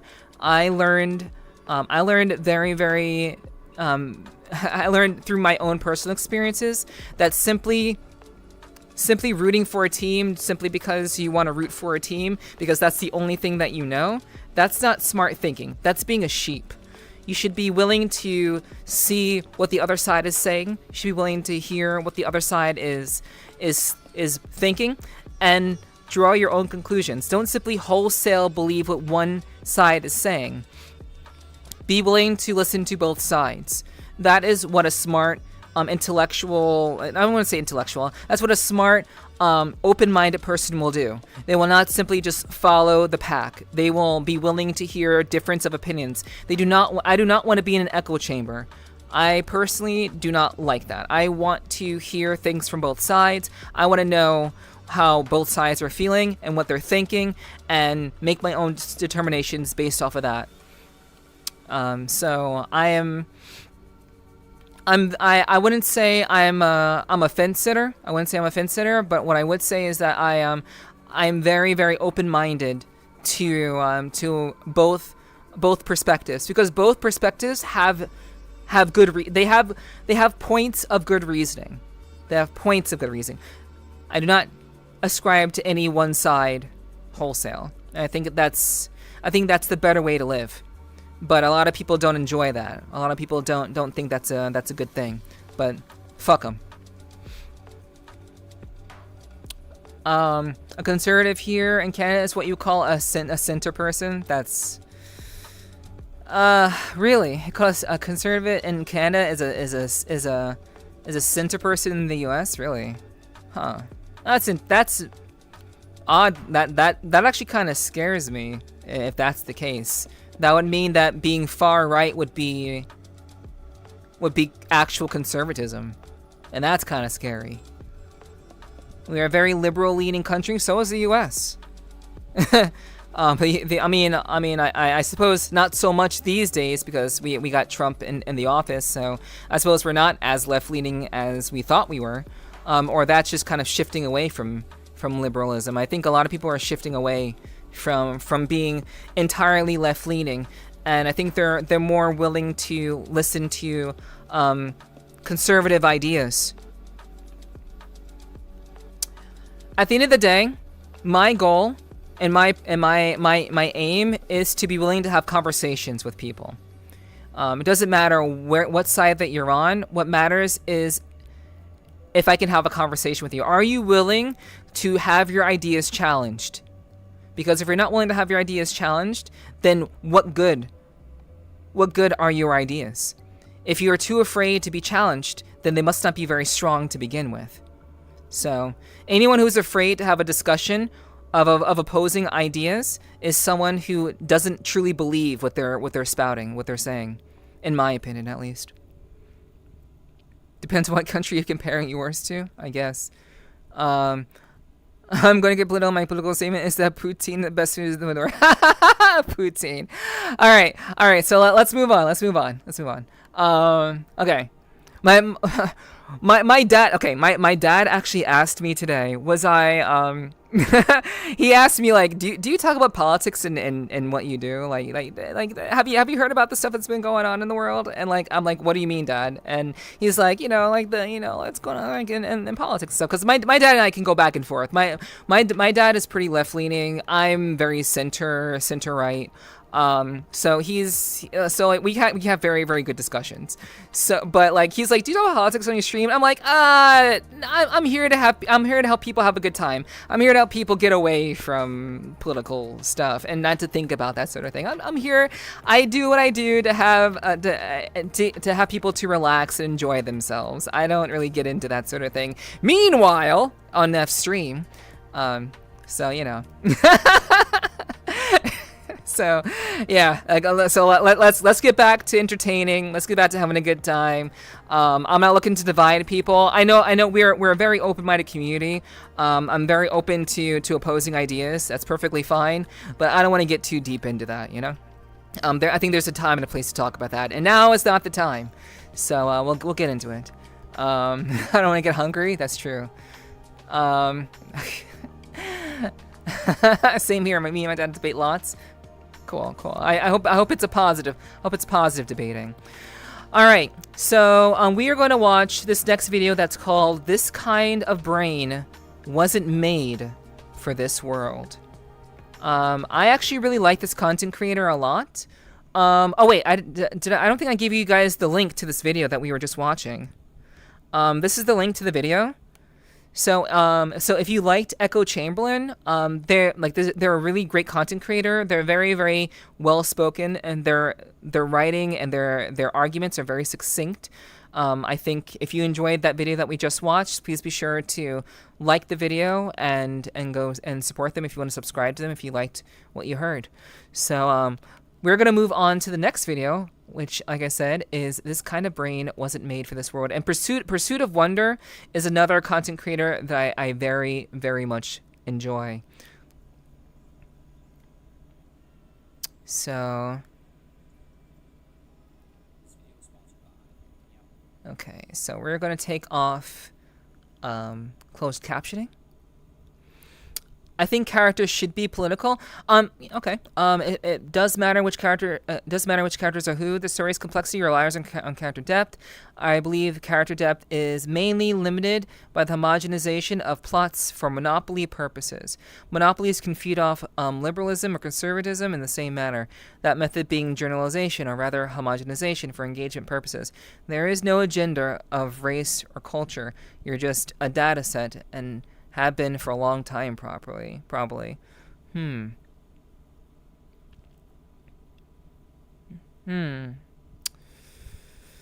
Yeah, removing the agenda completely is something that I agree with. Remove agenda completely. Allow for stories to be told freely. Politics is okay to have in story writing. Many people love Metal Gear Solid. The Metal Gear Solid franchise is very, it's very political. So politics done in a good way is great for writing. It can be a great driver for creating purpose, to creating motivation, and all the characters they're vying for their place in the world. And I think having it be in that and have that kind of mindset about writing and being willing to have like an open story or to tell a legitimate story, regardless of whether it's politically focused or not, there shouldn't be an issue with that. I think there should be a freedom. There should be like a sense of generalization with that sort of thing. I don't know. What do you think, Nevi? I'm getting into it. I was reading everything. I was reading everything else. But yeah, I do think that I think politics is okay in creative works. I think it's not about the politics. It's not about politics being included in works. It's about how it's presented. If it is helping to further a story, then yes, I absolutely. Politics is perfectly fine. There have been many war stories that have been created, many games that are centered around politics, like political vying for power and just people fighting for different sides. And in the interest of telling a good story, it's not about furthering an agenda. It's about using the element of politics as a vehicle to tell a good story, using the characters within the context of the world building that has been put into place. So I think a sense of generalization is good. In politics, it should not be the focus, just like identity politics shouldn't be the focus. And that's what I think. Every element should be in the interest of creating a good story, not pushing a personal agenda. At the end of the day, it's about the politics being forced on the writer, not about the writer using politics. Right. Yeah, having politics forced on creativity, that stifles creativity. That's what we've been dealing with for a long time, for many years now. Politics being forced onto writers, restricting them from being able to take risks because it's not fitting into what the political climate is saying. That is the kind of stuff that I think is causing a lot of the lack of creativity. That's why Hollywood is drowning right now. Hollywood is falling apart because a lot of the stories that are being told are very politically driven, and creativity is being stifled because of the so-called political climate. And that's not what creativity should be. That's not how stories should be written. They should be written with the intention of creating a good story, not having to be told within the context of what is, whatever ideology is popular at any given point in time. That's true freedom. That's true creative freedom. Absolutely. Also, Hunter, it's good to see you. Thanks for being here. I'm glad you're cozy. Hello. It's good to see you. Yeah, Deep Space Science is a political drama. Yeah. It's about how it's used in the story, not instead of it being used at basically what Fanatic said. I agree with them. All I'm saying is give war a chance. War never changes, Metal Gear Rising: Revengeance, it's praised a lot for how well its story aged. Yeah. I have not played. Chat. We should play Metal Gear Solid Revengeance.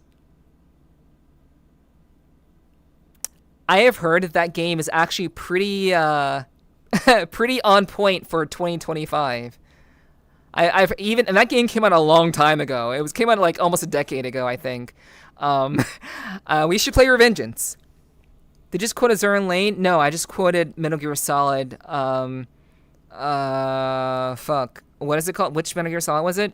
War never changes. That's from I forget which Metal Gear that is. I forget. That was a Metal Gear Solid. That is No, it's not Fallout. It was. Guys, it's not Fallout. Hold on. Let me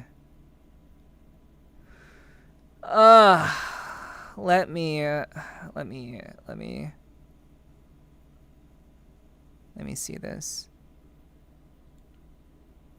Hold on, it's not Fallout. I'm telling you guys. Hold on. What's it called? War never changes. Metal Gear.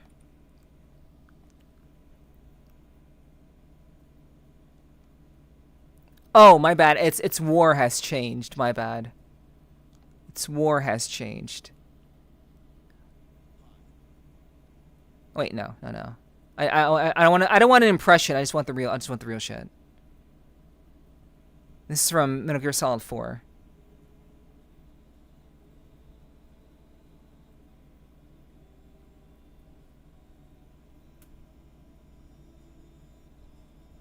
Guns of the Patriots.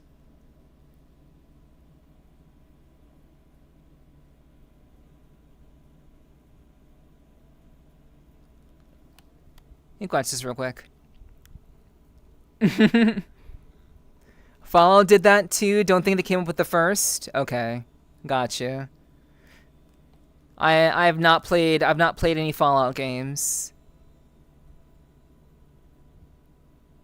Kill me. Why are you despairing? Fallout did that too. Don't think they came up with that first. Okay. I just want the line. I just want the line. What the hell?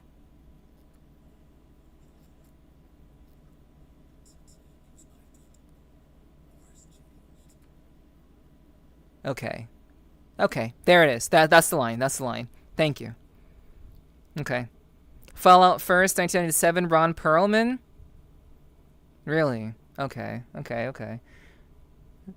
Tux, I do think diversity can make for better stories, but the issue is trying to force it. Yeah, that's the problem. It's having diversity forced into a story. Diversity is not. No one has any issue with diversity. I've mentioned that already. Like, no one has a problem with a female lead. No one has a problem with a lead that turns out to have a conflict that leads to them being trans. No one has a problem with that. It's having it being ham-fisted in simply on the nature of their identity or whatever political belief that a person may have.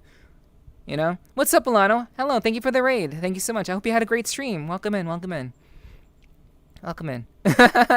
Raid time. Indeed, raid time. Okay. But yeah, we should play Metal Gear Rising, chat. I heard it's very topical for 2025. I think that makes a lot of sense, but who gets to be a writer? I think diversity needs to be a concern if we desire to make more creative stories. Diversity comes naturally when you let people be creative. And when you allow people to be creative, the people should be able to essentially vote with their wallets on what is actually like good or not good. You know, diversity is fine, but when you make diversity the reason why you're writing the story, that's when it falls on deaf ears. That's when it becomes less than pleasant for a lot of people. That's when it becomes, you know, not a great writing experience, not a good viewing experience. You know, so I cannot do that. I cannot do a Huggle right now, Milano. We're doing the videos right now. If we could reimburse Milano on the Huggle chat, please. I'm in React mode right now. I cannot Huggle chat at the moment. But I hope you had a great stream, Milano. It's good to see you. Thank you so much for sharing your community with me. I hope that you had a great stream and that what did you get up to? What were you playing tonight, by the way? Must go to bed. Okay, yeah. Hope you have a good stream. Thank you. The stream has been really good. At least I hope it's been good for everybody here. I can't say whether it's been good or not. I hope that you guys have been enjoying yourselves who have been here already. But yeah, we're talking about we've been talking about on the last video that we watched. It was called Modern Entertainment Doesn't Make Us Feel Any Emotion. So that's what we were talking about. Yeah, I do agree that diversity is fine, but that it shouldn't be the focal point of why you're writing a story. Diversity should be an afterthought. It should be an afterthought, and you should be focusing on writing a good character, not including a certain gender or race in a story. Write a good character. Write good characters. Everything is just going to require more time? Yes. Alrighty. Are you playing super fast games? Okay. Played Redo and Ace Combat 7 super fast games. Okay. Alright, well, I hope you have a good rest of your evening. Do rest well, Milano. I appreciate the raid, and take care of yourself. We'll catch you later. Bye-bye. Alright. Alright. Redo. I'm not sure how to pronounce it. Some things are not meant to be fisted, like art. On the other hand, well, I think you can't switch on the other hand. Yeah. Some things are not meant to be fisted. True. All right. Okay. So, Red Out 2. Red Out 2. Okay, got you. I wasn't sure. Thank you for the clarification. All right. Okay, let's get into the next video. This next video is called "This Kind of Brain Wasn't Made for This World."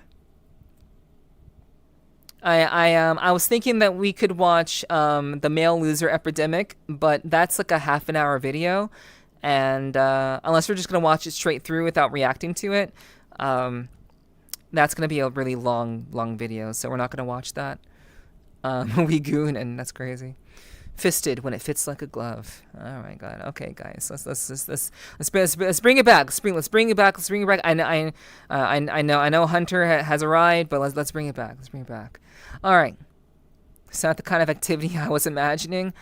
All right. So this kind of brain wasn't made for this world. This is the next video that we're watching.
Oh wait, it's very quiet. Can't hear it. Oh, okay. Sorry, guys. Sorry. Hold on. Oh, oh, right. Okay. I'm sorry, guys. I'm sorry. Okay, my bad. Okay. I forgot when I switched back to the scene, it automatically mutes the my browser. Apologies for that. Okay, we'll start at the beginning. I'm sorry, guys. I'm sorry. Thank you for shouting at me. Silent film review. Hello, Fime. Hello. Welcome in. Good to see you. Sorry, guys. She's too locked in. I was actually drinking. I'm having a little bit of booze, a little bit of drink tonight. All right. Okay. You guys should be able to hear it now. Okay, I promise. We're good. Enjoy. This video is sponsored by the app for couples, Paired. Use my link in the description to get a 7-day free trial and 25% off Paired Premium. Who is leading everything here? Devos asked, their voice slightly garbled by the echo of the translator. It's a bit more complicated than that. We have different municipalities, provinces, countries, and organizations. Each has different roles, leaders, regulations, and jurisdictions. Is there someone specific you're interested in speaking with? Adam responded, Director of Global Affairs, United Nations Office of Intergovernmental Coordination. Yes, Devos answered. Who is the most successful individual on this planet? Adam thought for a moment. Several other UN agents sat quietly next to and behind him. Together they all stared across a long table at Devos. Devos looked simultaneously alien and familiar. The makings of an almost human, forged by an alternate mold of evolution. I would say this individual right here, Adam said, turning toward a screen behind him that spanned the entire wall of the otherwise empty room. He pointed with a device in his hand, and a photo of a man appeared on the screen. We would like to meet them, Devos said. On what grounds? One of the other agents interjected with a jarring degree of aggression. As we've mentioned, we believe a collaborative relationship could be very fruitful for the both of us. The cosmos is a dark and violent place. We have found that it is far more prosperous to bring forth into it the light of mutual aid. We think and hope you'll agree. We want to speak with the individual who is most successful here, who exerts the most influence across your systems, to best understand who we are dealing with, who we would be dealing with. Several hours later, Devos was introduced to the individual from the photo on the screen. This gentleman is arguably the most powerful person on Earth, Adam said as he introduced the world leader to Devos. I think you'll be able to handle and help with anything you're looking to do and understand here. Permission to conduct a brief resonance analysis? Devos asked. What does that mean? The world leader responded with intensity. Not to worry, it is a simple and painless analysis. No side effects. It is like a photograph or a brain scan, but it will analyze your entire body and mind. All the chemical compositions, structures, and interactions. For what? Why do you need that? The world leader asked, maintaining an intense tone that contrasted starkly against Davos's calm and steady disposition. If we're going to be collaborating on any endeavors, we'd like to understand the makeup and condition of the individual most representative of your species' success. The analysis will simply provide data related to dimensions like internal coherence, adaptability, and subjective experience.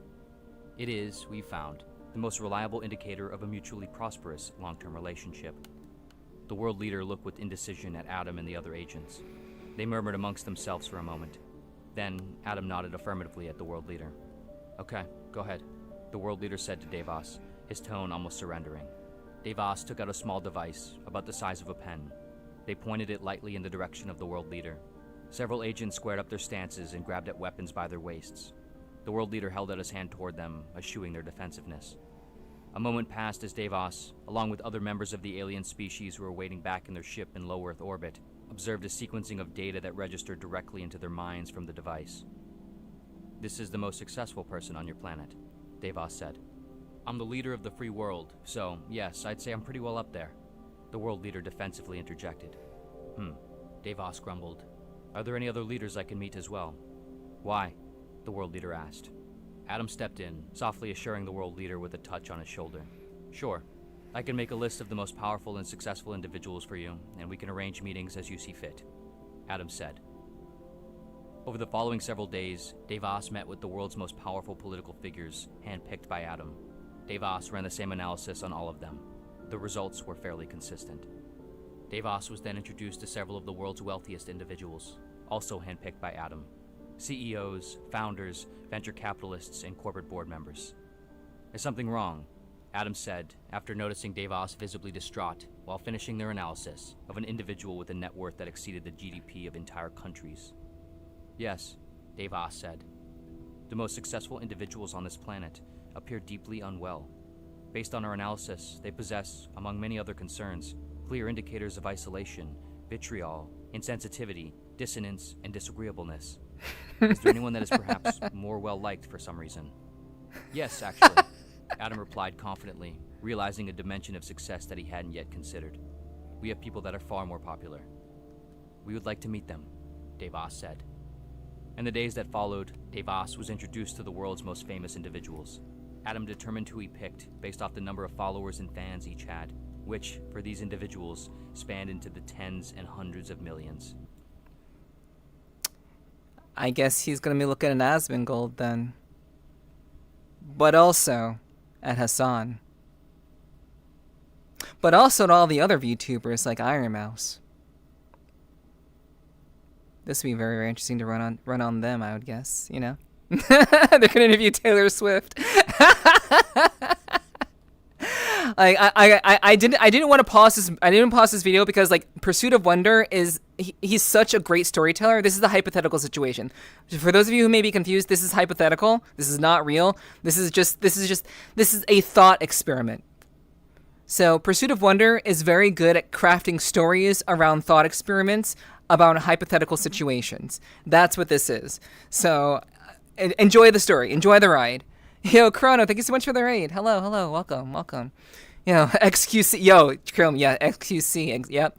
Yeah, all the most popular people. That'd be a wild selection for sure. It's not real. As far as I know, we haven't had any alien activity on Earth, so as far as I know, it's still not real. Yeah, it's a ride. But yeah, good to see you. Did I break your alert? No. Whenever I'm in react mode, which is what we're doing right now, we're watching a video and I'm reacting to it. I just turn off all alerts, just so it doesn't interact and it doesn't interrupt the video itself. But yeah, you didn't break anything. But thank you so much for the raid. Hope you had a wonderful stream. What did you get up to tonight?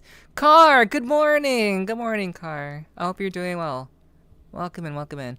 I'm doing well. I'm doing great. I'm enjoying myself with my chat. We're watching a couple of videos. We had a good conversation earlier, kind of reviewing yesterday's fighting game tournament event that I essentially had organized. So yeah, we're just watching videos right now, but I'm doing well. Things are good. I hope you're doing well. Hope you had a wonderful stream. Yeah. I'm dumb, but not that dumb. That's fair, Fanatic. Yeah, welcome everybody. Welcome, welcome. I do hope that you had a wonderful stream, Chrono. What were you up to? What were you playing tonight? We can get back to the video once you kind of done said hi. Phantom Liberty was the night before, and it really messed me up. Okay. You need a break? Got you. So variety stuff. Okay, nice. I hope it was. I hope Phantom Liberty has been good. I hope that DLC for Cyberpunk has been good. But yeah, I hope you had a fun stream. All the same. But thank you so much for rating me. I really do appreciate that. I hope you've been doing well lately. I really do hope that you've been taking good care. It's good to see you. It's been incredible? Okay, great. I'm glad to hear that. I'm really glad to hear that. I'm having a cigar while watching this. I just lit it up. Yeah, I'm also having a little bit of booze. I'm drinking a little bit of booze while watching this too. So I'm right there with you, Moni. But goddamn, the story, I believe it. Cool. I'm glad you've been enjoying it. I'm glad you've been enjoying it, and you had a wonderful stream tonight.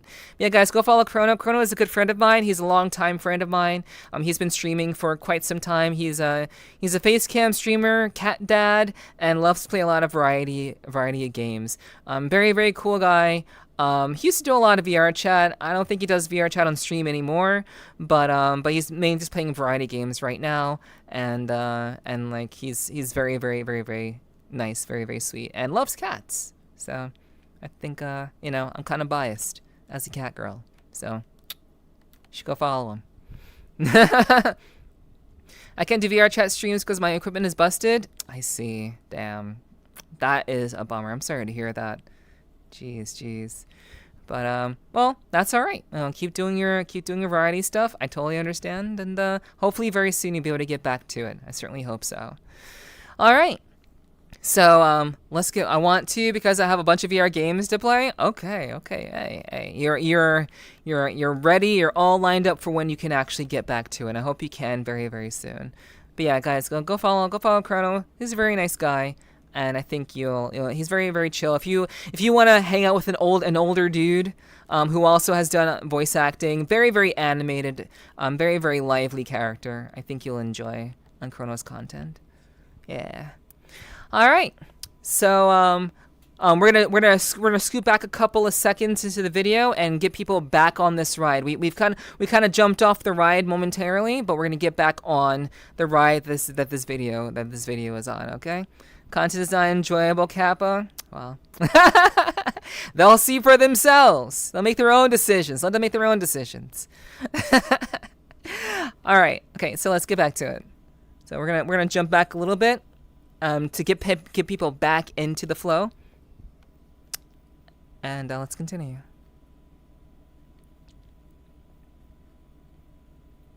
Popular. We would like to meet them, Devos said. In the days that followed, they were popular. We would like to meet Adam, perhaps more well-liked for some reason. Yes, actually. Adam replied confidently, realizing a dimension of success that he hadn't yet considered. We have people that are far more popular. We would like to meet them, Devos said. In the days that followed, Devos was introduced to the world's most famous individuals. Adam determined who he picked based off the number of followers and fans each had, which, for these individuals, spanned into the tens and hundreds of millions. Again, Devos ran their analysis. You understand what we are looking for, correct? Devos said to Adam after concluding another analysis on some celebrity. We're seeking the most successful individual. Everyone you are bringing us, their internal systems appear considerably destabilized. Emotional corrosion. They appear to have adapted to stress and misery as almost nutrients. How could these individuals be considered successful? I don't know, Adam said frustratedly. That's just how we are down here, I guess. We make personal sacrifices for the greater good. Most of these individuals show little to no sign of pure self-sacrifice. It does not appear to be sacrificial misery for some ulterior greater good, but misery for its own sake. Somehow both self-destructive and self-indulgent. Adam, along with the rest of the agents, were silent for a moment. I don't know what to tell you, Adam said. This is truly the best of the best this planet has to offer. That is unfortunate, Devos concluded. Well, hold on, Adam interrupted. There must be something else we can do. We want to cooperate. Devos paused for a moment. We could take a final look ourselves if you'd like, if you'll grant us permission to conduct a broad scan of the planet. We'll potentially be able to discover and assess if there's anything further to explore here. Okay, sure, Adam said. Devos returned to their ship, and over the following couple days, the aliens conducted broad metabolic resonance scans from low orbit, analyzing different regions of the world and searching for biochemical signatures associated with harmonious conscious experience. On the 6th day, they believed they found something, one particular individual of interest. Devos returned to Adam and the other agents to discuss their findings. Who is this person? Adam asked Devos. We don't know. That's what we'd like to find out. Devos shared with Adam the individual of interest geocoordinates and biometric data that they were able to scrape from their scans. Adam looked up the individual's information in the Global Citizens Index. A woman came up, Margaret Wren. She appeared to live on a quiet street in a small town in a modest country. Her? Adam asked with confusion. Why would you want to meet with her? She appears to be nobody. To us, Devos replied, she appears to potentially be the most successful person on your planet. Adam realized the true depth of disconnect between him and the aliens. Their notion of success was deeply foreign to him, as his was to them. He still didn't even properly realize what the aliens were looking for. Mental equilibrium, harmony with the environment, the ability to metabolize and express emotion, and the prioritization of physiological and psychological well-being for all. Later that day, Adam, a small group of agents, and Devos visited the woman. In her long gravel driveway, the agents loosely informed her about what was happening and requested her cooperation. Apprehensively, and in a state of a bit of shock, she agreed. Adam and the other agents gave the woman and Devos some space as Devos approached her. Hello, Devos said. Hi, she responded softly. Permission to run the analysis? Yes, granted, the woman said shakily, clearly nervous but trying to be official and cooperative. Devos ran the analysis. A moment passed as they observed the sequencing of data. Then, Devos looked more intently at the woman, moving slightly closer toward her, interested and confused. Who are you? Devos asked. My name is Margaret. No. Who are you? What do you do on this planet? Oh, I'm a baker. A baker? Yes. I make breads and pastries and desserts. Foods. Can you tell me more about you? Devos requested. Sure. I live here with my husband. Margaret turned around and pointed at a modest-sized, quaint-looking home. I bake, like I said. Besides that, I go for walks pretty regularly, around the countryside, through the valleys, and sometimes up into the mountains. I also like to paint and write. Sometimes I like to do nothing at all, sit and think, or sit and not think. My husband and I live a pretty simple life. It's a fairly quiet community around here, but we all try to work together to help wherever we can. Nothing remarkable by any means, but it's nice. I'm not really sure why you all are interested in me, if I'm being honest. I'm sure as hell not important or special, or particularly smart or very good at anything. Devos murmured. How do you feel? Do you feel good? Sometimes. Sometimes not so much. I try to be content with what we have and make the most of it. But I still often find myself sad, lonely. How could one not? Maybe inaccessible is a better word. I know that life is often painful and full of mistakes and tragedies, and I don't pretend that's not the case. But I also know that life is beautiful, and I try to love it, truly love it, with all its flaws. That's what love and goodness is, I think. Irrational. It exists best without the desire for the object to do something for you, to be perfect or how you want it. You get nothing in return from life except the love you give it, because I think what you give is what you experience. Are you good? Devos asked. Like a good person? Yes. I try to be, but I can be terrible sometimes. I know I have been. I've done people wrong. I've made selfish decisions. I've been corrupted by greed and pride. But I've also sought forgiveness. I've sought to forgive. I've sought to always try to remember that we have all found ourselves in ourselves, suddenly, out of nowhere, and all at once. And like all things, I know we're all a constant process of misunderstanding, failing, trying, and realigning. I don't know if that answers your question. There was a brief pause. What about you? Margaret asked. What about me? How do you feel? Are you good? Devos paused for a moment. This was the first time since making contact that they had been asked something like this with genuine sincerity. Margaret wasn't afraid, wasn't judging. She was interested and curious. Devas briefly told Margaret how they were, what it was like to be them. It all sounded deeply strange to Margaret, like Margaret sounded to Devas. And yet, in some sense, deep down, Margaret understood. She understood what it was like to be an experiencing thing in a strange place, trying, wanting, and living, while working to keep these very things from afflicting oneself.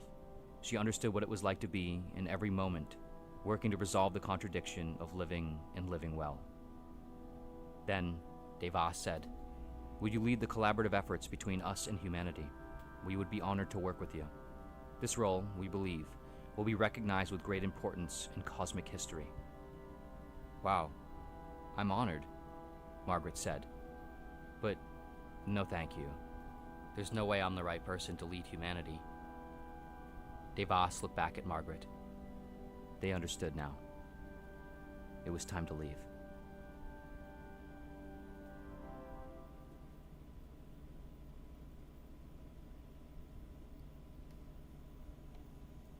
This video was sponsored by the app for couples, Paired. One area of life that significantly affects our well-being is our relationships, who we choose to spend our time with, who we choose to love. Falling in love can be relatively easy. Maintaining a long-term healthy relationship, however, is anything but. And of course, that's the important part. That's why this video's sponsor, the Paired app, is such a great fit. Paired offers daily games, conversation starters, quizzes, expert-backed insights, and more to help you build and sustain better communication with your partner, and thus build and sustain a better relationship. One of the biggest reasons why even good relationships can struggle with communication is simply time and focus. The world constantly takes our time from us, and we are so often willing to give it up, neglecting ourselves and our relationships in the process. Paired, however, makes mutual communication easier to maintain by gamifying and incentivizing small but meaningful habits. Just a few minutes a day on Paired can make a noticeable difference. One of my favorite aspects of Paired is how it offers unique conversation starters that extend beyond what you might consider on your own, making conversations not only run deeper, but wider. Other features like Relationship Time Machine, You or Me, and Relationship Timeline can help serve as reminders of how close you and your partner are, preserving the most important moments and aspects of your relationship for you to always return to. Use my link in the description to get a 7-day free trial and 25% off Paired Premium, so you can also better maintain and deepen your relationship.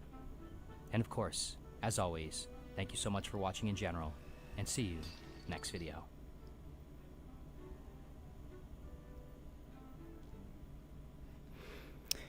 So, this was less about me kind of reacting to it and more so just about kind of sharing in the experience of viewing it for the first time with you guys. Good night, Onyx. Good luck to you at work, assuming that you have to go. Thanks so much for hanging out, and I'll see you very, very soon, hopefully. Please take care. And thank you for the drinking water. I will definitely take a drink. Thank you so much. Please take care. But yeah, this was less about me reacting to it and more so about me just kind of sharing it with you. I do love the Pursuit of Wonder.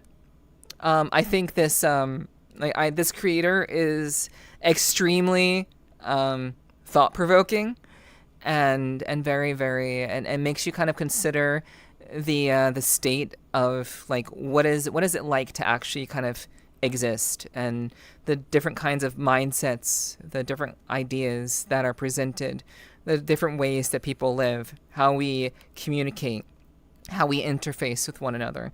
These situations where the unknown meets the known, or the unknown meets the unknown, even.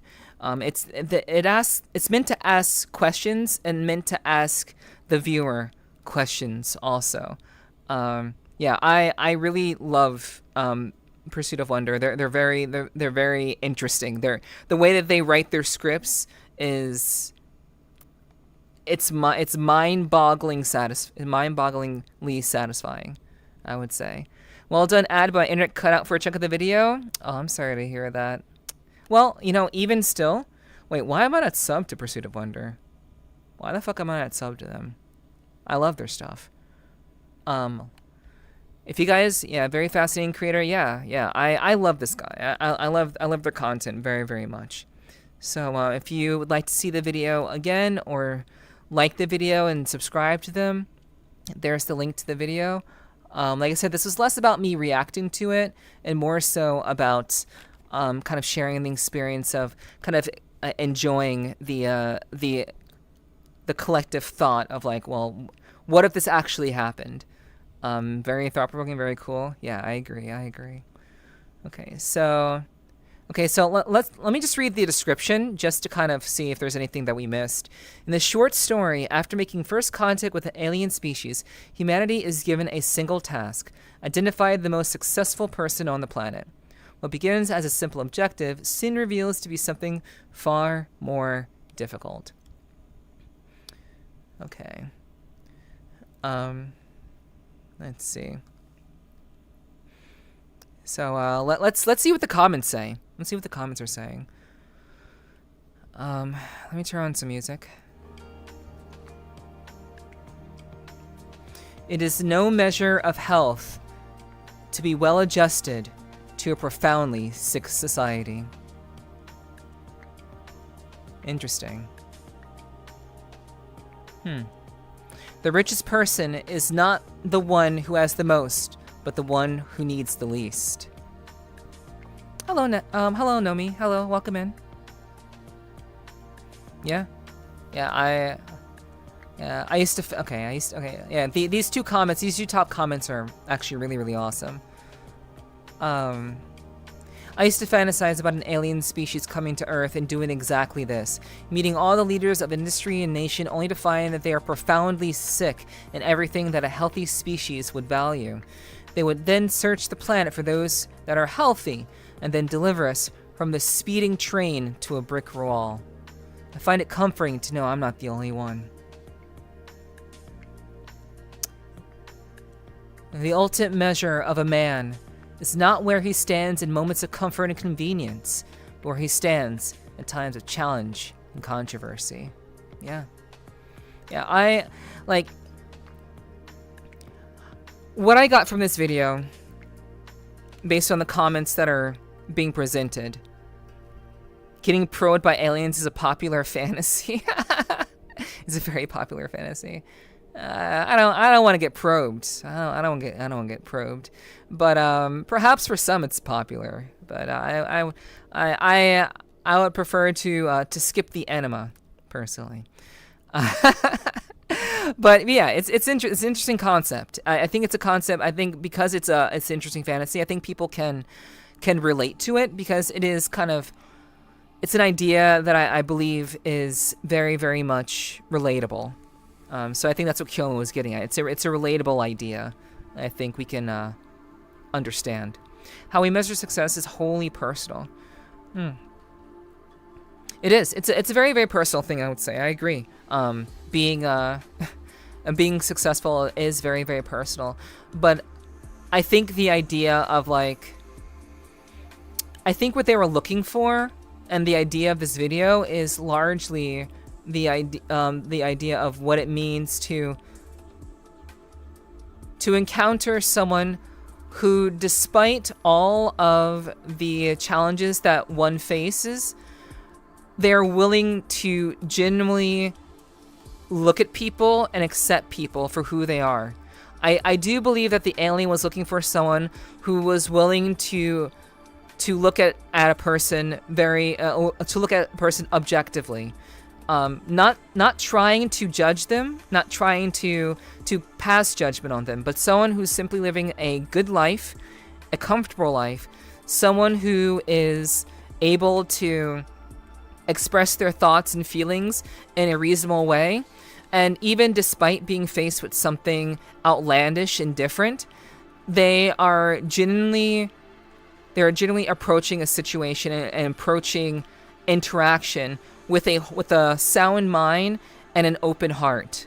And I think that they are looking for someone of sound mind and open heart. And I think when you are successful and when you have to kind of deal with the ins and outs of, playing the games of life and like being successful and being popular, when you're doing all that kind of stuff and all that activity, I think it's very, very easy to lose yourself and to begin to look at people as simply who is useful and who can actually be of use to you. rather than looking at people as people. And I think what the alien was looking for was someone who isn't trying to judge.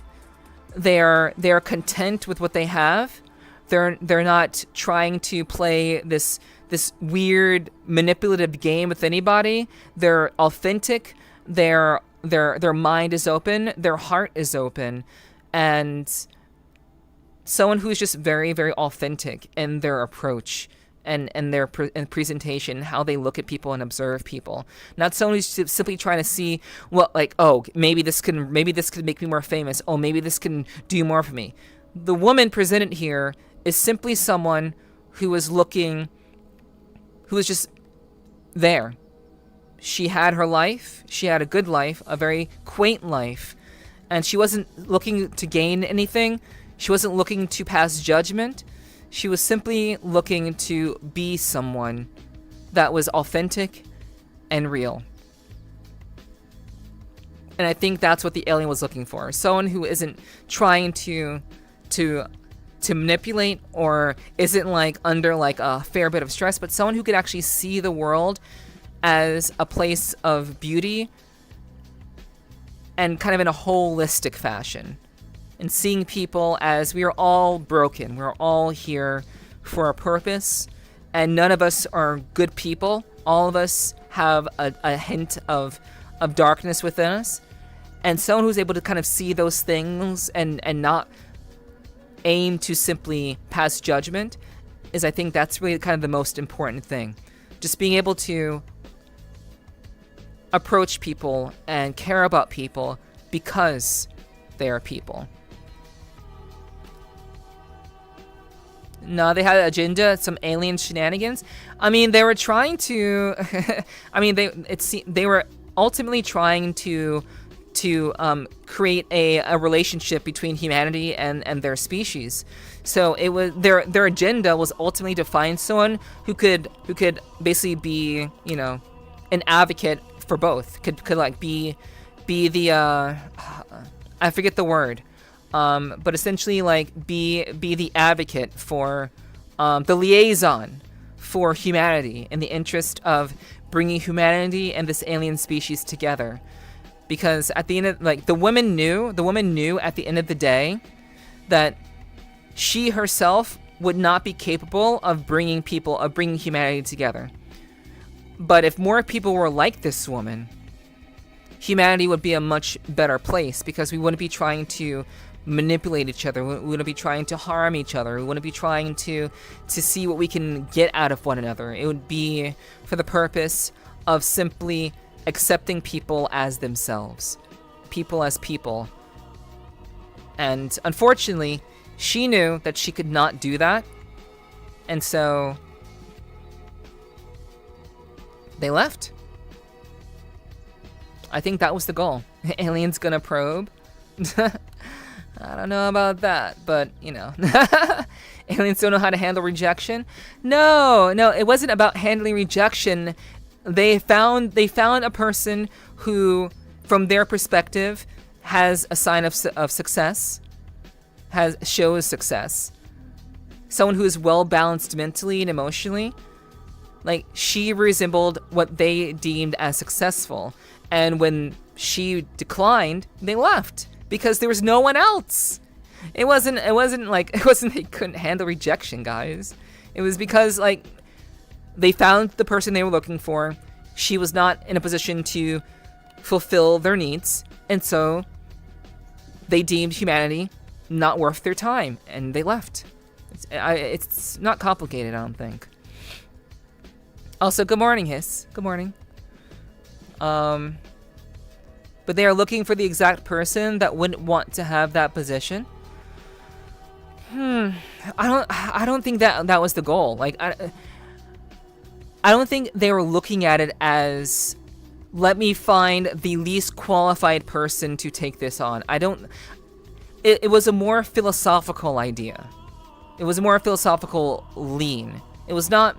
Their goal wasn't to find the person who would be least qualified to do it. Their goal was to find someone who would be the least likely to turn on them. the least likely to not manipulate them, the least likely to be kind and to be considerate and to genuinely be willing to work and understand the alien species regardless of how different they were. Looking at a person as looking at a person as a person and nothing else.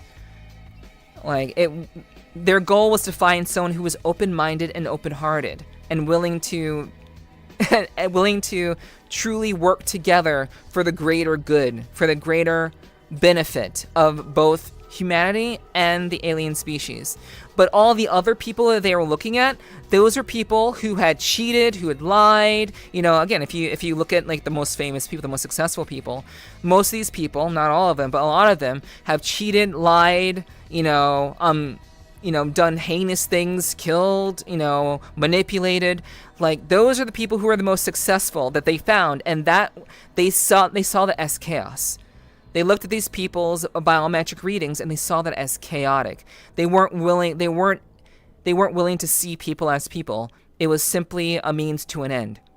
This woman, however, was someone who was willing to just approach the situation in a very open-minded and in a very like calming manner. She was willing to see the aliens as aliens, not something that could benefit her, but just seeing them as who they were. And, she was just someone who wanted to be as good of a person as she could be, to help people, to support her community, to live a very quaint and peaceful life with her husband.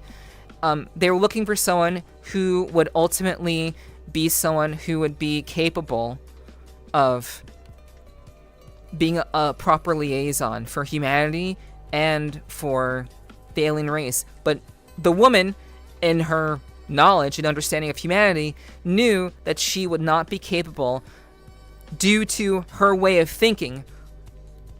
Thus, the name of the title of the video, This Kind of Brain Wasn't Made for This World.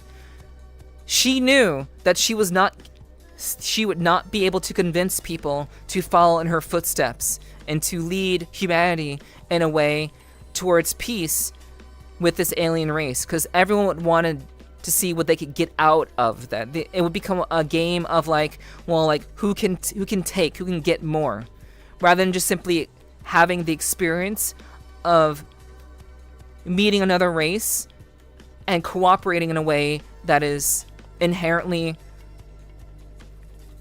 as good as one could possibly be. So this was, like, a lot of these videos are very philosophical in nature. You can't look at them as simply, oh, the alien was not down for this woman saying no. Like, you can't look at it like that. It's more than that. I mean, you could look at it that way, but I think you'd be missing it in that regard. And then I think it doesn't have that much of a presence in that regard, I'm too cynical for this. Oddly enough, Fanatic. Oddly enough, I'm pretty cynical myself. Oddly enough, but the real question is, do they support?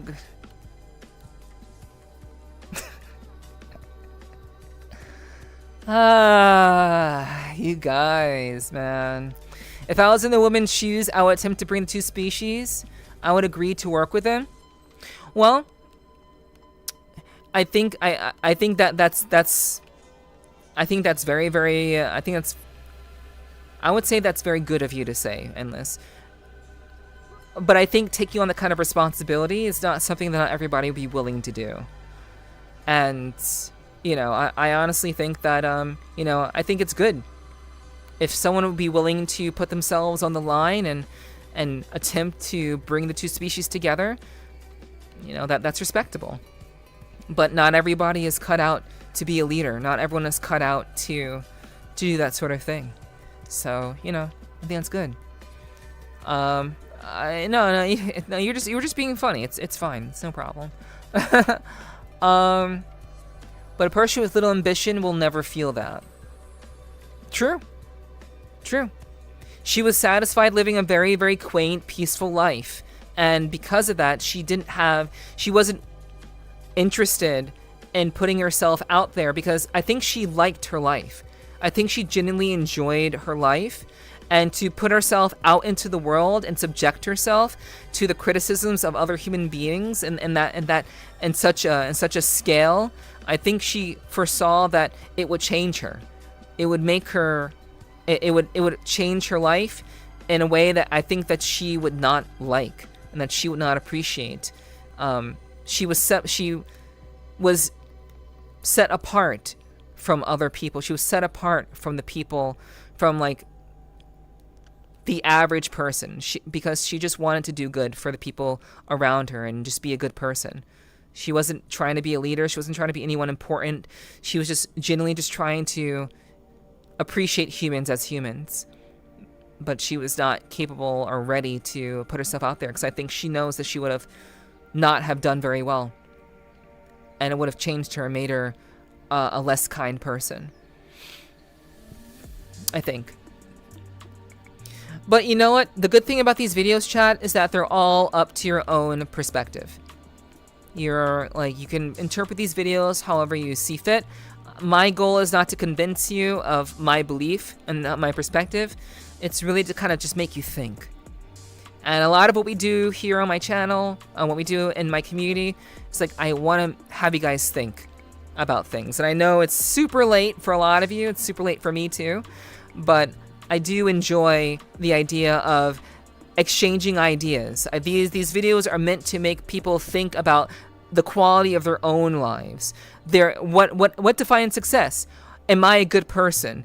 Can I accept the fact that I do have qualities that are not inherently good? Am I someone who would be capable of leading humanity into a better place? Do I need to work on myself in some shape or form?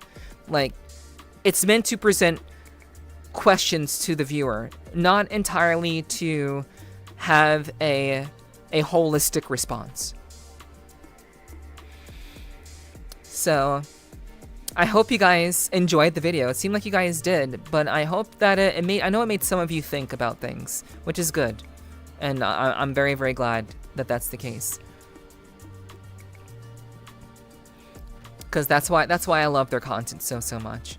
I enjoy that. This video is a thought experiment, and I enjoyed it very, very much personally. All right. So let's go ahead and switch some things up.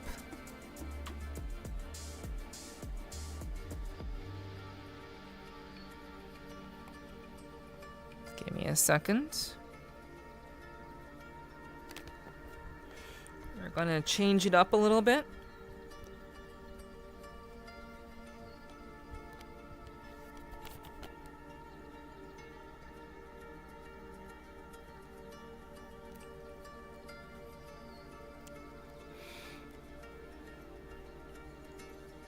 All right. Great video. Whether or not I agree with it, yeah. It's not about reaching an agreement. I don't think it really is just about kind of making you guys think and consider your own ideas, draw your own conclusions, interpret it however you want to interpret it. And I think that's really the most important thing. But I'm glad you enjoyed the video. Yeah, I'm glad you enjoyed it. I think I do a good job. I know I'm not a hero. I'm not inherently good, but I always do my best to do good and want to do good. Same. A lot of who I am is meant to ultimately inspire people to be better than they are. And I know I'm not a good person. And I know that I have my flaws and shortcomings. And I don't purport myself to be someone of like great importance. But at the end of the day, I just want to be someone that can care about people, that can love people, and be able to be kind to people, at the best that I can be, as long as they are willing and able to be shown kindness towards. Then I genuinely would want to just be able to do that for people. But yeah, I'm glad you guys enjoyed it. So chat, I'm gonna stick around for a couple more minutes. So if there's anything that you guys want to run by me, anything that you want to talk about, anything you'd like to ask me, this isn't a Ask Me Anything stream. This has been an Ask Me Anything stream.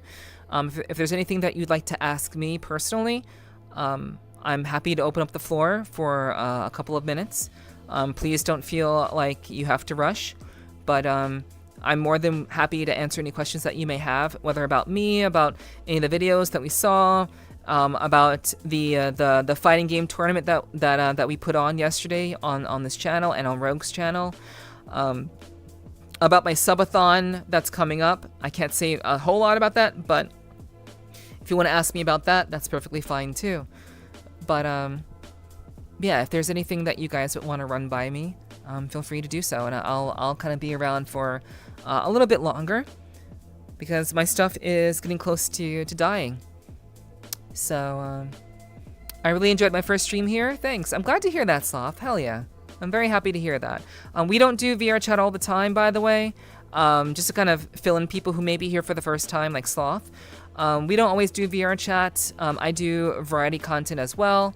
I'm gonna pause the ads. Let me pause the ads real quick. We do a variety of different content. I do desktop, really cool Metrovania games, just badass combat focused, typically combat focused, cool action oriented games, typically Metroidvanias, but also like, you know, we've done first person shooters, we've done RPGs, we've done all kinds of games. So we do a whole lot of different stuff here. Sometimes we do ASMR, and sometimes we just do VR chat, and sometimes I dance and listen to music, and it's great. So we do a whole lot of different stuff around here. So I'm glad that you enjoyed your first time here, and I hope that you'll come back again when I go live again on Tuesday, since I stream 4 times a week. So thank you for being here. I appreciate that. Thinking is a very underrated skill that we all inherit. Yeah, I think we should all be able to think. We should all think properly. Moni, I'm not going to answer a question that's directed specifically towards you. I'm not trying to make this stream about one person. You guys are welcome to ask me a question about anything that we talked about or anything that you would like to know about me, but I'm not going to make it about one particular chatter. Cannot do that. It's I'm not going to make this singularly focused unless I'm trying to unless I'm trying to make someone, you know, unless I'm trying to like put someone on blast deliberately, because they're acting the fool in my chat. Other than that, yeah, I'm not gonna make it about any one person. And my other question is, how do you think streaming has changed political talks in the world? I believe that the ability to, I wouldn't say it's particularly streaming, but I do think that there are certain podcasts that have been out there. You know, there's not just Joe Rogan, but there are a number of other podcasters out there that have opened up the floor for having proper discourse. So I think what, not just streaming particularly, but I would say podcasts and like long form content has done, I think it's opened up the door for people to have conversations about things again. I think a lot of people have lost sight of what it means to have a discussion despite having opposing views about a particular matter, a particular issue, or a particular thought or idea or concept, and be able to do so in a way that still respects the person while the ideas are discussed. You know, the idea, like the concept of disliking the idea and not the person is a concept that I believe has largely been lost in the political discourse. And we have so many people choosing to hate other people wholesale because they disagree with their particular ideology, their particular ideas, so on and so forth. But I believe that people should hate ideas, not people. I mean, in this particular situation I'm talking about, I think being able to have long-form discussions has enabled people to think more deeply for those who are willing to do so, and to be able to think more consciously and to be more considerate about other people's ideas and being willing to have your ideas challenged that is the most important thing. If your ideas are good ideas, then you should have no problem presenting them in the large scale, in the marketplace of ideas. If you believe in your idea, you should be willing to have that idea challenged. And even if people disagree with you, even if that's the case, you're not going to be able to please everybody, but you should be more than willing to show your point, you should be willing to show your point as long as the other person is willing to listen and acknowledge the opposing point. It's when people say, "Oh, this is my idea. This is what it should be." The people who are unwilling to hear any other perspectives, those are the people who I want nothing to do with. Those are the people who are stifling the ability for people to have a conversation with people. And those are people that I find abhorrent. And there are people whose ideas are not very strong on the basis of them being afraid to even have their ideas challenged. Be willing to have your ideas challenged. Otherwise, maybe you should rethink your ideas.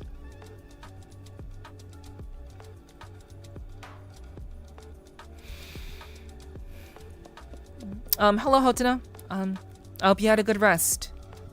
I'm doing alright, thank you for asking. I hope you're doing well, had a good sleep. People are pretty annoying, that's true.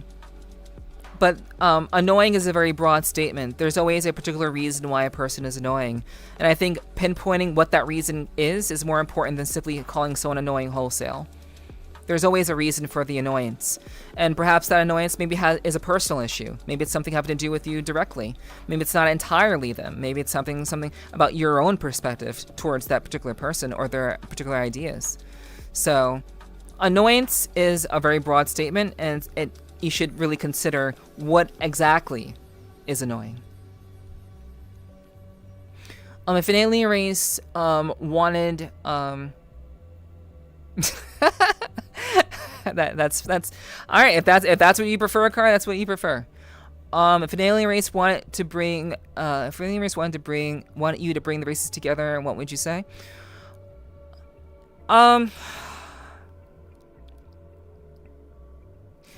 Given my particular mindset and my goals to leave behind a legacy on this planet, and my own particular ideas and perspectives on politics and what it means to really appeal to people in a meaningful way, to try to not make everyone happy, but try to create solutions that are actually solving problems that ultimately help to raise the people at the bottom up. And ultimately, that would be my goal. I'm not trying to make the rich richer. What I'm trying is I would try to resolve the incongruency of success. And how would I do that? I don't really know. I haven't really given it too much thought. But I would say that in the grand scheme of things, that would be my goal. To make it so that problems are actually being solved. That people who are homeless can actually find the help that they need.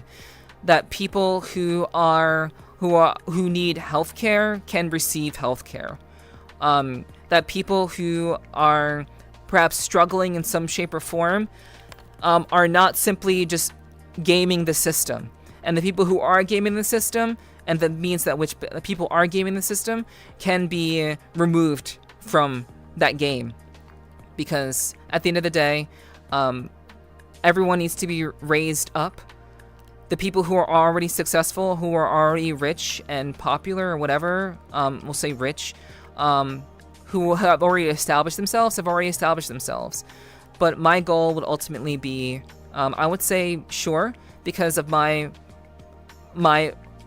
political bent towards potentially being someone involved in politics in the future. And doing what I can to solve real problems that the majority of people are having. So seek out the majority, understand the people, find out what they most need, and find out where they're suffering the most, and do whatever I can to resolve that issue, and to ultimately change the space. And that would be my intentions. personally. You can change an idea, but not a belief. Yeah, you can't convince people to, you can't convince something, you can't convince people out of an idea that they have essentially, they haven't thought themselves into. If a person believes something wholesale, you're gonna have a very hard time convincing them otherwise, because they generally have not even really given that much thought. Maybe they haven't given it much thought, but perhaps they have. But I think it's okay to be presented with opposing beliefs and to seek to understand why a person believes what they believe. Don't try to change someone's belief. Seek to understand why they have that belief and challenge them to defend their belief and see how strong their belief truly is. That would be my answer, you know?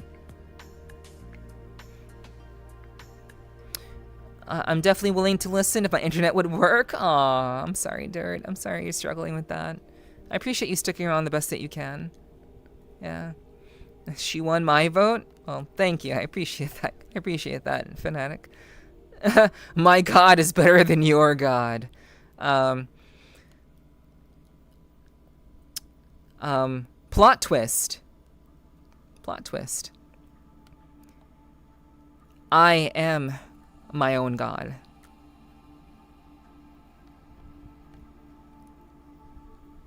That is my plot twist. I am my own deity. I am my own compass. And this is coming from someone who was heavily involved in Christianity, and was born into a Christian family. So I have come to find that walking my own path and finding my own way and my own personal personal compass is pretty damn good, in my opinion at least. But you know, that's just me. All my anime cat girls are my god. True, Car. True. So I'm glad to hear that. I'm glad to be in that category. Why am I love when my hands just give me the middle finger. I'm glad that I can be a god that you serve, Car. Hell yeah. I only often play devil's advocate to try and understand people better. I agree with you, Sloth. Yeah, I'm all about that. I think challenging people's ideas and making them think of a counterpoint. I think devil's advocate is useful, but not always effective. I think playing devil's advocate can be offensive to some people, but I do think there is a way to approach people's ideas and to challenge them in a way that's going to ultimately, help them to be, or maybe to perceive things a little bit differently. And that would be ultimately my goal. To maybe present an opposing idea that is my own, that I have thought of and could present to them as an alternative way of living and of thinking. And my only thing is, just as I gave their idea the time of day to think about, I want them to give my idea the time of day and to consider. And that's all I ask. When it comes to discourse, all I want is for someone to actually give me a good reason as to why what I'm saying perhaps isn't agreeable. And sometimes I can change hearts, sometimes I can't change hearts, sometimes we have to agree to disagree. But whatever the reason is, I'm very, very much the kind of person who focuses solely on being able to have proper discourse and having people be willing to listen to other people in a way that can foster, at least collective thought, in a way that people are not demonizing people for having opposing ideas.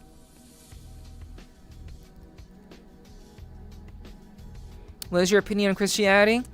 My opinion on Christianity is it is a way for people to have a moral compass that allows people to seek out their own perspectives actually, let me start over. I see Christianity as a means by which people can have a guidebook in order to help them to determine what their moral compass should be. Christianity aims to teach people how to be a quote-unquote good person, how to be, like a proper follower of Jesus, or or of like the Vatican or whatever, whatever form of Christianity you ascribe towards. It's meant largely to help guide people who are incapable of guiding themselves. And I think all religions aim to achieve that goal. And Christianity is just another version of how people who are incapable of having their own moral compass choose to lean on something that will allow them to live a good life, and that they can just look to this book to help them to see, okay, this is how I should live my life. This is how I can be a good person. This is how I need to fix myself. And I do think that Christianity has its place. Christianity has actually helped me out. It actually helped me to resolve my own anger issues that I had against my father for a long time. So Christianity does have its positives, but I think what my conclusions that I've reached throughout my life is that Christianity and all religions are simply a compass for people who are unable to determine their own means of determining right and wrong and their own directions in life. And there's nothing wrong with having a compass. When you're lost, when life is confusing and life doesn't make sense, there's nothing wrong when you're lost to have a compass, just like when you go hiking. There's nothing wrong with having a compass on hand to guide you. However, I've chosen to wander this world on my own terms, without a compass. I have my own internal compass that I have developed and that I trust, and I ascribe to that. So, those are largely my thoughts. Much respect to that. Anyone under your government would be blessed. Personally, hope you have great success in all your political endeavors. You got my vote. Thank you, Endless. I appreciate that. I don't intend to run for any manner of office anytime soon. I did consider it at one point, like years and like maybe half a decade ago. I considered running for office, but I don't have any intense plans to do that. But I do believe that that to lead people, you need to have a strong mind and an open heart. And I would say an open heart, but a strong mind. Because people will try to manipulate you, people will try to lead you astray, people will try to push and pull you in different directions. And at the end of the day, there is a game to be played. And I think I'm more than capable of playing that game. I don't know, maybe I'm just talking bullshit, I don't know. But I think I could potentially lead people and help people find a better life, or have an improvement to life, improve something about the majority's life. And that's what I'm thinking. And honestly, the hardest part about politics for me would be choosing a side. And personally, I wouldn't want to. If I could have my way, I wouldn't choose a side. I don't want to choose a side. That would be the hardest part. Because people are just so relentlessly, like, they're so relentlessly stuck on us versus them. And if people could not be as intense about that sort of thing, it wouldn't matter which party I was on. But in this particular case, as an American, that's really my biggest challenge. It's the fact that people are so intent on having an us versus them mentality. And that would be the hardest thing to counteract, and to have people actually believe in. And not only to believe in, but to have mutual support from my constituents, not just my constituents, but also from my fellow members in the political sphere. I would need their support as well. But if I don't agree with their ideas or ascribe to their ideas, they're not going to support me. And unless I have a shit ton of money, no one's going to do that for me. So yeah. So I would need a shit ton of money if I ever wanted to survive in the political sphere. because I don't think I'd be able to convince enough people to trust me because of the us versus them mentality. You keep some of the thoughts inside? I do, of course. All I wanted to know if brunch is involved. For what, Dirt? Rules. We do need rules. We do. Some people need rules. Oh, you mean going to church, I would imagine. Is brunch involved in going to church? True. I will believe in the God with the best crepes. That's so real. I wish people were more okay with updating the compass. They get really attached to the old compass. Okay, that's pretty good stuff, Nev. Thank you, Dirt. I appreciate that. Thank you. Yeah, I try my best to be very, very reasonable. Like my thinking, I'm a very, very logical person. I try to be logically centered, and I say I'm logical because I am not emotional. So, if anyone wants to challenge me on me being logical, on the basis of me not being heavily emotional, and my level of neuroticism is extremely low. I'm extremely low on the neuroticism scale.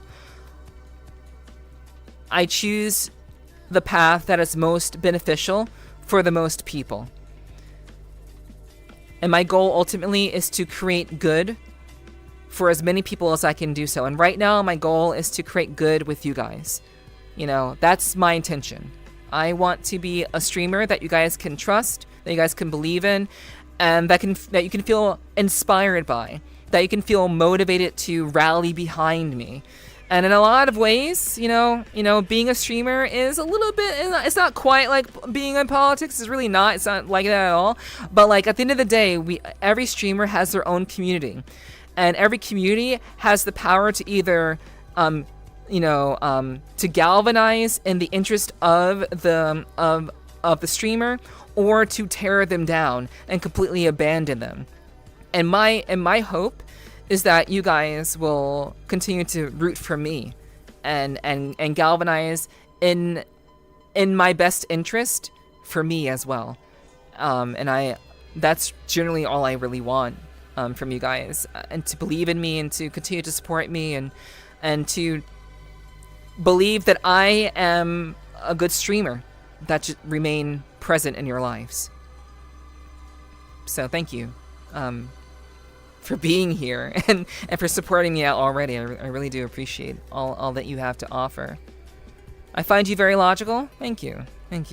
I think common sense is the best antidote for a lot of the mental instability and neuroticism and just like mentally unstable and emotionally charged people. I think we need more common sense in the world, and that's something that I try to follow to the best of my ability. My God grants better wishes than yours. Yeah, my cat girl has more power than you do. She has bigger boobs. My cat girl has bigger boobs, and that makes her more powerful than you. Yeah. Yeah. I find the statement interesting because the first place I ever felt safe to come out and trans and pansexual is my church. That's interesting. That's actually very interesting. I wouldn't think that would be the case. Not everyone has it. True, Lucky. Not everybody has it. For real. Yeah. Thank you for the love, Suku. It's good to see you. Thanks for hanging out. I also love boobs. I think boobs are pretty great. Pretty great. All right, guys. We're getting to that point where we have to kind of close up shop. I really appreciate you guys joining me for tonight's stream. This has been a very fun experiment, a very fun experience. If you guys did not hear about my little recap about Furious Flurries, about yesterday's fighting game event, please feel free to watch the VOD. I talked about that earlier today. And if you would like to hear more about my subathon, just please be sure to join my Discord And you could also watch my VOD for a little bit. I talked about it tonight if you'd like. But just keep an eye out on the Discord for more information about my subathon. That is the next big event that we are doing in our community. So I would really appreciate your support.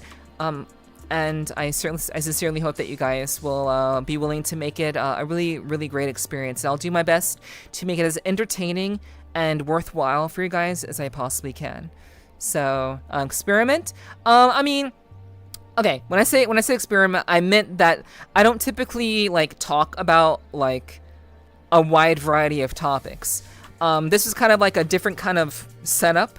Like, I talked about what happened yesterday. I talked about yesterday's stream, and then I talked about my subathon, and then I told you guys a story about like my dad, and then we watched videos, and now we're doing this. And so like I'm trying little things. I'm trying little things to see what you guys respond to and what you guys enjoy, and maybe we can kind of like, you know, that's essentially what I meant. I'm just trying a different kind of format, basically, you know? So, yeah, boobs, Glad. True. Dom Nom, thank you for the love. I appreciate that. Thank you so much. Yeah, that's all I meant by experiment. But I sincerely appreciate you guys joining me for tonight's stream. Again, if you enjoyed your time here, please be sure to join my Discord for further updates about what we're doing. Like I said, if you'd like to see Furious Flurries, the fighting game collab invitational that was produced, that was run and hosted by myself and Rogue, and also City, who was the lead commentator for that event. It was a Tekken 8 tournament that we did yesterday. It was about a 6-hour event. If you'd like to see that, you can just check out my VODs and watch that, or you can wait for the release on YouTube if you'd like to watch that instead. But I really appreciate you guys joining me for tonight's stream. If you'd like to see more about what I do and other content that I'm creating, please feel free to check out my socials. I would really appreciate that as well. Thank you so much for that in advance. But please keep an eye out on my Discord for updates about my upcoming subathon. My birthday is in 7 days, and we'll be looking to start the subathon around that period of time. So thank you for believing in me. Thank you for being here tonight. Thank you to everyone who's been so willing to give me your time and attention. I sincerely appreciate that so much. It means the world to me. And also, Stay Cheeks, thank you so much for the follow. Hello, Stay Cheeks. I hope you're doing well. Thank you so much for the follow. I really do appreciate that.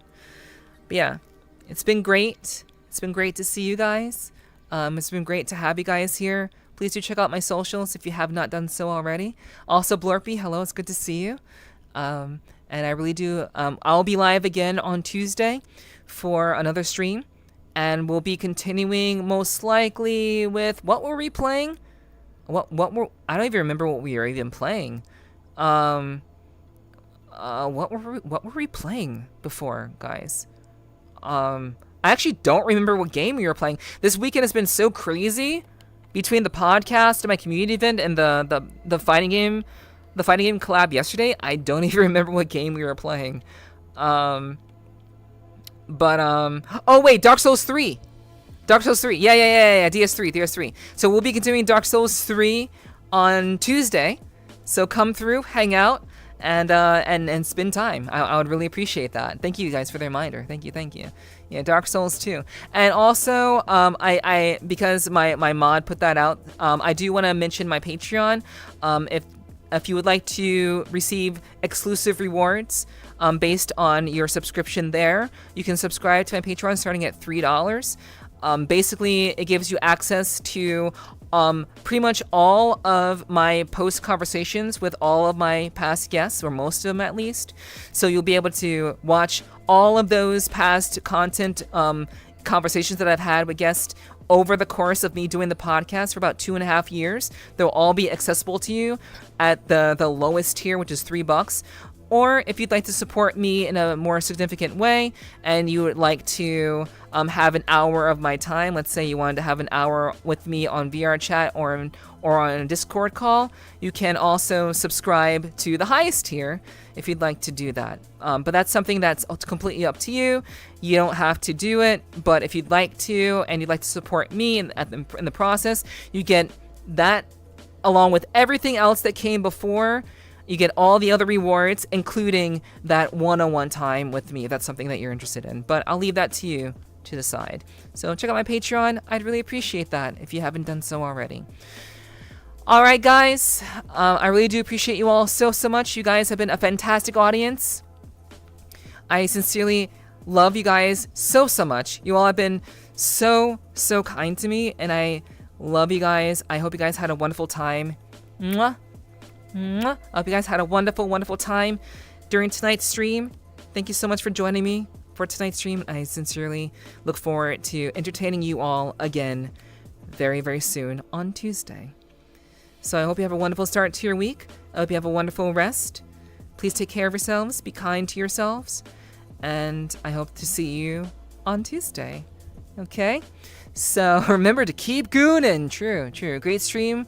Love you, Chica. Thank you, Sly. I appreciate that. Love you guys very much. You guys are badass as fuck. Please join the Discord if you want to know when I go live. It's great. It's a very easy way to know when I go live and to get access to all of my content, both here on Twitch and elsewhere. So I highly encourage you, join the Discord, join the community, and I hope to see you guys very soon on Tuesday. All right? Thanks for the stream. Bye-bye. My pleasure, Kilman. We're gonna raid somebody. So stick around. Stick around. We're gonna see who's out there and who we can hit up this evening. So let's see.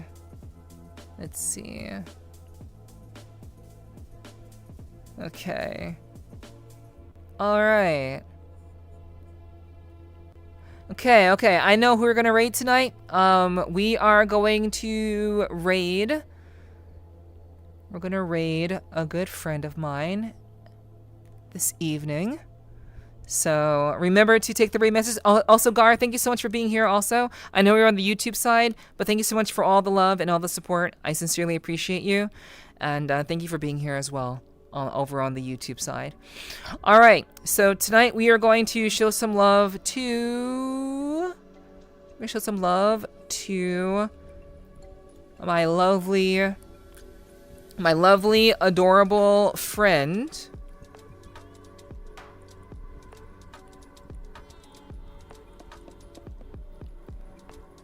My lovely, adorable friend, Kana Shi Noir, otherwise known as Kana.